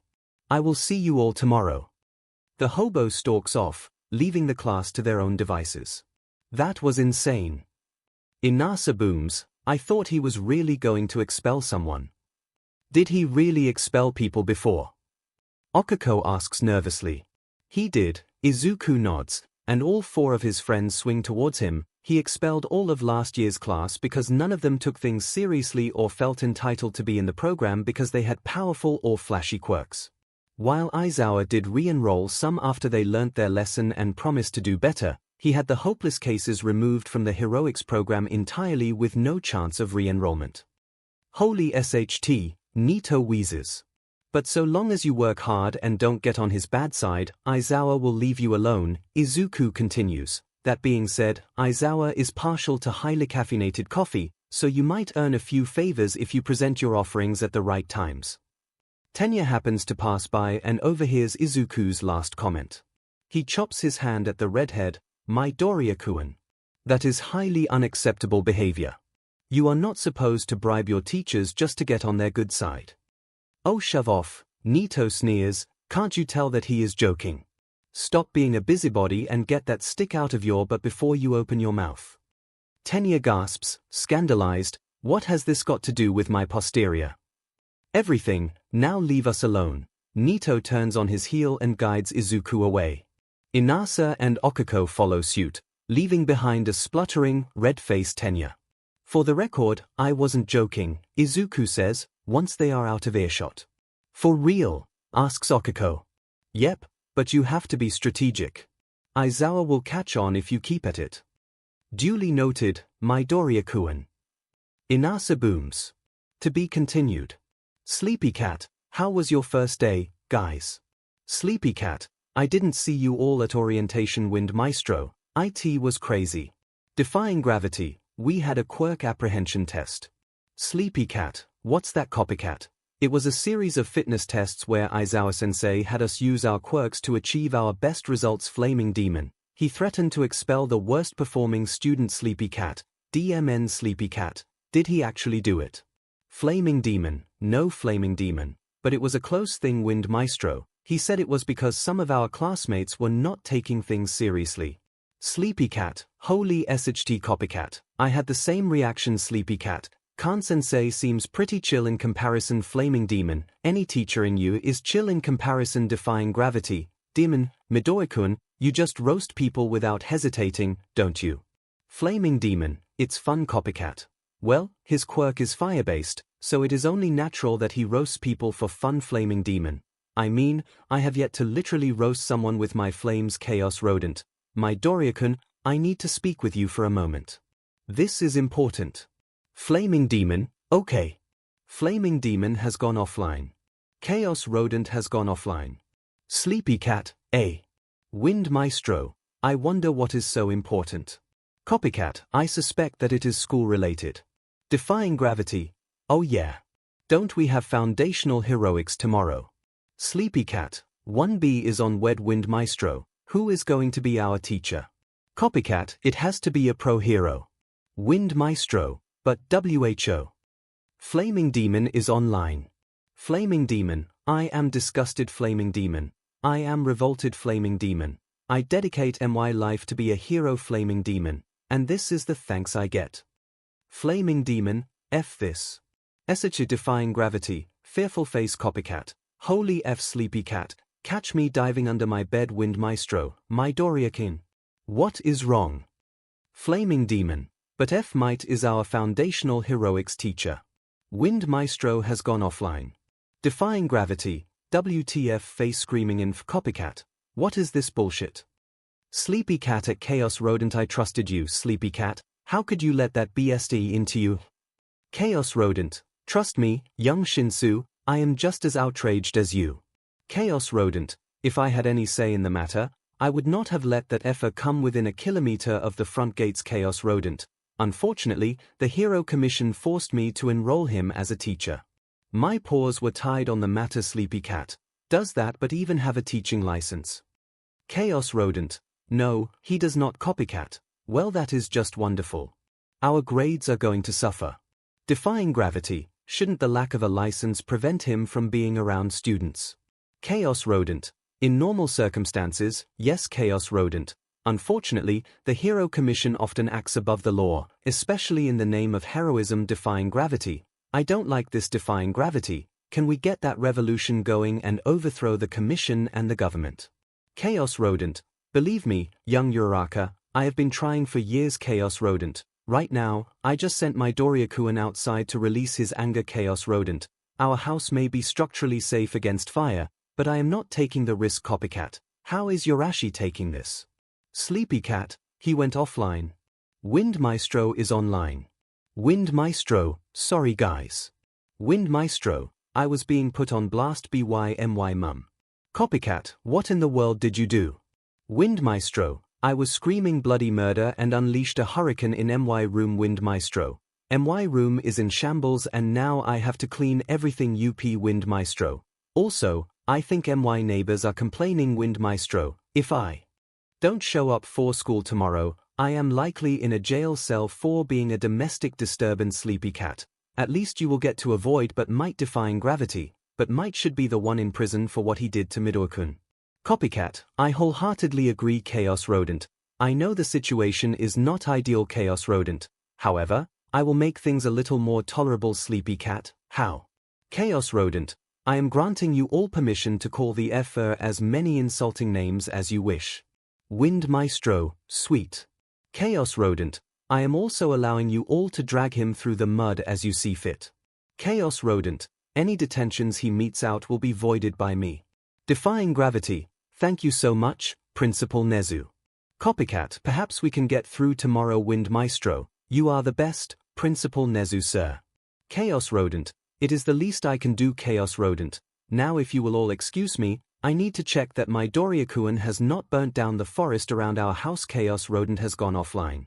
The next day, there is a dark cloud of tension over the group of 4 in 1A, and a single cloud over Hitoshi in 1B.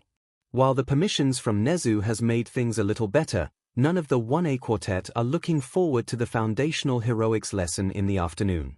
Their collective irritation remains volatile throughout the morning. Any mention of the afternoon lesson by their classmates are met with snappish remarks and cutting sneers, meaning that the rest of 1A very quickly gave the quartet a wide berth up until around lunchtime.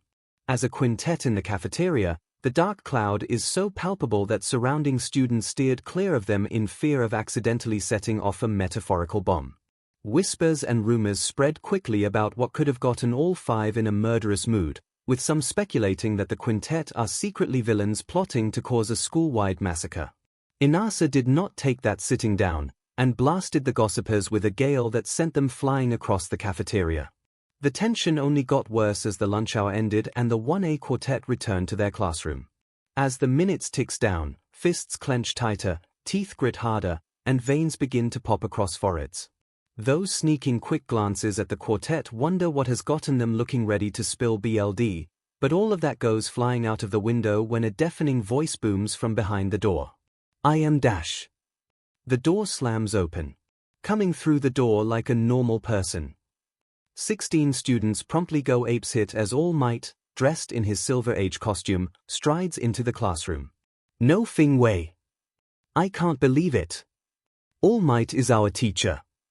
The cloud of darkness grows stronger over the quartet. All Might goes to the lectern and laughs. Today, we are going to have our first ever foundational heroics lesson.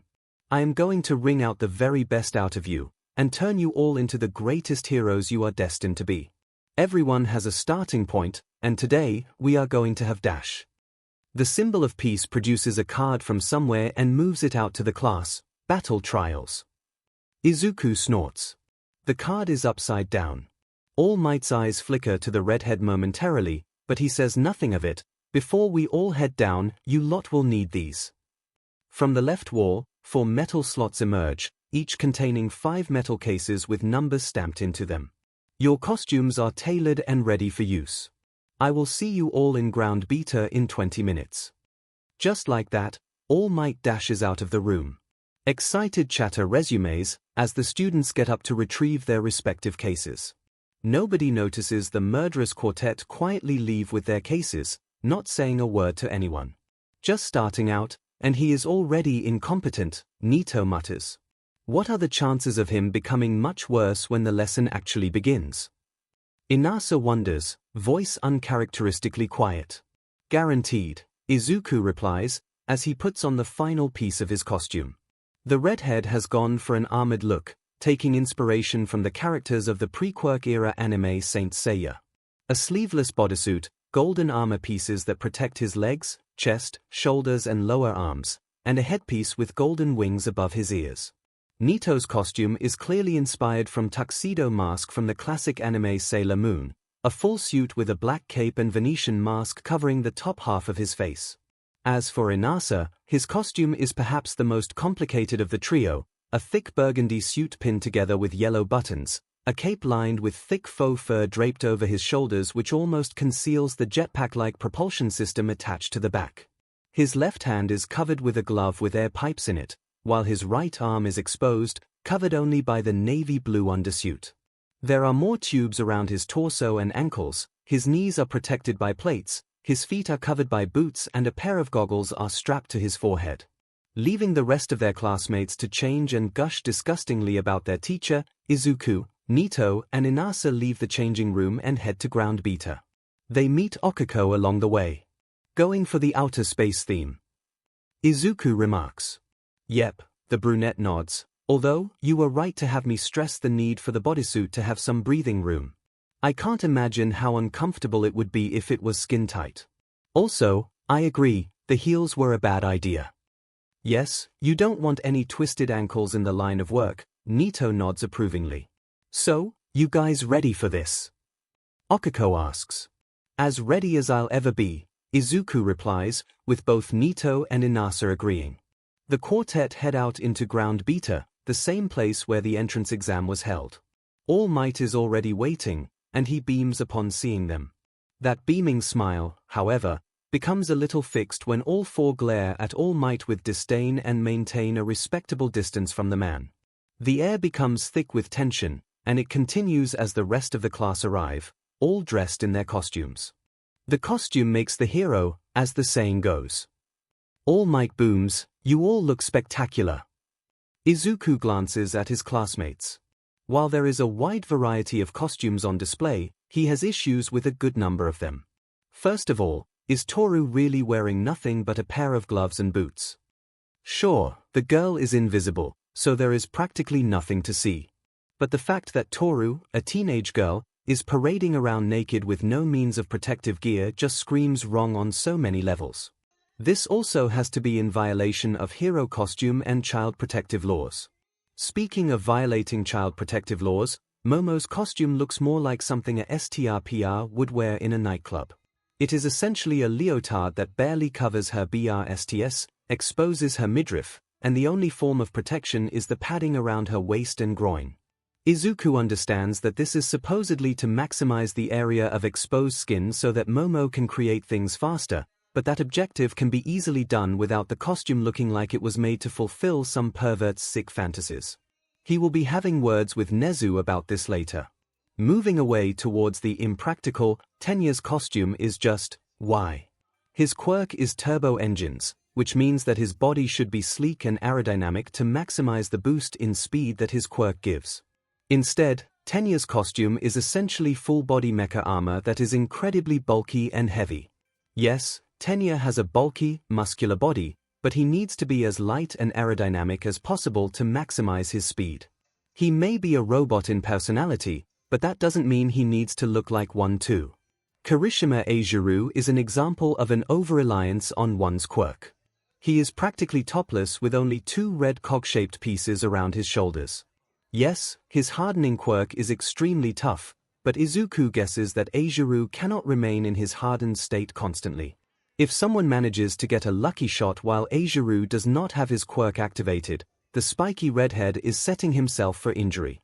The rest of his criticism goes towards poor aesthetic choices.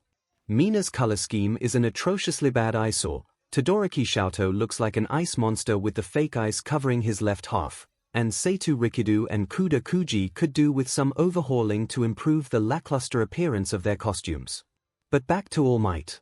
The symbol of peace is rambling about something when Tenya moves a hand into the air. All Might Sensei. I can't help but notice that we're in the same grounds where some of us took part in the practical assessment of the entrance exam. Are we by any chance performing city-based maneuvers like in the exam? Not exactly, young Ida Dash. That triggers a tsunami of questions that completely overwhelm All Might. How are we going to be grouped? Are you going to expel the worst performing student like Aizawa-sensei? Does my cape look très chic? That one was from Yuga, but he is completely ignored. How will we be graded? All Might Sensei dash. Sensei. All Might Sensei. Wait. Wait. Not all at once. All Might booms, I don't have enhanced hearing. Then, as a second show of his incompetence, the symbol of peace produces a training manual from somewhere and begins reading off of it. The class split into 2 groups, heroes and villains. You will be pitted against one another in 2 versus 2 fights that will take place in an enclosed building. The villains have a nuclear bomb in their possession, and it is the hero's job to either capture the villains or secure the bomb within the time limit. If the hero team is unable to accomplish either objective, the villain team wins. The manual is put away, and a box is produced. We will draw lots to decide the teams. All Might Sensei. Tenya pipes up again. Why is it that we cannot decide who we want to work with? You will not always get the chance to choose your teammates in real life. All Might replies, it is imperative that all lessons replicate real life in some way. I understand. Thank you, Sensei. Izuku simply rolls his eyes. Come forth and draw your lots. All Might booms. All 20 students draw their slips of paper. After a PRD of time finding their corresponding letters, the pairings are decided as such: Team A, Ida Tenya and Hagekyu Toru Team B, Shuji Mizu and Todoroki Shoto Team C, Uraraka Okiko and Kirishima Eijuru Team D, Midoriya Izuku and Tokoyami Fumikage Team E, Seitu Rikido and Kuda Kuji Team F, Ojiro Mashirao and Yurashi Inasa Team G, Juru Kyuka and Kaminari Denki Team H, Ashido Mina and Sero Hanta Team I, Asui Tsuyu and Minoma Nito Team J, Emma Yuga and Yorozu Momote. Seems that fate has dictated that we will work together. Fumikage approaches Izuku. I find it quite poetic, Izuku replies. We are both avians, but we represent polar opposites. My quirk produces light, while yours embodies darkness. I agree, Fumikage nods. That said, if I had been told before that we would be working together, I would have brought a pair of sunglasses to school today. Why? All Might produces 2 boxes, one white and the other black, from somewhere. We will randomly decide who will be the heroes and villains. The first 2 balls are a white D and a black. Team D will be the heroes, and Team A will be the villains. Ah, that's us, Izuku says. The rest of you, please make your way to the observation room. Teams A and D, please follow me. Good luck, Midori-kun. Okiko calls out. Kick some robot butt. Inasa yells. Why are you still talking about my posterior? Tenya exclaims. Because I could help to dislodge the stick that is still stuck up your butt. Izuku replies. Oh, you need some ice for that burn. Dark Shadow cackles. Tenya splutters, while Izuku ignores him in favor of speaking with Toru. Hagekyu-san. What is it, Midoriya?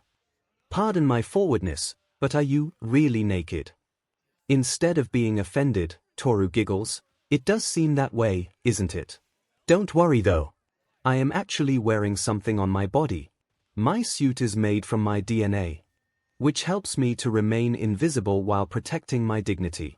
It's just fun to see everyone assume that I am naked and freak out. Ah, I see. They reach the building where the test will be conducted. Team A, please make your way inside. All Might booms. Team D, you will remain outside until I give the signal for you to enter the building. We will give the villain team 5 minutes to prepare before we commence with the exercise. After that, All Might dashes off towards the observation room. Now on their own, Fumikage turns to Izuku. Do you have a plan? Hagekyu-san will make full use of her invisibility to keep herself hidden and to possibly get the jump on us if we are not careful. Izuku slips into analytical mode. Ida will most likely be where the bomb is. There are 2 possibilities that he could do. Ida could either change the location of the bomb, or stand guard over it and use his speed to outmaneuver us should we attempt to reach the bomb. So what do we do to counteract these acts of darkness? The heat I produce allows us to see air currents, so I hope to be able to make Hagekyu-san visible enough to take her down. As for Ida, we could make use of his bulky armor to cause him to slip up. I can keep him distracted with my flames, and Dark Shadow can intercept the bomb while I keep Ida occupied. Noted, Fumikage nods. The only thing I request is that you keep your flames away from Dark Shadow. She is especially vulnerable to light, and I don't wish to see her get hurt. I will do my best. That is all I ask for. Team D, you can enter the building. The exercise begins now. A buzzer echoes across the city, and the pair enter the building. I have to say, Midoriya-kun has quite a solid plan, Nito remarks as he listens to his friend explain the procedure to Fumikage. That is because he is a genius. Inasa booms, he knows how to handle any situation effectively. I think he and Tokoyami have this in the bag. Okiko cheers. Do not discount the villain team, young Uraraka. All Might interrupts. They have great quirks that give them a good sporting chance at victory too. The smile is wiped off the brunette's face, replaced with an unimpressed deadpan. I rather have brains than quirks, but might. The entire room goes deathly silent. What, did you just call me? Gosh, are you deaf as well? Nito scoffs. She called you but might, ass might. The symbol of peace splutters in outrage. I will not tolerate such disrespect in my classroom. We don't even tolerate you to begin with, but PP. Inasa declares hotly. Detention, all three of you. Reverse, Beach, Nito grins savagely. Principal Nezu gave us XPLCT permission to insult you as much as possible. All detentions meted out by you are null and void. The rest of 1A watches the exchange with horrified awe. Do not lie to my face, young Monoma. All Might shouts. Well, why not go and ask Principal Nezu yourself? Okiko challenges, why would we lie to you when you are the ultimate liar yourself?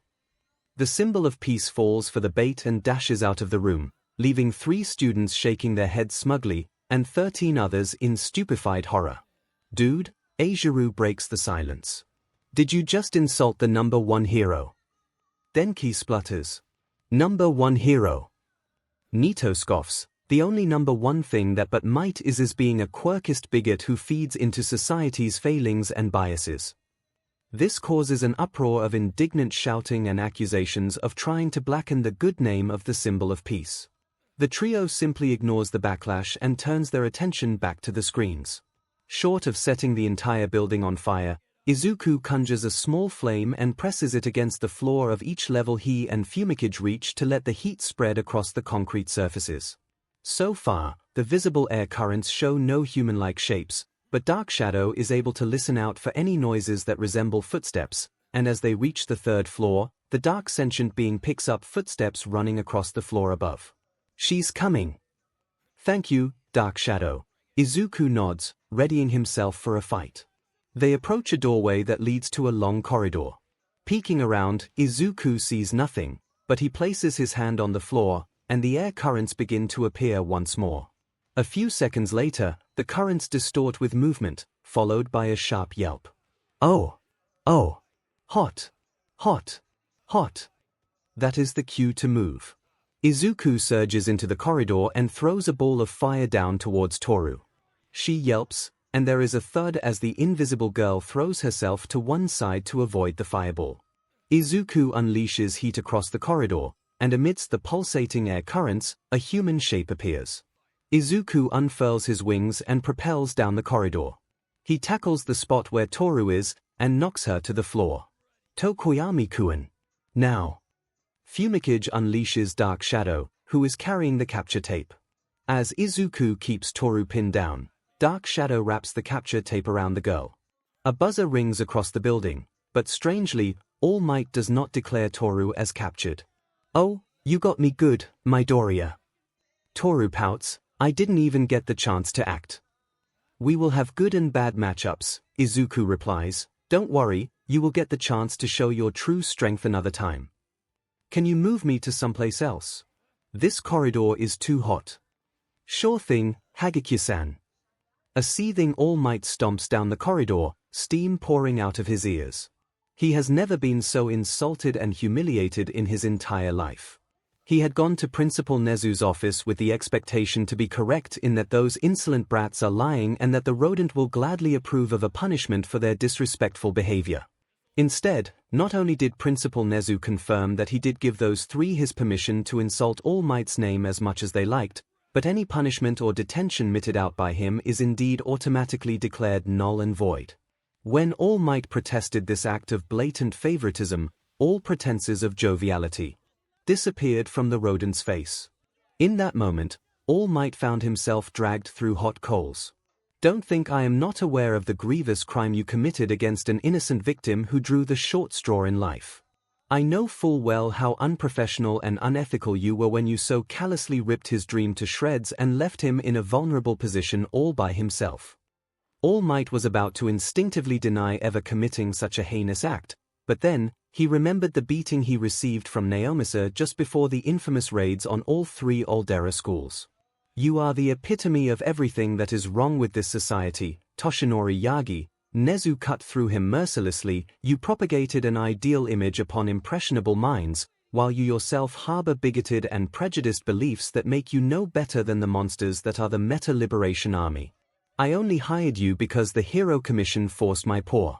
But if you F up just once, you will be kicked to the curb faster than your Detroit Smash. I don't care if you are looking for a successor, I will not allow my students to be corrupted by a failure of a human being if you step out of line. Now get out of my office, you still have a lesson to teach. Starting from now, every minute you are not in ground beta will be used to deduct from your salary accordingly. Safe to say, All Might flew like hawks back to ground beta. Only then did he slow down and stomp his way back to the observation room like a child that is throwing a tantrum. He throws the door open and stomps inside. The 1A students turn expectant looks towards him, but he is unable to face them. He seethes even more when those 3 brats cast him smug looks. All Might pushes down the urge to punch something, and focuses back on the screen. After moving Toru to a cooler place, Izuku and 𝐒𝐭𝐴𝐲 scope the rest of the building for Tenya and the bomb. This time, they get Dark Shadow to listen for any noise in the rooms on each floor. I can hear him above us, down the corridor. Let's move. The pair reach the floor in question, and quietly check each room for their opponent. A sudden cringe-worthy attempt at villainous laughter sends Izuku and 𝐒𝐭𝐴𝐲 running towards where it is coming from. They find their target and the bomb in one of the back rooms. Tenya has his back turned to them, and he appears to be monologuing like a stereotypical villain from pre-Quirk-era cartoons. They will never find me here. I made the effort to keep moving the bomb around whenever I hear noises. My plan is foolproof. Nothing will stop me from dash. Wow, you are so lame. Tenya spins around. Izuku gives him an unimpressed look, while Dark Shadow is cackling like mad. Heroes! I see you have discovered me. I know what you have come for, and I will not let you get past me. Alright then, are you afraid of fire? Izuku throws a fireball at Tenya, who speeds out of the way. 𝐒𝐭𝐴𝐲 rushes for the bomb, but is intercepted by Tenya and is forced to leap out the way from a roundhouse kick. Now that they are engaged in combat, Izuku sets the plan in motion. Izuku repeatedly throws fireballs at Tenya, not letting up and never giving the engine quirk teen a chance to recover. Izuku times his assault irregularly, in an attempt to catch Tenya off guard. It eventually works when Tenya miscalculates a dodge and his momentum causes him to crash onto the floor. 𝐒𝐭𝐴𝐲 immediately sends Dark Shadow towards the bomb, and the sentient quirk wraps herself around the shell. Captured! No! Tenya screams. A buzzer rings across the building. The hero team wins. Inasa whoops loudly, yeah. You kicked his butt good, Midoriya-kun. Nito claps, a wonderful show. 10 out of 10 would watch again. That was so cool, Midoriya-kun. Okiko cheers. They are the only ones. 5 minutes later, both teams return to the observation room. The trio whoop and cheer again, and Izuku thanks them with a nod. All Might clears his throat awkwardly and booms, so, who is the MVP of this round? Momo raises her hand, I believe Midoriya-kun is the MVP. How so, young Yorozu? Midoriya-kun exhibited his ability to analyze a situation and its individual factors under pressure, and to come up with a plan that takes into account both his and his teammates' strengths. He executed his plan flawlessly, and showed excellent control and usage of his quirk in the process. I agree with Yomomo. Okiko pipes up. So do I. Inasa booms. All Might clears his throat again, very well. Young Midoriya is the MVP of this round, but the rest also performed admirably too, so give them a round of applause. The class claps politely. With that out of the way, let us continue with the next 2 teams. Izuku and 𝐒𝐭𝐴𝐲 head over to the grinning trio. Too bad you didn't get the chance to literally kick Iida's butt, Nito says, that would have been hilarious. I mean, I probably would hurt my foot if I tried. And while I could have set Iida's butt on fire, I'm not sure if his armor is combustible, Izuku shrugs. Nearby, Tenya splutters, why do you lot keep talking about my posterior? This is beyond obscene and inappropriate. The faster you stop being an uptight prick, the faster you can get the stick removed, Izuku deadpans. What stick are you referring to? You keep saying that. You'll get it eventually, Okiko waves off. I hope. Knowing that snob, it will just keep going higher and higher until it comes out of his mouth seasoned with pepper and salt, Nito mutters. What a mad banquet of darkness, 𝐒𝐭𝐴𝐲 remarks quietly to himself. The rest of the battle trials vary in terms of performance. Team B is selected as the heroes and are pitted against Team H. To describe the match in 2 words, it would be SHT show. No sooner had the buzzer gone off, 𝐤𝐵 had 𝐼𝐻 leave the building, before promptly encasing it entirely in ice. Both Mina and Hanta are frozen solid up to their waist, and the freezing cold nearly gives them frostbite, if not for 𝐤𝐵 finding the room they are in and retrieving the bomb. When Team H are defrosted and all 4 have returned to the observation room, All Might asks, who is the MVP in this round? It would seem that the answer is blindingly obvious, but Izuku speaks up and surprises everyone. No one. All Might is caught off guard for a moment. What do you mean, young Midoriya? While it is true that Todoroki incapacitated the villains and secured the bomb in record time, his way of doing so is not only illogical, but also highly dangerous, in both a metaphorical and literal sense.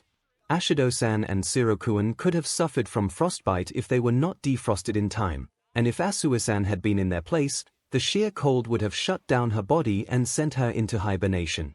Also, freezing a building could compromise the structural integrity of the building. Water molecules inside the concrete turns into ice and expands, breaking apart the concrete and potentially causing a collapse. Had the building collapsed, it could potentially hurt or kill Team H as they are unable to escape. Plus, while I am not a nuclear physicist, and correct me if I'm wrong, but subjecting a nuclear bomb to frigid temperatures could cause it to explode, resulting in widespread destruction to the immediate area and causing nuclear fallout to poison the landscape. We are talking about hundreds, if not thousands of people either dying immediately or suffering a slow, agonizing death via radiation poisoning. Izuku gives 𝐤𝐵 a pointed look. As such, and I know who you wanted to name the MVP, but Might, no one in this round can be called the MVP. All Might grits his teeth at the return of the insulting name, but he finds himself unable to refute Izuku's argument. Very well.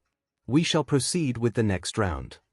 Izuku turns back to his friends, all the while ignoring the heated glare from the bicolor-haired teen.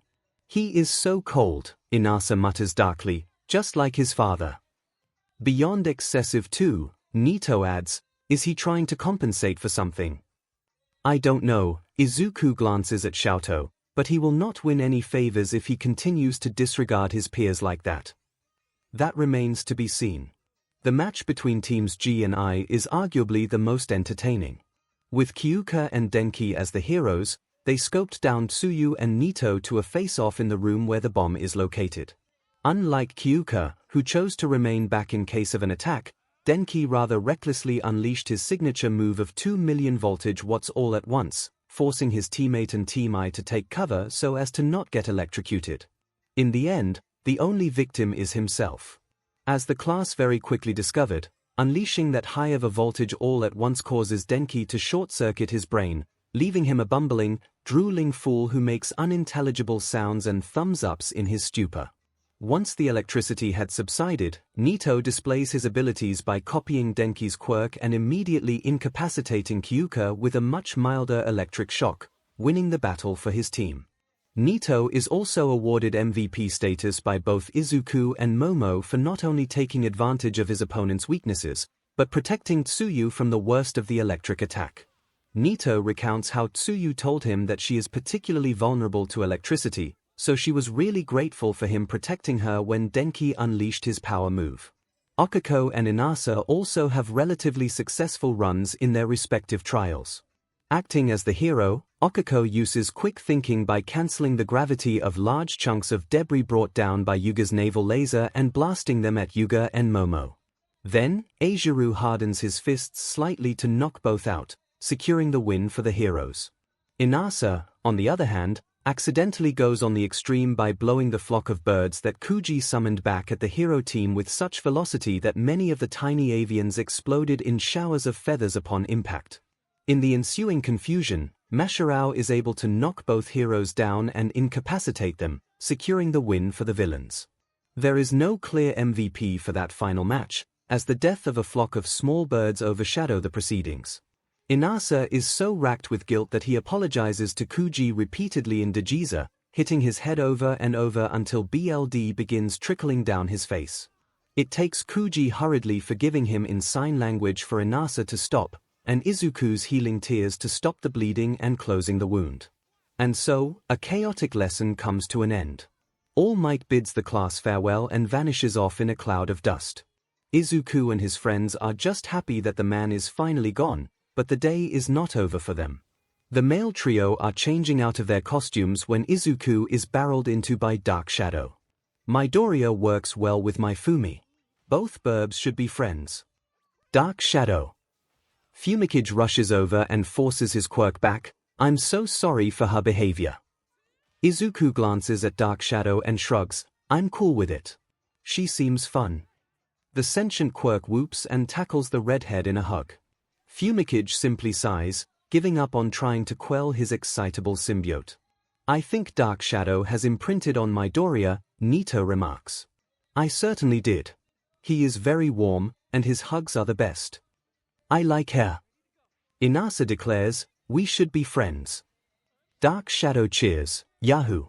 More friends for Fumi. 𝐒𝐭𝐚𝐲 simply buries his face in his hands. To be continued. Private chat between Hawk and Flaming Chicken. Flaming Chicken, have I ever mentioned how much I hate this name? Hawk, haters gonna hate. You should not have let me have mod privileges. Flaming Chicken, I will literally turn you into KFC if you don't square up. Hawk, not if I tickle you to death first. Flaming Chicken, damn it Hawk, Hawk, anyways kiddo Hawk, how was your first heroics lessons? Flaming Chicken, SSO. Flaming Chicken, would have been better if but Might was not my teacher. Hawk, yes Hawk, I heard about that Hawk. I also heard about how you and your friends constantly insulted the #1 hero. Flaming Chicken, he deserved it. Flaming Chicken, he is a PSS poor excuse of a teacher and overall terrible human being. Flaming Chicken, on a different note. Flaming Chicken, I guess I made a new friend. Hawk, you guess. Flaming Chicken, more like, his quirk pushed us together and said now be friends. Hawk, oh.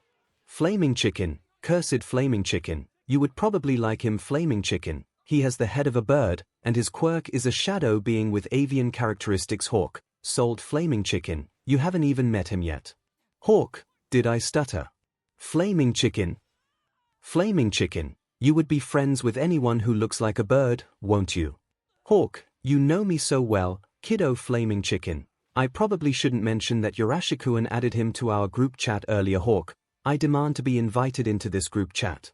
Flaming Chicken, calm yo feathers, Kigo-san. Flaming Chicken, I should warn you that it is complete chaos over there. Hawk, I need the chaos, my life is one boring descent into the void. Flaming Chicken, don't say I didn't warn you. Sleepy Cat changed the chat name to Send but Might to hell. Copycat, so what you are saying is that we should summon a demon that is not Midoriya and give it but Might's soul as payment. Wind Maestro, yes, that's what I'm saying. Defying gravity, how will we convince the demon to take the BSDRD's soul and not ours? Sleepy Cat, Sleepy Cat, all we need to do is list out all of but Might's sins. Sleepy Cat, surely the BSDRD has committed a lot more sins than us. Edgelord, unless we have intel on what the false hero has done, simply saying that he caused Midoriya to take his life may not be enough, especially when compared to his public record as a hero. Copycat. DMN it. Wind Maestro, so demon summoning is off the table then. Edgelord, for now, at least. Defying gravity at Flaming Demon, you analyze heroes, do you have any dirt on but Might? Flaming Demon has come online. Flaming Demon, sorry, was being held up. Sleepy Cat, by what? Flaming Demon has added unknown user into the chat. Flaming Demon has named unknown user as Kentucky Fried Chicken. Flaming Demon, two can play at this game. Kentucky Fried Chicken, rude Kentucky Fried Chicken, and did you seriously lock my chat name and not give me naming privileges? Flaming Demon, I'm not risking it. Kentucky Fried Chicken, you're no fun. Sleepy Cat, who dis? Edgelord, another soul has joined our coven. Copycat, Midoriya, who is this? Kentucky Fried Chicken, hello fledglings. Defying gravity, fledglings. Flaming Demon, I will give you all three guesses. Wind Maestro, wait. Wind Maestro, Hawks, otherwise known as 𝐒𝐻𝐽. Kentucky Fried Chicken, sup kiddos. Sleepy Cat, holy SHT. Copycat, what? Defying gravity, Edgelord, I see that a mighty being has graced us with his presence. Kentucky Fried Chicken, tell me kiddos Kentucky Fried Chicken, which one of you is the burb? Copycat, I presume you mean Tokoyami at edgelord Kentucky Fried Chicken, yes. Edgelord, what can I do for you, my lord? Kentucky Fried Chicken at Flaming Demon, I like him already. Flaming Demon, you like anyone who looks even remotely like a bird? Kentucky Fried Chicken, shush you. Kentucky Fried Chicken at edgelord, you and I are gonna be best friends. Edgelord, I will be most honoraslegel 𝐔𝐬𝐽𝐽 Flaming Demon, Tokoyami-kun. Edgelord, OMG, the ultimate burb is here. Fumi has made another friend who is a burb. Copycat, Dark Shadow, did you steal Tokoyami's phone? Edgelord, sorry, she got too excited. Flaming Demon, she tends to do that around people with avian characteristics. Kentucky Fried Chicken, I like her too. Edgelord, please excuse me. I need to calm Dark Shadow down. Edgelord has gone offline. Wind Maestro, what brings you here, Hawk-san? Kentucky Fried Chicken, call me Kigo, kiddo. Kentucky Fried Chicken, Hawks makes me sound old. Wind Maestro, of course, Kigo-san. Kentucky Fried Chicken, as for why I'm here. Kentucky Fried Chicken, the Flaming Chicken added me. Flaming Demon, more like demanded me to add him since Tokoyami-kun is here. Sleepy Cat, Sleepy Cat, you really want the bird aesthetic hair? Kentucky Fried Chicken, of course. Defying Gravity, Kigo-san. I have a question.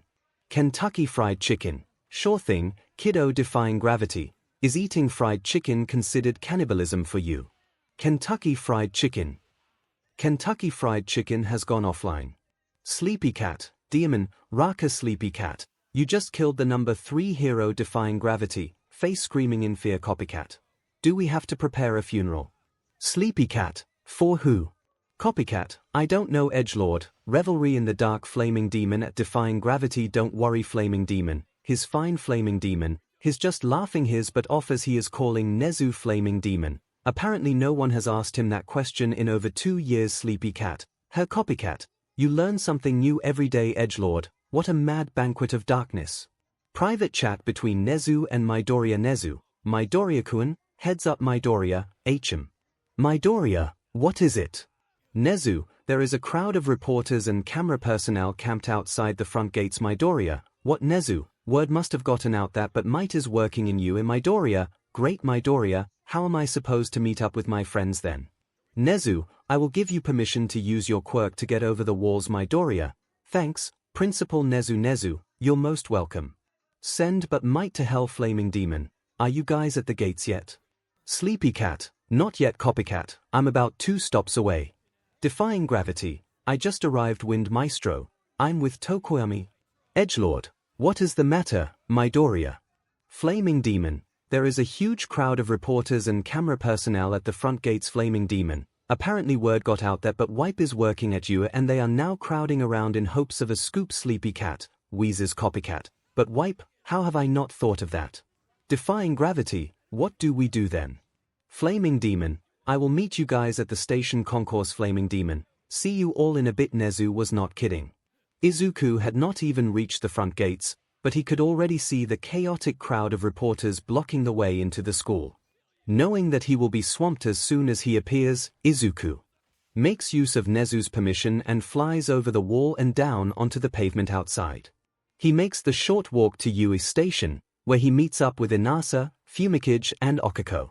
They wait for Hitoshi and Nito to arrive, and they head towards the gates as a group. DM, Hitoshi whistles, that's a crowd.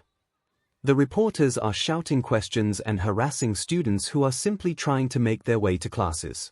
How are we supposed to get through that? Nito asks. Izuku simply manifests his wings. Ready for a lift. Principal 𝐒𝐻𝐿 gave you permission, didn't he? Okiko asks. Yep. Izuku makes 4 trips, bringing his lighter classmates over the wall and into the grounds. Inasa saves him the trouble and leaps over the wall with a blast of wind. Safely out of the grasp of the vultures known as the press, they make their way to their respective classrooms, the 1A quintet wishing Hitoshi good luck for his foundational heroics lesson later that afternoon.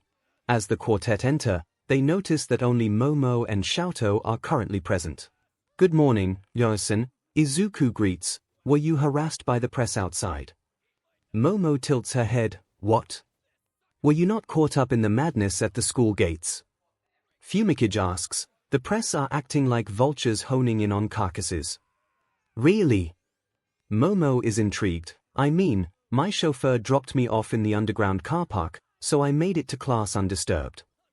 Izuku nods, while Okako mutters something about rich people. They all go to their respective seats and wait for homeroom to start. As time passes, more of their classmates show up, chatting and groaning about getting harassed by the reporters and having microphones shoved in their faces. The quintet sends grateful looks to Izuku, which he nods in acknowledgement. At precisely 8 on that, Aizawa shuffles into the room, looking not only exhausted, but just completely done with everything. Fing vultures, the hobo mutters under his breath, I'll kill them if it's the last thing I'll do. You and me both, sensei, Izuku says. Aizawa glances at the redhead, before going to the lectern. Anyways, good morning to you all. At least your reaction time is faster today. As for homeroom, we are going to be doing something important. The class collectively tenses up. You are going to choose your class presidents. The tension is cut, as everyone internally celebrates the commencement of a completely normal classroom activity. Then, the voices start coming right over the other. I want to be class president. No. Pick me. Me. I volunteer myself as tribute. The voices grow louder and louder, and Izuku wonders if the verbal assaults will escalate into physical violence. Everyone. Stop this nonsense at once. The entire class goes silent as Tenya is now on his feet, hands chopping in the air. The role of class presidents are sacred duties. The robot goes on a spiel that Izuku tunes out immediately. They are supposed to lead the class and be role models for their peers. This is not something to be taken lightly. He is blowing this completely out of proportion, Nito murmurs to Izuku. We must uphold our values in democracy and select our class presidents through a fair and clean vote. Yep, definitely out of proportion. Tenya turns to Aizawa. Do you approve of this method, sensei? Whatever, just do it quietly. I didn't get my morning coffee because of those vultures, and I need to nap for a bit. The hobo slides back into his sleeping bag. Don't disturb me unless someone is hurt or dying.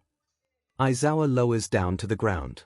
Tenya chops his hand. We shall proceed with the vote. But how do we know who to vote for? Hunter asks.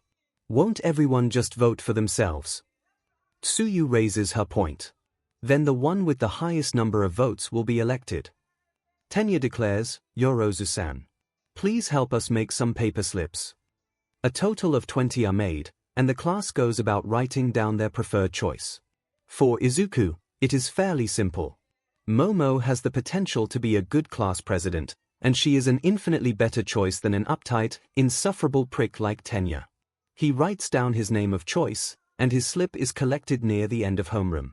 The numbers are tallied up, and the results are released. Yorozu Momo, 5 votes Midoriya Izuku, 4 votes Kirishima Eijiro, 1 vote. Well, okay then. Aizawa rises up like the undead from the grave and sees the tallied votes. Yorozu and Midoriya, please come up front. The pair get up and go to the lectern, standing before their classmates. Yorozu is the class president and Midoriya is her deputy. Aizawa drawls, don't give them any trouble. Izuku glances over at Tenya, hunched over his desk and fists clenched. The robot did not gotten any votes, and is clearly affected by his poor performance. Oh well. You all voted for me, didn't you? Why not? Nito drawls, you certainly know what you're doing. Of course. Inasa booms, if there is anyone fit to be a leader, it is you, Midoriya-kun. It's a pity that you didn't get the top spot, Okako remarks after swallowing a bite of food.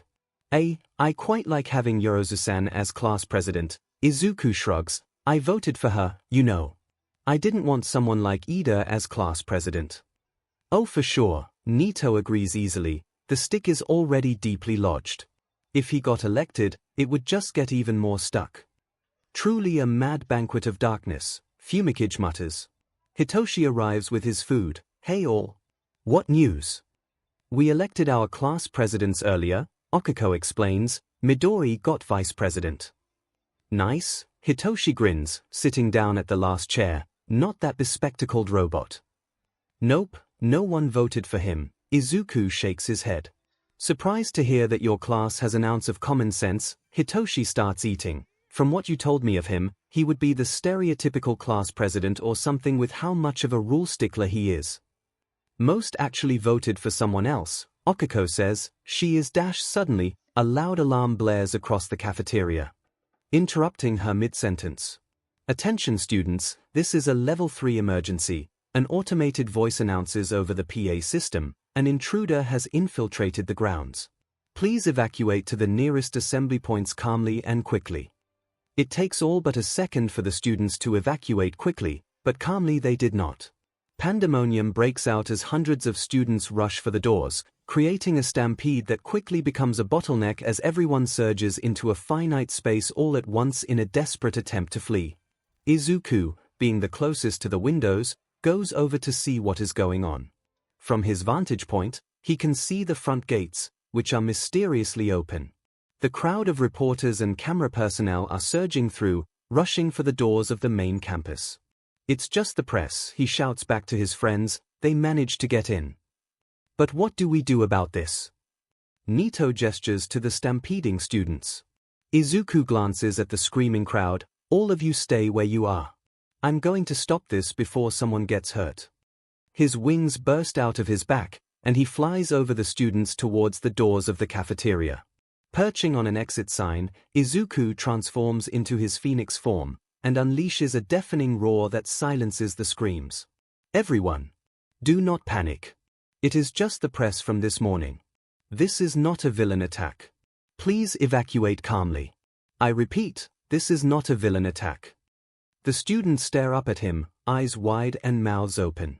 Then, the PA system crackles to life once more. Threat has been neutralized. All students, please return to your previous activities. Thank you. Izuku flies off the exit sign and returns to his friends. He reverts back to his human form. That's that over with. He then notices that his friends are either blushing or looking away. What? Hitoshi, ever the blunt one of the group, points out, "You're naked." Izuku blinks and looks down. In his haste to transform, he failed to realize that his uniform had been burnt away, leaving him in just his fireproof boxers, the only piece of clothing adapted to the flames of his phoenix form. Oh! To be continued. What do you intend to do with the press? Izuku asks later that evening. Why, I intend to sue them all into bankruptcy. Nezu chirps jovially. Also, I will have all of their journalistic licenses revoked. Nobody breaks into my school and causes a stampede without paying for it dearly. Good, Izuku nods, it's the least they deserve. But, Nezu glances to one side, I'm worried. About what?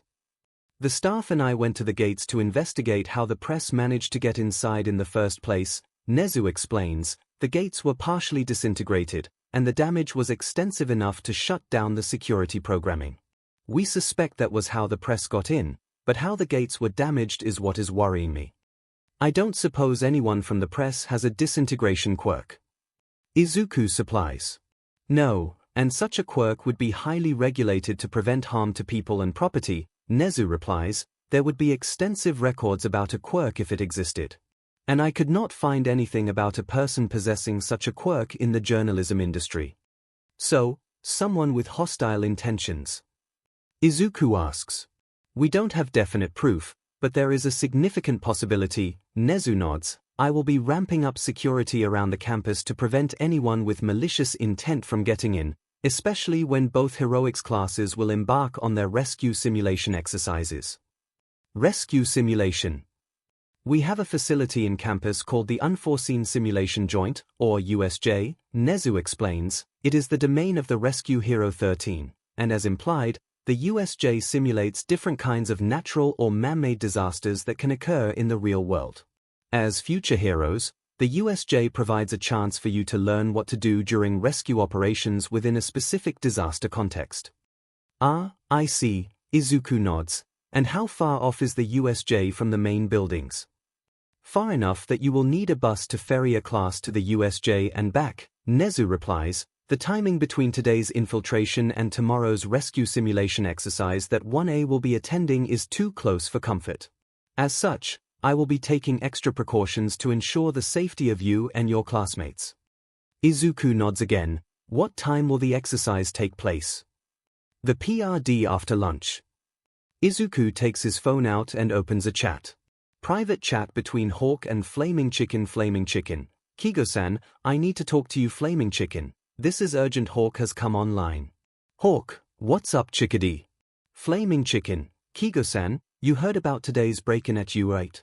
Hawk, it was all over the news kiddo. Flaming Chicken. Nezu-san suspects that the person who let the press in has malicious intent. Flaming Chicken. Tomorrow, my class will be going to a facility called the Unforeseen Simulation Joint for a rescue simulation exercise. Flaming Chicken. The USJ is located quite far from the main buildings. Flaming Chicken. I don't want to jinx things, but I think we'll be attacked then. Hawk, SHT Hawk. What do you need me to do?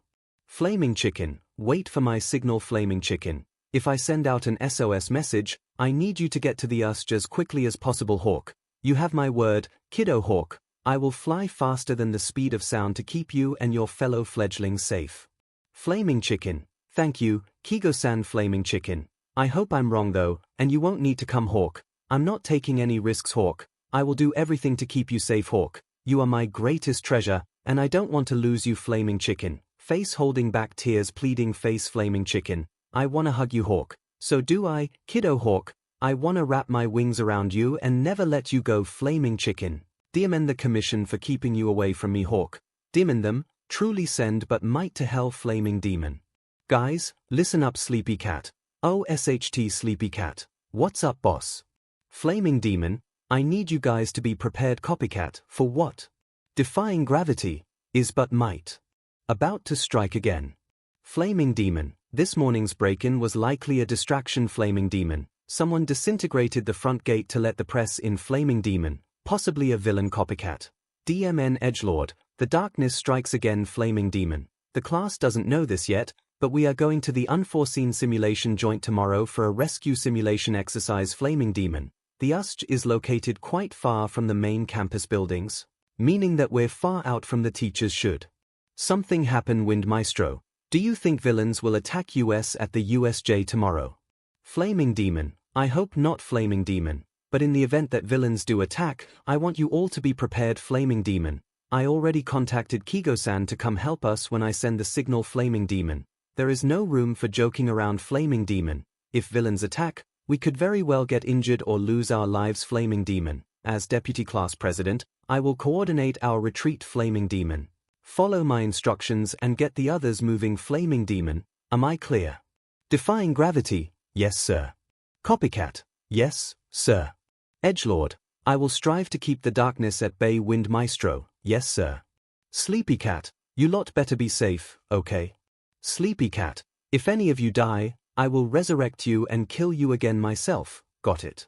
When the new day comes, there is a different sort of tension above the 1A quintet. They already got his previous message, but Hitoshi made them swear up and down, left and center, that whatever happens, they will come back safe and not injured, or worse, dead from the USJ. The afternoon could not have come soon enough. Aizawa announces that 1A will have rescue training at the USJ, which comes as a joyful surprise to only 15 of them. They all get dressed in their hero costumes, and gather at the bus bay to board the bus that will take them to the facility. Perhaps the most humorous thing to happen then is Tenya trying to berate Izuku for not getting the class to line up and board the bus properly like a proper deputy class president should do. Izuku simply grabs the bespectacled robot, drags him up into the bus, and shows him the seating layout. Tenya promptly wilts and mutters about his foolishness. Just when I thought the stick up your butt couldn't cause any more problems, you just go ahead and prove me wrong. Tenya splutters, why do you keep talking about my posterior in such a crude way? Get the stick out of it, and maybe your brain will no longer be inhibited enough for you to figure out why. Leaving a blustering robot to stand foolishly in the aisle, Izuku goes to sit next to Inasa, just as Tsuyu claims the seat to his left. Once all of the students are seated, Aizawa gets the bus moving, and dozes off for a quick nap. Izuku feels a finger poke his arm. I usually speak my mind, Kero. Go right ahead, Asui-san. Call me Tsuyu, the frog-quirked girl corrects. Your wings remind me of the number 3 hero, Hawks. Are you related to him in any way? Nope, we just have avian-based quirks with some similar characteristics, Izuku replies. I'm not related to him by any means, be it BLD or marriage. Tsuyu nods. I saw what you did in the cafeteria yesterday, Kero. You transformed into a human-like bird creature. What is that? That is my phoenix form, Izuku replies. It is my most powerful form, where I can produce flames that are white-hot in temperature. Tsuyu presses a finger to her mouth. That is really impressive, Mido-chan. You have an extremely versatile quirk. Having overheard the conversation, 𝐂𝐸𝐲 adds his 2 yen. She's right. You have a really flashy, powerful quirk, Mido-bro, totally manly. Definitely better than my own hardening quirk. There is nothing flashy or spectacular about it. Izuku frowns. If this is about popularity or flashiness, stop right there, Kirishima-kun. He stands up, making the redhead blink. Flashiness or popularity means nothing when lives are at stake. When people need help, or when their lives are on the line, they depend on others to get them to safety. They will not care about how popular you are or how flashy your quirk is. If they are about to get hurt or die, they only care about getting to live another day. As future heroes, it is our duty to enable these people to continue living, not get caught up in popularity rankings or sing contests about whether your quirk is flashier than someone else's. 𝐂𝐸𝐲 is left speechless, as is the majority of the class. Midoriya is right. Aizawa suddenly speaks up from the front. Quirks are nothing but tools used to save lives in the field of heroics. If you are more worried about flashiness or popularity rankings, you don't belong in this field. A single mistake can cost someone their life or their entire family. Let this be a lesson to everyone as you embark on rescue training. If you are too busy looking good for the cameras, people will die. And unlike fame, a life cannot be regained. Understood? Yes, sensei. Izuku sits back down, and he feels Inasa lean towards him. That was hot of you, Midoriya-kun. Izuku grins, and bumps shoulders with his friend. It's the least I can do. The rest of the bus ride passes without further incident. When they arrive, the students disembark, and are greeted with a spectacular sight. Holy SHT! It's Universal Studios Japan. Denki exclaims. Not quite, Kaminari-kun. Okiko gasps, oh my god. It's the Space Hero 13. The titular hero, dressed in their signature astronaut-inspired suit, beams brightly to the students, albeit unseen due to the opaqueness of their helmet visor. Welcome, 1A, to the Unforeseen Simulation Joint, or better known as the USJ. So it is like Universal Studios Japan. Hunter exclaims. Not quite, Shiro-kun. Unlike the theme park in Osaka, this USJ is quite different from your usual facility. Please, follow me inside. The students follow the rescue hero into the glass dome structure. Immediately, everyone gasps in amazement by what is inside. The USJ has multiple zones that simulate a well-known disaster that occurs in real life, be it natural or man-made. 13 explains, pointing off to the different zones. Those 2 domes over there are the conflagration and downpour zones, which simulate fires and unusually heavy rainfall respectively.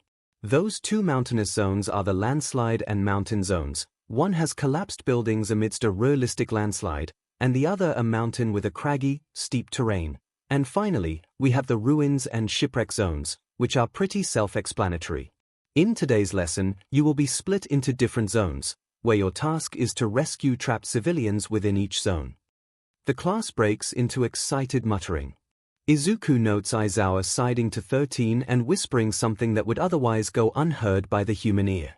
But as he is standing close enough, he can hear what is whispered relatively well. Where is All Might? He's supposed to be here as backup. 13 simply raises 3 fingers, and Aizawa groans in exasperation. Izuku sees his cue. Nobody outside of his circle knows that he smuggled his phone along with him, instead of leaving it in the locker room like the others. Unseen by anyone, he opens his messaging app and types in 3 letters to his contact. So far, nothing has happened, but the number but hero being AWOL is already a bad sign. If something goes terribly wrong, their safety is compromised. He just hopes he is proven wrong. After sending out his message, Izuku goes back to 13, who is delivering a speech about how dangerous quirks can be when misused. Using their black hole quirk as an example, 13 talks in unflattering detail about how their quirk can easily make people disappear without a trace if they used it that way, instead of using it to vanish rubble and debris in disaster sites. It is an inspiring speech, and the class applauds them loudly. Now with that out of the way, we can begin with the lesson proper. We will dash suddenly, all of the overhead lamps shatter one by one. Izuku sees the air around the central plaza begin to warp and distort. Everyone, he shouts, move. Move out now. Izuku's friends startle at his command and jump into action. Unfortunately for them, the rest of their classmates stand around like fools and fail to listen to their pushing. A swirling purple mass materializes in the air around the plaza and rapidly grows in size, until it covers the entire length of the plaza. Is this part of the lesson? Eijiro has the gall to ask. Izuku sees the moment when scary-looking people begin pouring out of the purple mass, led by a towering, hulking being that looks like something out of a nightmare. 13. Get the students out. Aizawa orders, these are villains. Only then, do the other 15 students get the memo and try to rush for the doors, only to find their exits suddenly blocked off by the same swirling purple mass. It grows higher and higher, until it reaches the curve of the dome. And from the purple darkness, a glowing pair of yellow eyes emerge. They are too late. Good afternoon, comes a dark, silky voice that sounds far too unnatural to be human. We are the League of Villains. I apologize for interrupting your lesson, but we are here to kill All Might. Kill All Might. Denki splutters. The eyes roam around. Strange, he does not appear to be here. Was there a change of plans? Off to the side, Izuku sees a red dot honing in towards the glass dome. No matter, the villain continues, regardless of whether he is here or not, we have a job here to do today. Have fun fighting our fodder. I'm sure they will like to get their hands on you. Suddenly, the swirling mass surges towards them.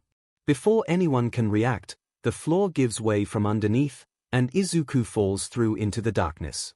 The last thing he hears is Inasa screaming for him, as he tumbles through an endless void.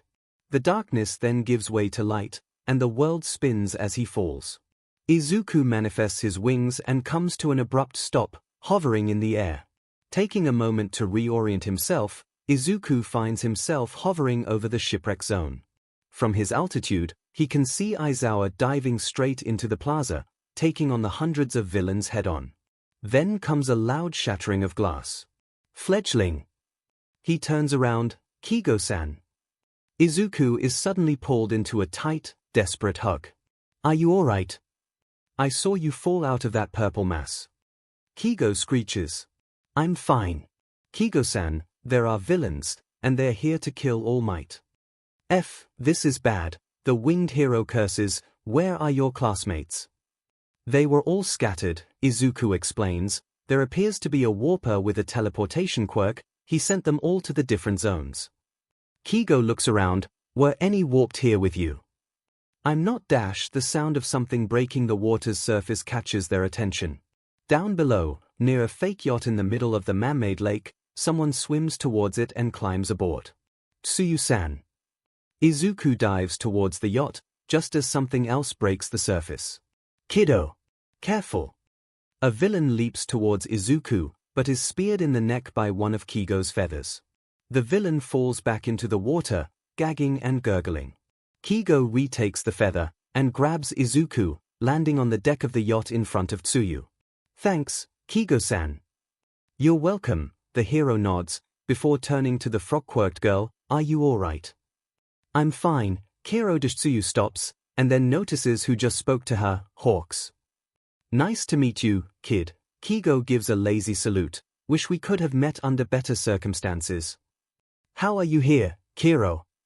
My kiddo called me here, Kigo explains, throwing an arm around Izuku. I flew at the speed of sound to get here in time. Tsuyu gives Izuku a look, before she is distracted by noises coming from the water. More than 50 villains, all with water-based quirks, have them surrounded. Well, guess it's a good thing that we have wings, no?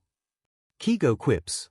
Wait, I need to know something. Izuku goes to the side of the deck, facing the villains. "Hey, what is going on? Why are you all here?" As if we'd tell you, one of the villains cackles, before leaping out at Izuku.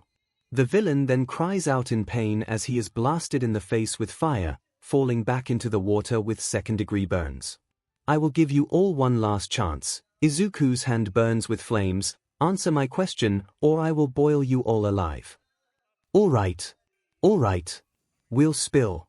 Another villain with more common sense shouts, "We were brought here by Shigaraki Tomura, and the warp guy is Kurogiri. Shigaraki brought a Numu with him to kill All Might." "What the F is a Numu?" Izuku demands. "Some genetically engineered monster that can take on All Might." The villain continues. Kigo taps Izuku's shoulder. "Kiddo, let's go. We got the answers you need." The redhead nods. "Can you carry Tsuyu-san?" "With pleasure." The pair unfurl their wings, and with Tsuyu in Kigo's secure hold, they take off from the yacht and fly out of the shipwreck zone. Kigo-san, Aizawa-sensei is all by himself against the villains. Izuku says, "Can you help him while I get Tsuyu-san to safety?" "Sure thing, fledgling. Leave this to the pros." They land just outside the central plaza. Kigo hands Tsuyu over, and brandishing two long feathers like swords, the winged hero takes off and dives straight into the fray. As the villains shout and cry with Kigo dispatching them in a brutal, efficient manner, Izuku turns to Tsuyu. "We're getting out of here." She nods, and together, they inch their way towards the stairs, trying to remain out of sight from the villains. However, they stop when a deranged, high-pitched laugh echoes across the plaza. Both turn to a horrifying sight. After dealing with the villain fodder, Aizawa had gone in to deal with the ringleaders. One of them, a tall, skinny young man with rough blue hair and disembodied hands clamped all over his body, had engaged the hobo in direct contact. Then, right in front of the teen's eyes, the blue-haired man manages to land a hand on Aizawa's elbow. The fabric of Aizawa's shirt decays away, followed immediately by the skin on his elbow. BLD spurts out, and Aizawa grunts in pain, ripping his elbow away. SHT, a 5-point decay quirk. Izuku realizes. "You're so cool, Eraserhead." "So cool," the man giggles, a childlike noise that sounds so wrong, "but can you last against my secret weapon?" The towering creature, a beaked monstrosity with razor-sharp teeth and a bulging, exposed brain zeroes in towards Aizawa. "Numu. Show Eraserhead your true strength." Before the hobo can even blink, let alone react, the Numu surges towards him at frightening speed, grabs him with a gigantic hand, and raises him into the air. Then, as Shigaraki cackles loudly, the monster slams Aizawa straight into the ground. To Izuku's horror, the Numu raises the hapless man up again, and pummels him into the ground over and over. The sound of bones splintering echoes through the air, punctuating by Shigaraki's deranged laughter. Izuku turns to Tsuyu. "I'm going in. Get ready to evacuate." "Maido-chan, you can't be serious." He rips his arm from her grasp. "I'm deadly serious." Taking off into the air, Izuku barrels straight towards the Numu, hand pulled back. Ignoring the sudden onset of itching in his heart, flames erupt in his palm, and with a fierce roar, Izuku unleashes the fireball straight at the monster's beak. The Numu roars in pain, letting go of Aizawa. The hobo falls limply to the ground, but Izuku swoops down and catches him in time. Sweeping up into the air again, Izuku throws another fireball at Shigaraki, causing the villain to scream and dive down to avoid getting burned. Izuku flies back to Tsuyu, setting his teacher's body down. It is not a pleasant sight. BLD is pouring liberally down Aizawa's face, and his disintegrated elbow is pulsing with the exposed muscle bleeding red. His limbs are twisted in unnatural angles, and his breathing is shallow, almost non-existent. There is not much time. Izuku needs to act now. He hiccups, and the tears spill from his eyes. The droplets fall upon Aizawa's body, and the healing begins. The BLD is washed away, and the wounds on the man's face close up. New skin forms over the disintegrated elbow, and the man's broken limbs set back into their natural angles. His breathing deepens, and returns to normal. Izuku sniffles, wiping away his tears. He did it, he saved his teacher's life. Mido-chan, Izuku turns to Tsuyu. He will live. Don't worry. Kiddo. A pair of boots land nearby and rush over. Kigo-san. I saw what happened, the winged hero says, out of breath. That was so reckless of you. You could have been killed. It's either that, or my teacher dies. Izuku bites back. I healed his wounds. He's fine now. An unnatural roar shakes the ground. Izuku looks back, before turning his burning gaze to Kigo. I'm sorry, but I'm going to have to be reckless once more. The winged hero realizes the implication. No, don't you dare. Izuku gives him an apologetic look. I'm sorry, but they will burn for what they did. With eyes blazing, Izuku unfurls his wings and takes off before Kigo or Tsuyu can stop him. He hurtles back towards the plaza, honing in straight towards the Numu. The itching returns, an uncomfortable sensation that feels just wrong. Izuku lifts his arms up, drawing out as much of his fire as possible, and unleashing a conflagration straight at the monster. It screams a hellish howl, an unholy cacophony of the worst sounds ever heard in the history of mankind. Izuku continues burning the monster, sweat trickling down his face as he pushes more fire out. The itching sensation is beyond tolerable, and it seems to echo with the Numu's howls. It feels so wrong, just like the monster before him. He wants the itching to stop. He wants it gone, just like with the Numu. The very air is scorched and cooked, as the Numu slowly grows silent. Under the intense heat of Izuku's flames, pushing at 1200 degrees Celsius, it begins to fall apart. The skin turns to charcoal, the muscles liquefy and boil, and the bones splinter into pieces. In less than 5 minutes, the entire monster crumbles into carbonized ashes. The itching fades, and an exhausted Izuku flutters down amidst the blackened particles that were once a genetically engineered abomination against humanity. All is silent. Shigaraki is frozen still, staring with wide, unhinged eyes at the cremated remains of his greatest weapon. A beat of silence, suddenly broken by an anguished, deranged scream. Izuku glares at the villain, as he descends into what can only be described as a mental breakdown of epic proportions. Shigaraki screams like the hounds of hell are upon him, a high-pitched wail of outrage and insanity. He scratches at his throat, tearing at his dry, crusty skin until it breaks and red begins oozing out of open wounds. The villain falls to his knees, incoherent with madness and writhing in agonized delusion.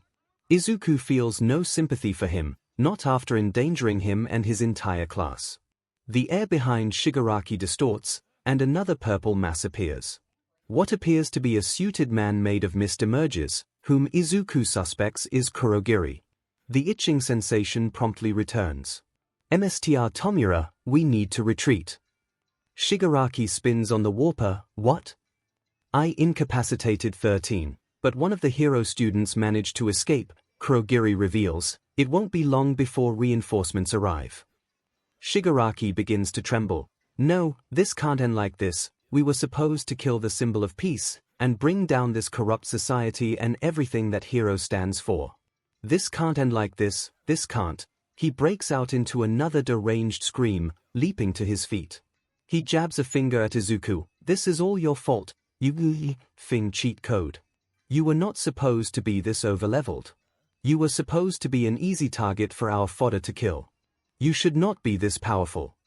Izuku does not deign the madman a response. He remains vigilant, bracing himself for an attack, despite the persistent itch over his chest. Shigaraki's exposed eyes become deluded with outraged insanity. The symbol of peace couldn't even bear to show up. But maybe he will show up when we kill you instead. The villain hurtles towards Izuku, screaming bloody murder. Tomura! Izuku remains deathly calm, uttering, "Burn in hell." Shigaraki's deranged scream becomes that of pain, when a conflagration engulfs him whole. Young Mr.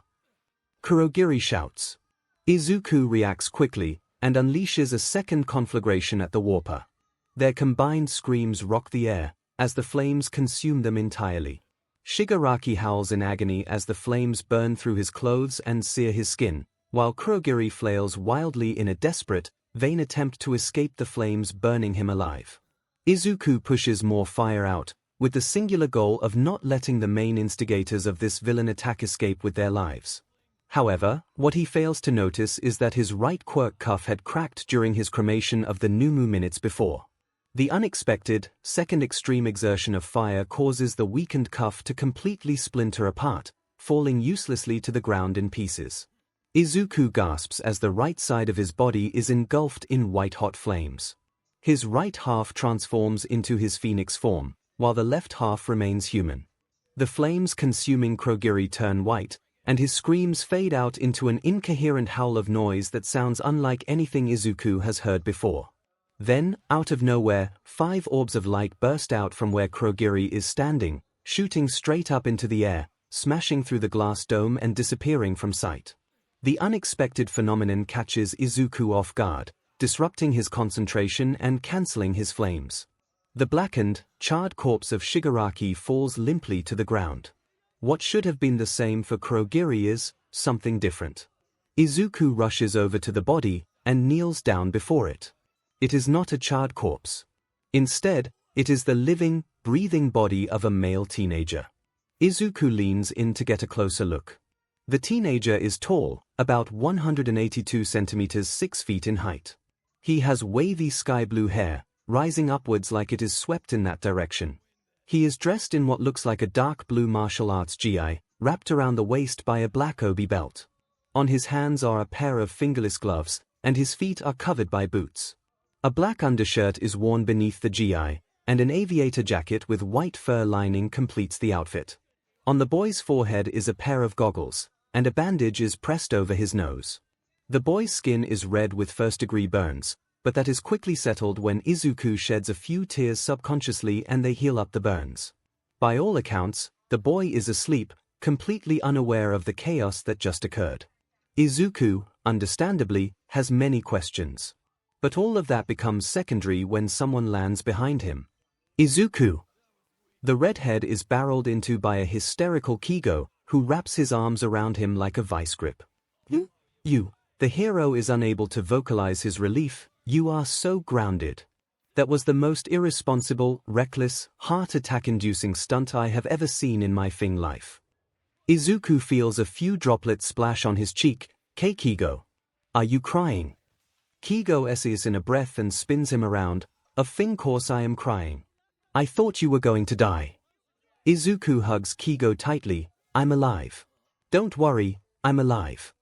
The winged hero returns the hug desperately. You are so Fing grounded, you hear me?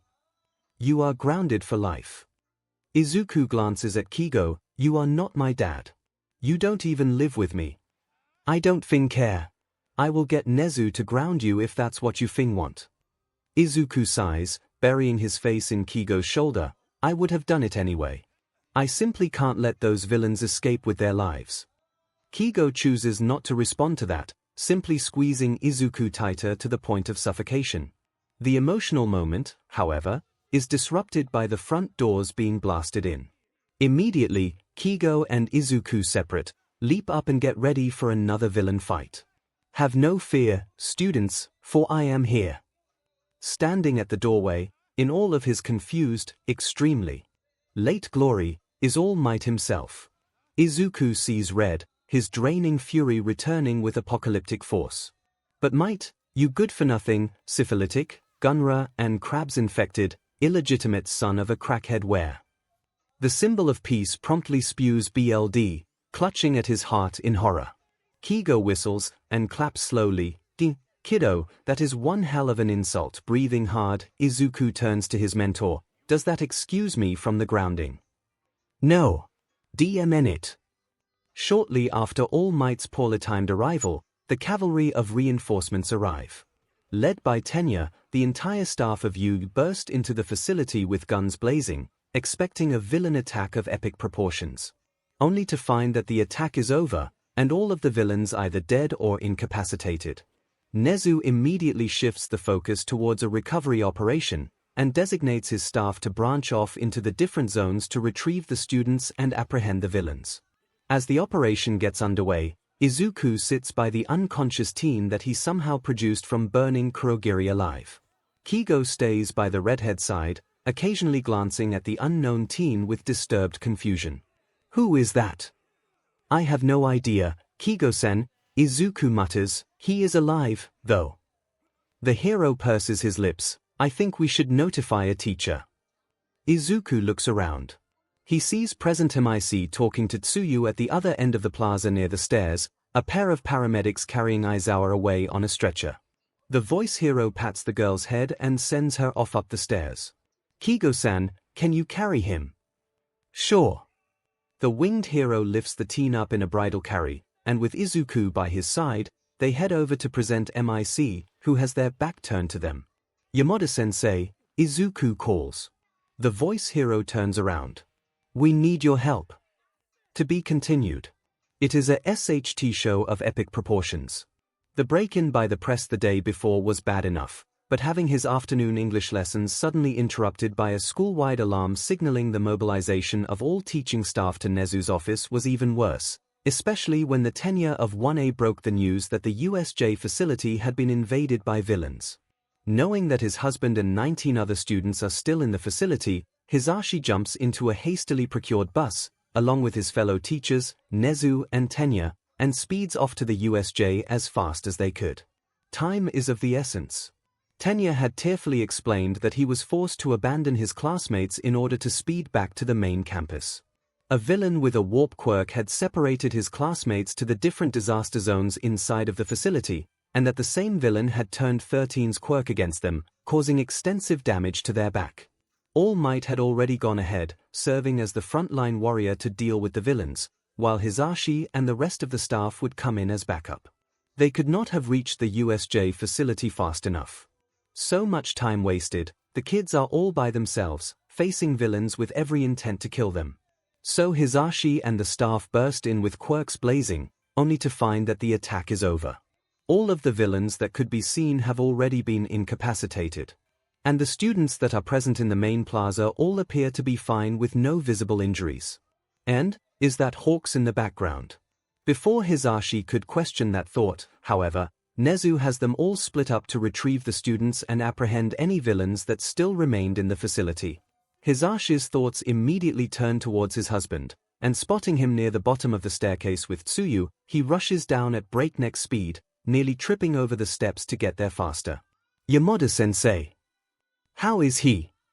The frog-like girl glances at his husband, his fine, Kero. At least, according to Mido-chan, who apparently healed him with his tears. Hisashi relaxes, remembering Chio talking about how the flaming chicken had essentially hijacked her duties by healing the injuries of his fellow candidates during the entrance exam. Everything is fine. Shouter is not in any immediate danger of losing his life. Everything is fine. The police and paramedics are called. Two of the latter come down and speak to both Hisashi and Tsuyu. Despite reassurances from the girl, his husband is still brought away on a stretcher for precautionary observation. Which is not unexpected. These professionals have never heard of a quirk who can heal injuries through shedding tears, so they do not want to take any chances. Everything's still fine. He can see his husband later. Seeing as Tsuyu is unharmed, Hisashi sends her off to join the rest of her classmates outside of the facility. Then, comes a familiar voice. Yamada-sensei. Hisashi turns around. We need your help. Suddenly, everything is not fine. Izuku could not have expected his teacher's reaction. In a span of 3 seconds, he sees more emotion flash across Present MIC's face beyond his default energetic, radiant joy. Shock, followed closely by disbelief, then denial, ending with a desperate, frantic need to be proven wrong. The voice hero speeds over to Kigo, leaning close to the unconscious teen in his arms. Izuku sees Present MIC's face become deathly pale, and his body begin to tremble. Oaboro. Yamada-sensei. Izuku asks uncertainly, is everything all right? Seemingly deaf to him, Present MIC appears to become increasingly hysterical. This can't be real. I'm dreaming. This can't be you. We saw you get crushed. We saw you get pronounced dead. Why your body disappeared before the FF funeral, Yamada-sensei? Izuku is now worried, are you okay? Suddenly, the voice hero rounds on him, his eyes wide with manic desperation. Izuku is grabbed by the blonde and shaken back and forth wildly. Midoriya, what the F is this? What did you thing do? Hey! No. MIC, calm down. 𝐒𝐲 intervenes, using one hand to yank the voice hero away. I'm just as confused as you are, but shaking my fledgling will not solve things. Taking a moment to recalibrate himself from being throttled by a hysterical English teacher, Izuku is about to respond when someone else enters the picture. Is everything alright? Nezu suddenly appears from somewhere. I heard the commotion from above. What is going dash? The rodent sees the unconscious teen, Oboro, in 𝐒𝐲's arms. Oh my, Principal Nezu, do you know this kid? 𝐒𝐲 asks. Indeed, I do. Nezu suddenly becomes deathly serious, and his voice has a disturbed edge to it. However, this is not a matter that should be discussed in the open. In the meantime, I will inform Shizenji-san to transport Shirakumo-kun to the infirmary immediately. Nezu. Present MIC screeches, how is this dash? Trust me, Yamada-kun, I intend to find out. Nezu gives Izuku a pointed look. Please follow me to my office, you three. There is no time to waste. I will ask Detective Tsukochi to accompany us. The rodent turns on his heel and heads for the stairs. It is tradition for Nezu to offer those whom he is speaking to a cup of tea to commence with the meeting. Whether as a genuine act of courtesy or subtle intimidation tactic, a cup of steaming tea is customary with every meeting held in the office. The fact the rodent doesn't even set the kettle on to boil is indicative of how serious this meeting is. There is no time for pleasantries. Midoriya-kun, I apologize for taking you away from your classmates so suddenly, but this is an issue of utmost urgency and secrecy. Whatever we talk about now must not leave this office. Understandably, Izuku is confused. I don't understand. Who is this Oboro? And why did Yamada-sensei freak out when he saw him?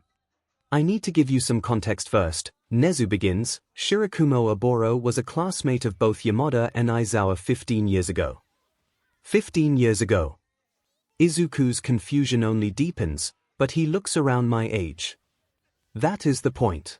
Shirakumo-kun died during a confrontation with a villain during his second-year work-studies program. Nezu reveals, Aizawa personally witnessed Shirakumo's demise, which traumatized him immensely. It was made worse by the fact that shortly after his death, Shirakumo's body vanished before it could be given a funeral and cremation. He died. But he was breathing when I last saw him. And that is the issue, which is where you come in, Midoriya-kun. Nezu's beady eyes flash. Tell me exactly what happened that led to you seeing Shirakumo for the first time. For the first time, Tsukochi speaks up. I need you to be entirely truthful, Midoriya-kun. This could be a matter of national security with no room for half-truths or lies. Izuku nods. There was a villain with a warping quirk, Kurogiri. He warped me and my classmates to the different disaster zones around the facility. Tsuyu-san and I were warped to the shipwreck zone, but with 𝐒𝐲, we were able to get out of there quickly. Wait, how did Hawks end up at the USJ? Present MIC asks. I messaged him, sensei. Izuku replies, I overheard Aizawa-sensei asking 13-sensei why All Might was not there despite the fact that he was supposed to. I found out that the stupid brute used up his time limit and was not able to be present for the lesson. I can corroborate that, Nezu adds in. I was rebuking Toshinori for being irresponsible with his current time limit and spending it going around Musutafu stopping petty crime instead of conserving it for the lesson. Izuku continues, realizing that my class could be in danger, especially after yesterday's break-in by the press, I sent 𝐒𝐲-san an SOS message in the event that we were attacked. Sure enough, the villains came out of a warp portal by Kurogiri. Please continue with what happened after you left the shipwreck zone, Midoriya-kun, Tsukochi urges. Right after we got to safety, I saw Aizawa-sensei battling the main villain who led the attack, Shigaraki Tomura. Shigaraki had a 5-point decay quirk, and he managed to decay Aizawa-sensei's elbow during the fight. Present MIC chokes at that. Then, he summoned his secret weapon, a genetically engineered monster called a Numu that could withstand All Might, and the monster, Izuku swallows at the memory. Grabbed Aizawa-sensei and began beating him into the ground. Present MIC cries in horror. while �NEZU grimaces. Pale-faced, 𝐒𝐭𝐚𝐲 urges, "Continue on." I could not just stand there and let my teacher get killed. So I jumped into the fray, unleashed a fireball at both the Numu and Shigaraki, before grabbing Aizawa-sensei and fleeing back to the hiding spot where Tsuyu-san and Kigo-san were at. With my tears, I healed Aizawa-sensei's injuries. My quirk is like a phoenix, which according to the law, the tears of a phoenix can heal any injury so long as the person does not die. 𝐒𝐭𝐚𝐲 nods, and then what happened? I was overcome with rage at the villains for what they had done. So I flew back and unleashed my fire upon the Numu. I did not stop until it was cremated to ashes. Shigaraki then went berserk, even more so after Kurogiri revealed that Ida had managed to escape to inform the school. Shigaraki then tried to kill me, but I burned him alive before he could get close. Kurogiri tried to warp Shigaraki away, so I unleashed my fire upon him too. This is where things got strange. Izuku glances down at his right wrist. My quirk suppressor cuff broke, and the flames on my right half turned white, as it would when I'm in my phoenix form. Then, from where Kurogiri was standing, 5 orbs of light burst out and shot through the glass dome in the sky above. I was so startled that my flames cancelled out. That was when I saw Oboro appear, at the same spot where Kurogiri was standing previously. 𝐒𝐭𝐚𝐲 nods. My quirk registered all of that as truth. Izuku has to ask, "Principal �NEZU, I don't understand, how could Oboro appear when he bears no resemblance to Kurogiri? What did Kurogiri look like?" Like a man made of dark purple mist, with glowing yellow eyes and no other facial features. �NEZU thinks about it for a moment. "I believe what you did to Kurogiri was an accidental human transmutation." A human what? Izuku blinks. Remember how your flames, when not inhibited by the quirk suppressors, have the ability to return materials back into their original organic forms, like steel back into iron ore and charcoal. Izuku nods. I believe, but bear in mind that this is entirely hypothetical, that your flames had reverted Kurogiri back into Shirakumo, and those orbs of light that you saw are quirks. Quirks. Again, purely hypothesis, �NEZU reminds. As for how Shirakumo is alive despite clearly dying 15 years ago, I do not know how that was achieved, but I wouldn't put it past a certain bogeyman to be capable of resurrecting the dead through artificial means. 𝐒𝐭𝐚𝐲 has gone deathly pale. What bogeyman? Kigo asks. I will defer the explanation to Detective 𝐒𝐭𝐚𝐲. �NEZU nods to the man. Taking a moment to compose himself, 𝐒𝐭𝐚𝐲 explains. When quirks first started appearing, the planet descended into anarchy. Factions rose up and fought for supremacy in this new world of chaos. One of them was led by a man who allegedly had the most powerful quirk in the world, the ability to take and give quirks at will. He is called All for One, and his tyranny puts the evil of pre-quirk era dictators to shame. He seduced and convinced millions to his cause, and those who dared oppose him met horrible, gruesome ends. It was not until All Might vanquished him 5 years ago that Japan finally entered an era of peace that has continued to this day. I censor but here, Izuku remarks. While All Might did defeat All for One 5 years ago, in the chaos that ensued, his body was never recovered. It simply vanished, and after what you have told us about Shirakumo and the genetically engineered Numu, I am convinced that All for One may not be as dead as we might want to believe, �NEZU replies. One thing that All for One is alleged infamous for is his dabbling in human and genetic experimentation. There are rumors and hearsay abound that All for One could create superpowered monsters with multiple quirks whom not even the strongest heroes could defeat. If what happened today is any indication, this is a declaration of war by All for One. The temperature in the office freefalls. So what happens now? Izuku asks. For now, we adapt and learn from our mistakes. �NEZU replies, I will be upgrading campus security to ensure that no one with malicious intent is able to infiltrate the school. And bringing the focus back to Shirakumo-kun, he will be warded in you for his own protection and safety. Since All for One is most likely not dead, we must not let him get his hands on Shirakumo-kun a second time. But what about Shigaraki? Present MIC asks. Well, I kinda roasted him to a crisp. Izuku scratches his cheek. I think he won't be a problem anymore. Which I am forever grateful that you did, 𝐒𝐻𝑢 replies. A 5-point decay quirk is simply waiting for something to go terribly wrong, especially in the hands of a deranged villain with a thirst for BLD. As it is, I believe your team has custody of the villains, both alive and dead, 𝐒𝐭𝐚𝐲-san. Yes, they do, Principal. 𝐒𝐭𝐚𝐲 nods. I will have the forensics team examine Shigaraki's corpse to determine if we can glean any further clues about him. While that is all good and stuff, Kigo suddenly interrupts. We are forgetting something important. Izuku suddenly looks away, sweat dropping. What is it? 𝐒𝐻𝑢 asks. This cheeky effer here. Kigo suddenly pulls Izuku into a headlock and gives him a rough noogie. Decided to be the most reckless little SHT I have ever met and engaged 3 dangerous villains in a fight that, had it all gone horribly wrong, would have died a most gruesome and horrible death. Surely a lifetime of grounding is only right after that little stunt he pulled, right, Principal 𝐒𝐻𝑢? And no. Don't listen to him. Izuku squeals. I had it under, bwahahaha. Whatever the redhead wanted to say next collapses into uncontrollable laughter as Kigo sends his feathers underneath Izuku's armor to tickle him relentlessly.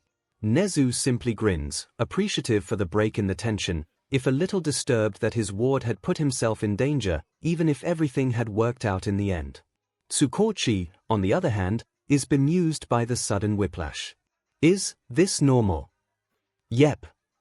𝐒𝐻𝑢 chirps. Give them a few minutes to get everything out. 𝐒𝐭𝐚𝐲 can only blink at the rodent's response, before sitting back and bearing witness to the number 3 hero tickling the living daylights out of a teenage boy. After 5 minutes, the feathers zip back into Kigo's wings, and the torment comes to an end. Now that we are feeling much better, 𝐒𝐻𝑢 decidedly ignores the middle finger from Izuku. I find myself agreeing with Hawk-san here. My Doria-kun, you are hereby grounded for life. You are not my dad. On the contrary, I would very much like to become your official father, 𝐒𝐻𝑢 replies, which gets everyone's attention. He opens a drawer and produces a set of papers. I have been intending to ask you a later date, but after today's invasion, I realize how close I came to never being able to become a parent to someone who needs one. The rodent pushes the papers forward. If you could be so kind as to sign these adoption papers, Izuku, I would be most appreciative. Izuku's eyes widen. Present MIC is equally shocked. Since when were you planning to adopt the little listener? Since he became an official ward of the school, Yamada-kun. 𝐒𝐻𝑢 chirps. Izuku has been dealt one bad hand after another in his short life on Earth, with both his egg and sperm donors failing him miserably. It is only right that Izuku has a family to call his own, who will support and love him unconditionally. Kigo throws an arm over the speechless teen's shoulders. Got a spot for a cool older brother, Dad. 𝐒𝐻𝑢 simply smiles. Welcome to the family. Kigo crushes Izuku in a suffocating hug. What do you say, lil bro, ready to be adopted? It takes a moment for Izuku to find the words to speak. This is a trap. 𝐒𝐭𝐚𝐲 and present MIC blink at the unexpected words. 𝐻M. 𝐒𝐻𝑢 simply pps his head. You want to become my official parent just to ground me for life, right?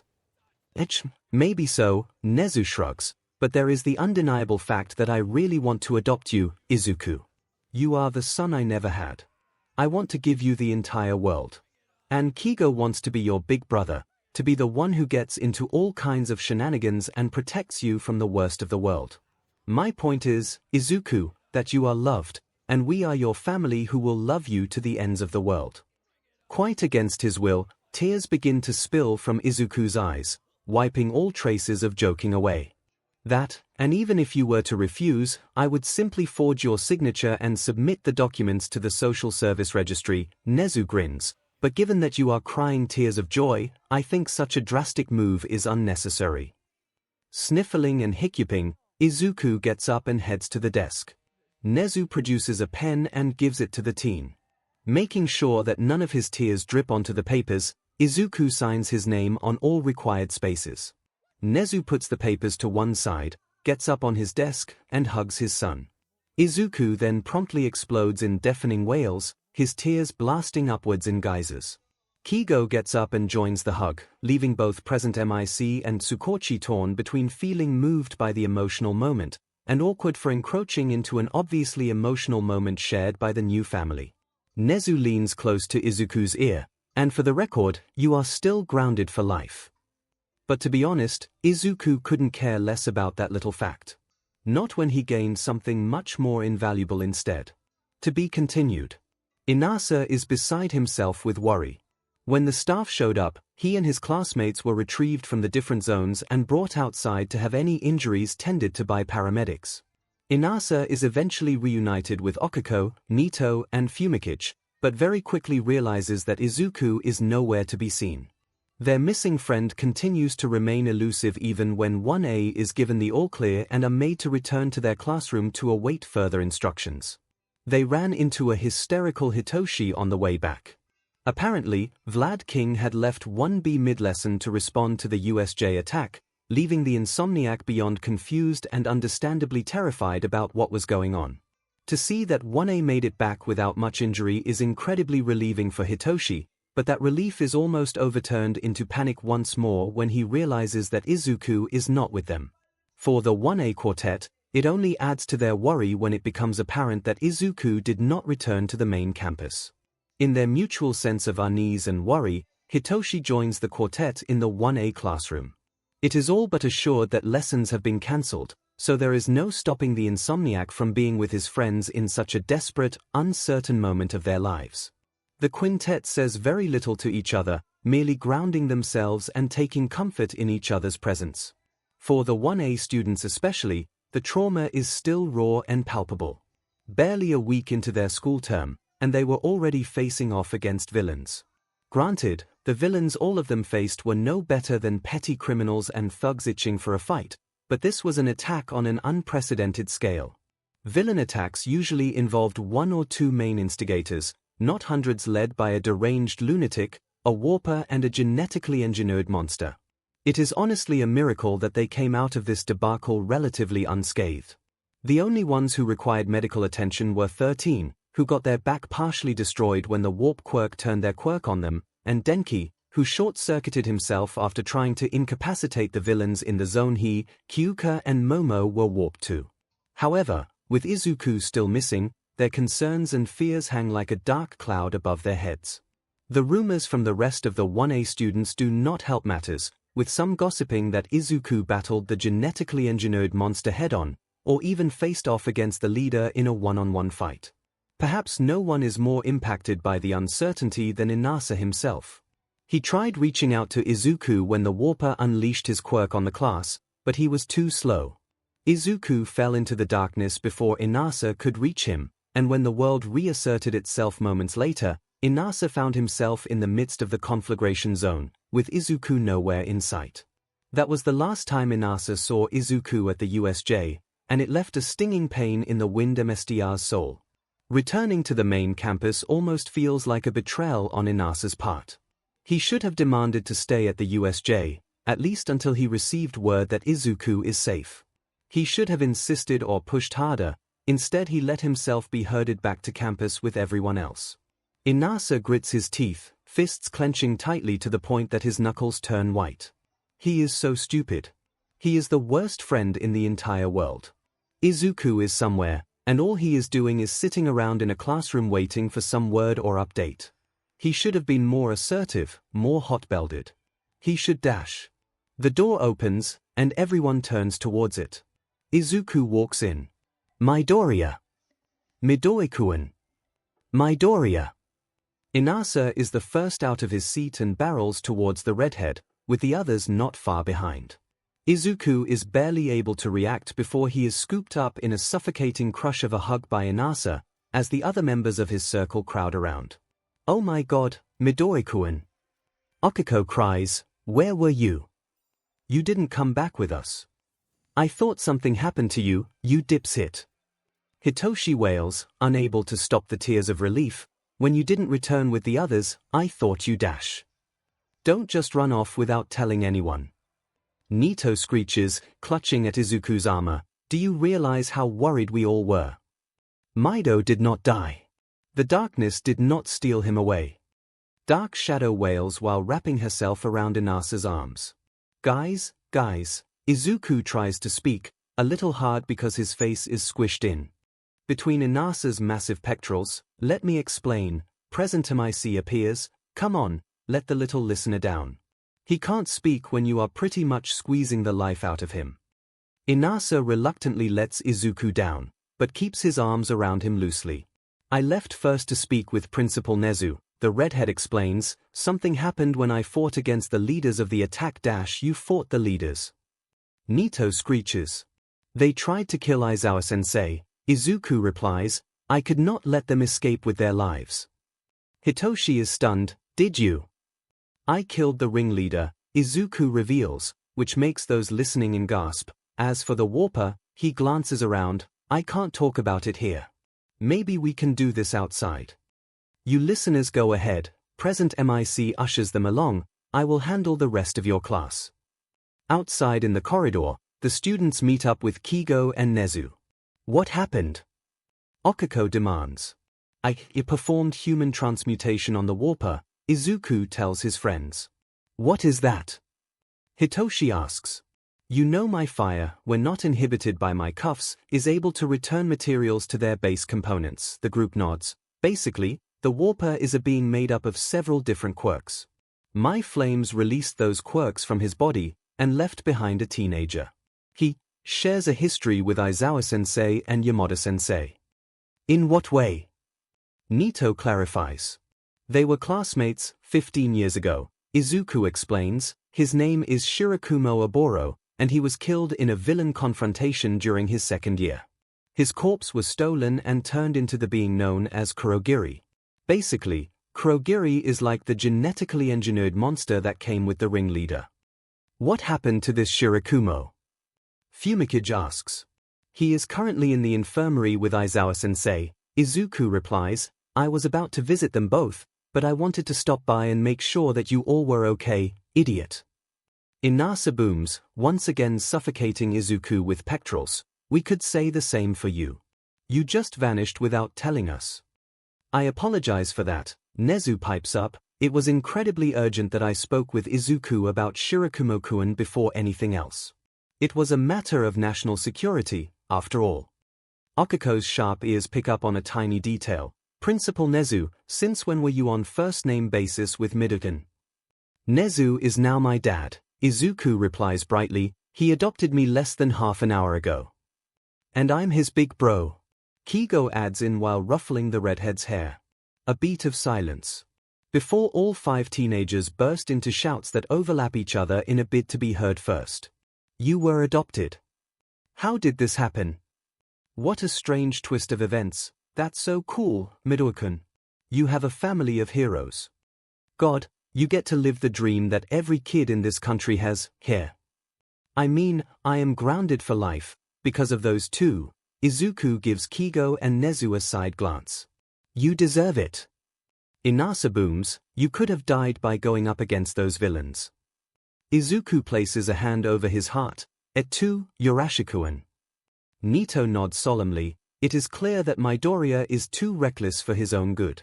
I recommend that he be wrapped in bubble wrap and blankets until he learns not to jump straight into attacking villains without backup. All in favor say aye. There is a unanimous aye from the group, and Izuku buries his face into his hands. Traitors, all of you. I will drop out of you and become a villain. Denied. Nezu chirps, you will serve out your grounding like the good son you are, wrapped in bubble wrap and blankets while being smothered with love. Izuku grumbles into Inasa's pectorals, which all it does is make the larger teen squeeze him tighter, forcing his face deeper into the valley of his pecs. Oh yeah, aren't you supposed to visit Shirakumo in the infirmary? Okiko asks. I think all of us are going to pay a visit, Hitoshi corrects, giving everyone a glance. We're not going to let our flaming chicken wander around by himself after today. Diamanu, troll doll reject, Izuku grumbles, still squished into Inasa's pectorals. Consciousness returns to Shouter gradually. Light from the window rouses him from the darkness, and his tired, dry eyes slowly blink open, stinging for a few seconds as the light shines in them. It takes a hot moment for everything to come rushing back to him. Villains attacked the USJ. His students were all separated. The villain with the hands all over him disintegrated his elbow. The towering eldritch monster smashed him into the ground. One of his students somehow rescued him. His pain dissipated when he felt droplets hit his skin. His students. 𝐿𝐴𝐷 throws the covers off him. He is about to dash out of wherever the F he currently is, when he feels an all-too-familiar cane hit him on the shoulder. Good to see you awake, 𝐿𝐴𝐷-kun. But I did not give you permission to get out of bed just yet. 𝐿𝐴𝐷 blinks. Honestly, even though my Midoriya-kun healed you completely, the least you can do is allow me to check that there are no lasting side effects, Chiyo tuts under her breath. The elderly heroine then proceeds to manhandle 𝐿𝐴𝐷 back onto the bed. She checks him over, nodding to herself, good, you're fit to be discharged. My students. 𝐿𝐴𝐷 begins. All of them are fine, except for Kaminari-kun. 𝐿𝐴𝐷 is about to get up again but Chiyo holds her hand out. He short-circuited himself during the attack. He has already come back to his senses and left about 15 minutes ago. 𝐿𝐴𝐷 looks around the infirmary. All of the other beds are empty, except for one, which has the privacy curtain drawn around it. Chiyo, who is that? The medical heroine goes silent. Chiyo, who is that? She sighs. I don't think now is the right time to dash. 𝐿𝐴𝐷 is out of bed and rushing across. 𝐿𝐴𝐷-kun. No dash. He yanks the curtain apart, and comes face to face with the sleeping, breathing face of his dead friend, Shirakumo Oboro. The world grinds to a screeching halt, before shattering completely. 𝐿𝐴𝐷 stares, frozen, at the unmistakable wavy blue hair and the band-aid on the nose. His entire body begins trembling. The teen on the bed grimaces, and shifts. 𝐿𝐴𝐷, 5 more minutes, ma. The trembling worsens. Chiyo moves in to intervene. 𝐿𝐴𝐷-kun, whatever you intend to do, I need you to stop. I want you to step away from the bed. Who the F is this? 𝐿𝐴𝐷 spins on the elderly heroine. Is this some kind of thing joke? Miles per hour, too loud. The teen sits up and yawns. His eyes blink open. Where am I? He then sees 𝐿𝐴𝐷 and Chiyo. Who are you? 𝐿𝐴𝐷 rounds on him, and he gasps, 𝐿𝐴𝐷. Apparently blind to the grave danger he is in, Oboro laughs. Oh my god, 𝐿𝐴𝐷, is that really you? Why do you look so old? He looks around. Is this the infirmary? Wow. They painted the walls a different color. And, I've never seen that machine before. He gets up and goes to a window. Holy as it, there are so many new buildings. Is this the future? Was I hit by a time travel quirk? Oboro turns back to 𝐿𝐴𝐷. Anyways, how have you been, 𝐿𝐴𝐷? How many years is it in the future? What has happened since dash? He yelps when 𝐿𝐴𝐷 pounces on him, knocking over several objects and creating a huge ruckus. Chiyo shouts incoherently. Who are you? Oboro looks up, confused and very much freaked out by his friend glaring down murderously at him, hair levitating and eyes burning red from his quirk activating. 𝐿𝐴𝐷. What's gotten into you? It's me, Oboro. Bullshit. 𝐿𝐴𝐷 suddenly has him in a chokehold. Oboro is dead. I will only ask you one more time. Who the F are you? Izuku and his circle are just reaching the doors of the infirmary when they hear loud noises clatter inside, followed by shouting. What the? Hitoshi raises an eyebrow. Izuku and Kigo are the first ones inside, kicking the doors down. They are greeted by the sight of Aizawa pinning Shirakumo down, and Recovery Girl trying and failing to pull the hobo off the resurrected teen. Kigo immediately detaches a feather and throws it at Aizawa. It hooks the hobo's top and yanks him off Shirakumo. Izuku immediately rushes over to the gasping teen, and helps him up. Are you okay? The redhead asks worriedly. Gasping for air and confused out of his mind, Shirakumo can only nod. Meanwhile, Kigo wrestles with a rabid Aizawa, who like a feral cat is clawing and scratching about in a manic bid to break free and fling himself back onto Shirakumo. Whoa! Man, chill the F down. Kigo grunts, what's gotten into you? I will kill him. Aizawa snarls, let me at him. I will kill him for stealing Oboro's face and voice. Izuku very quickly realizes that his homeroom teacher is slipping into a delusional frenzy, so as Recovery Girl goes to Shirakumo's side and tends to the bruises on his throat, Izuku rushes over to 𝐭𝐲 and beach slaps Aizawa across the face hard.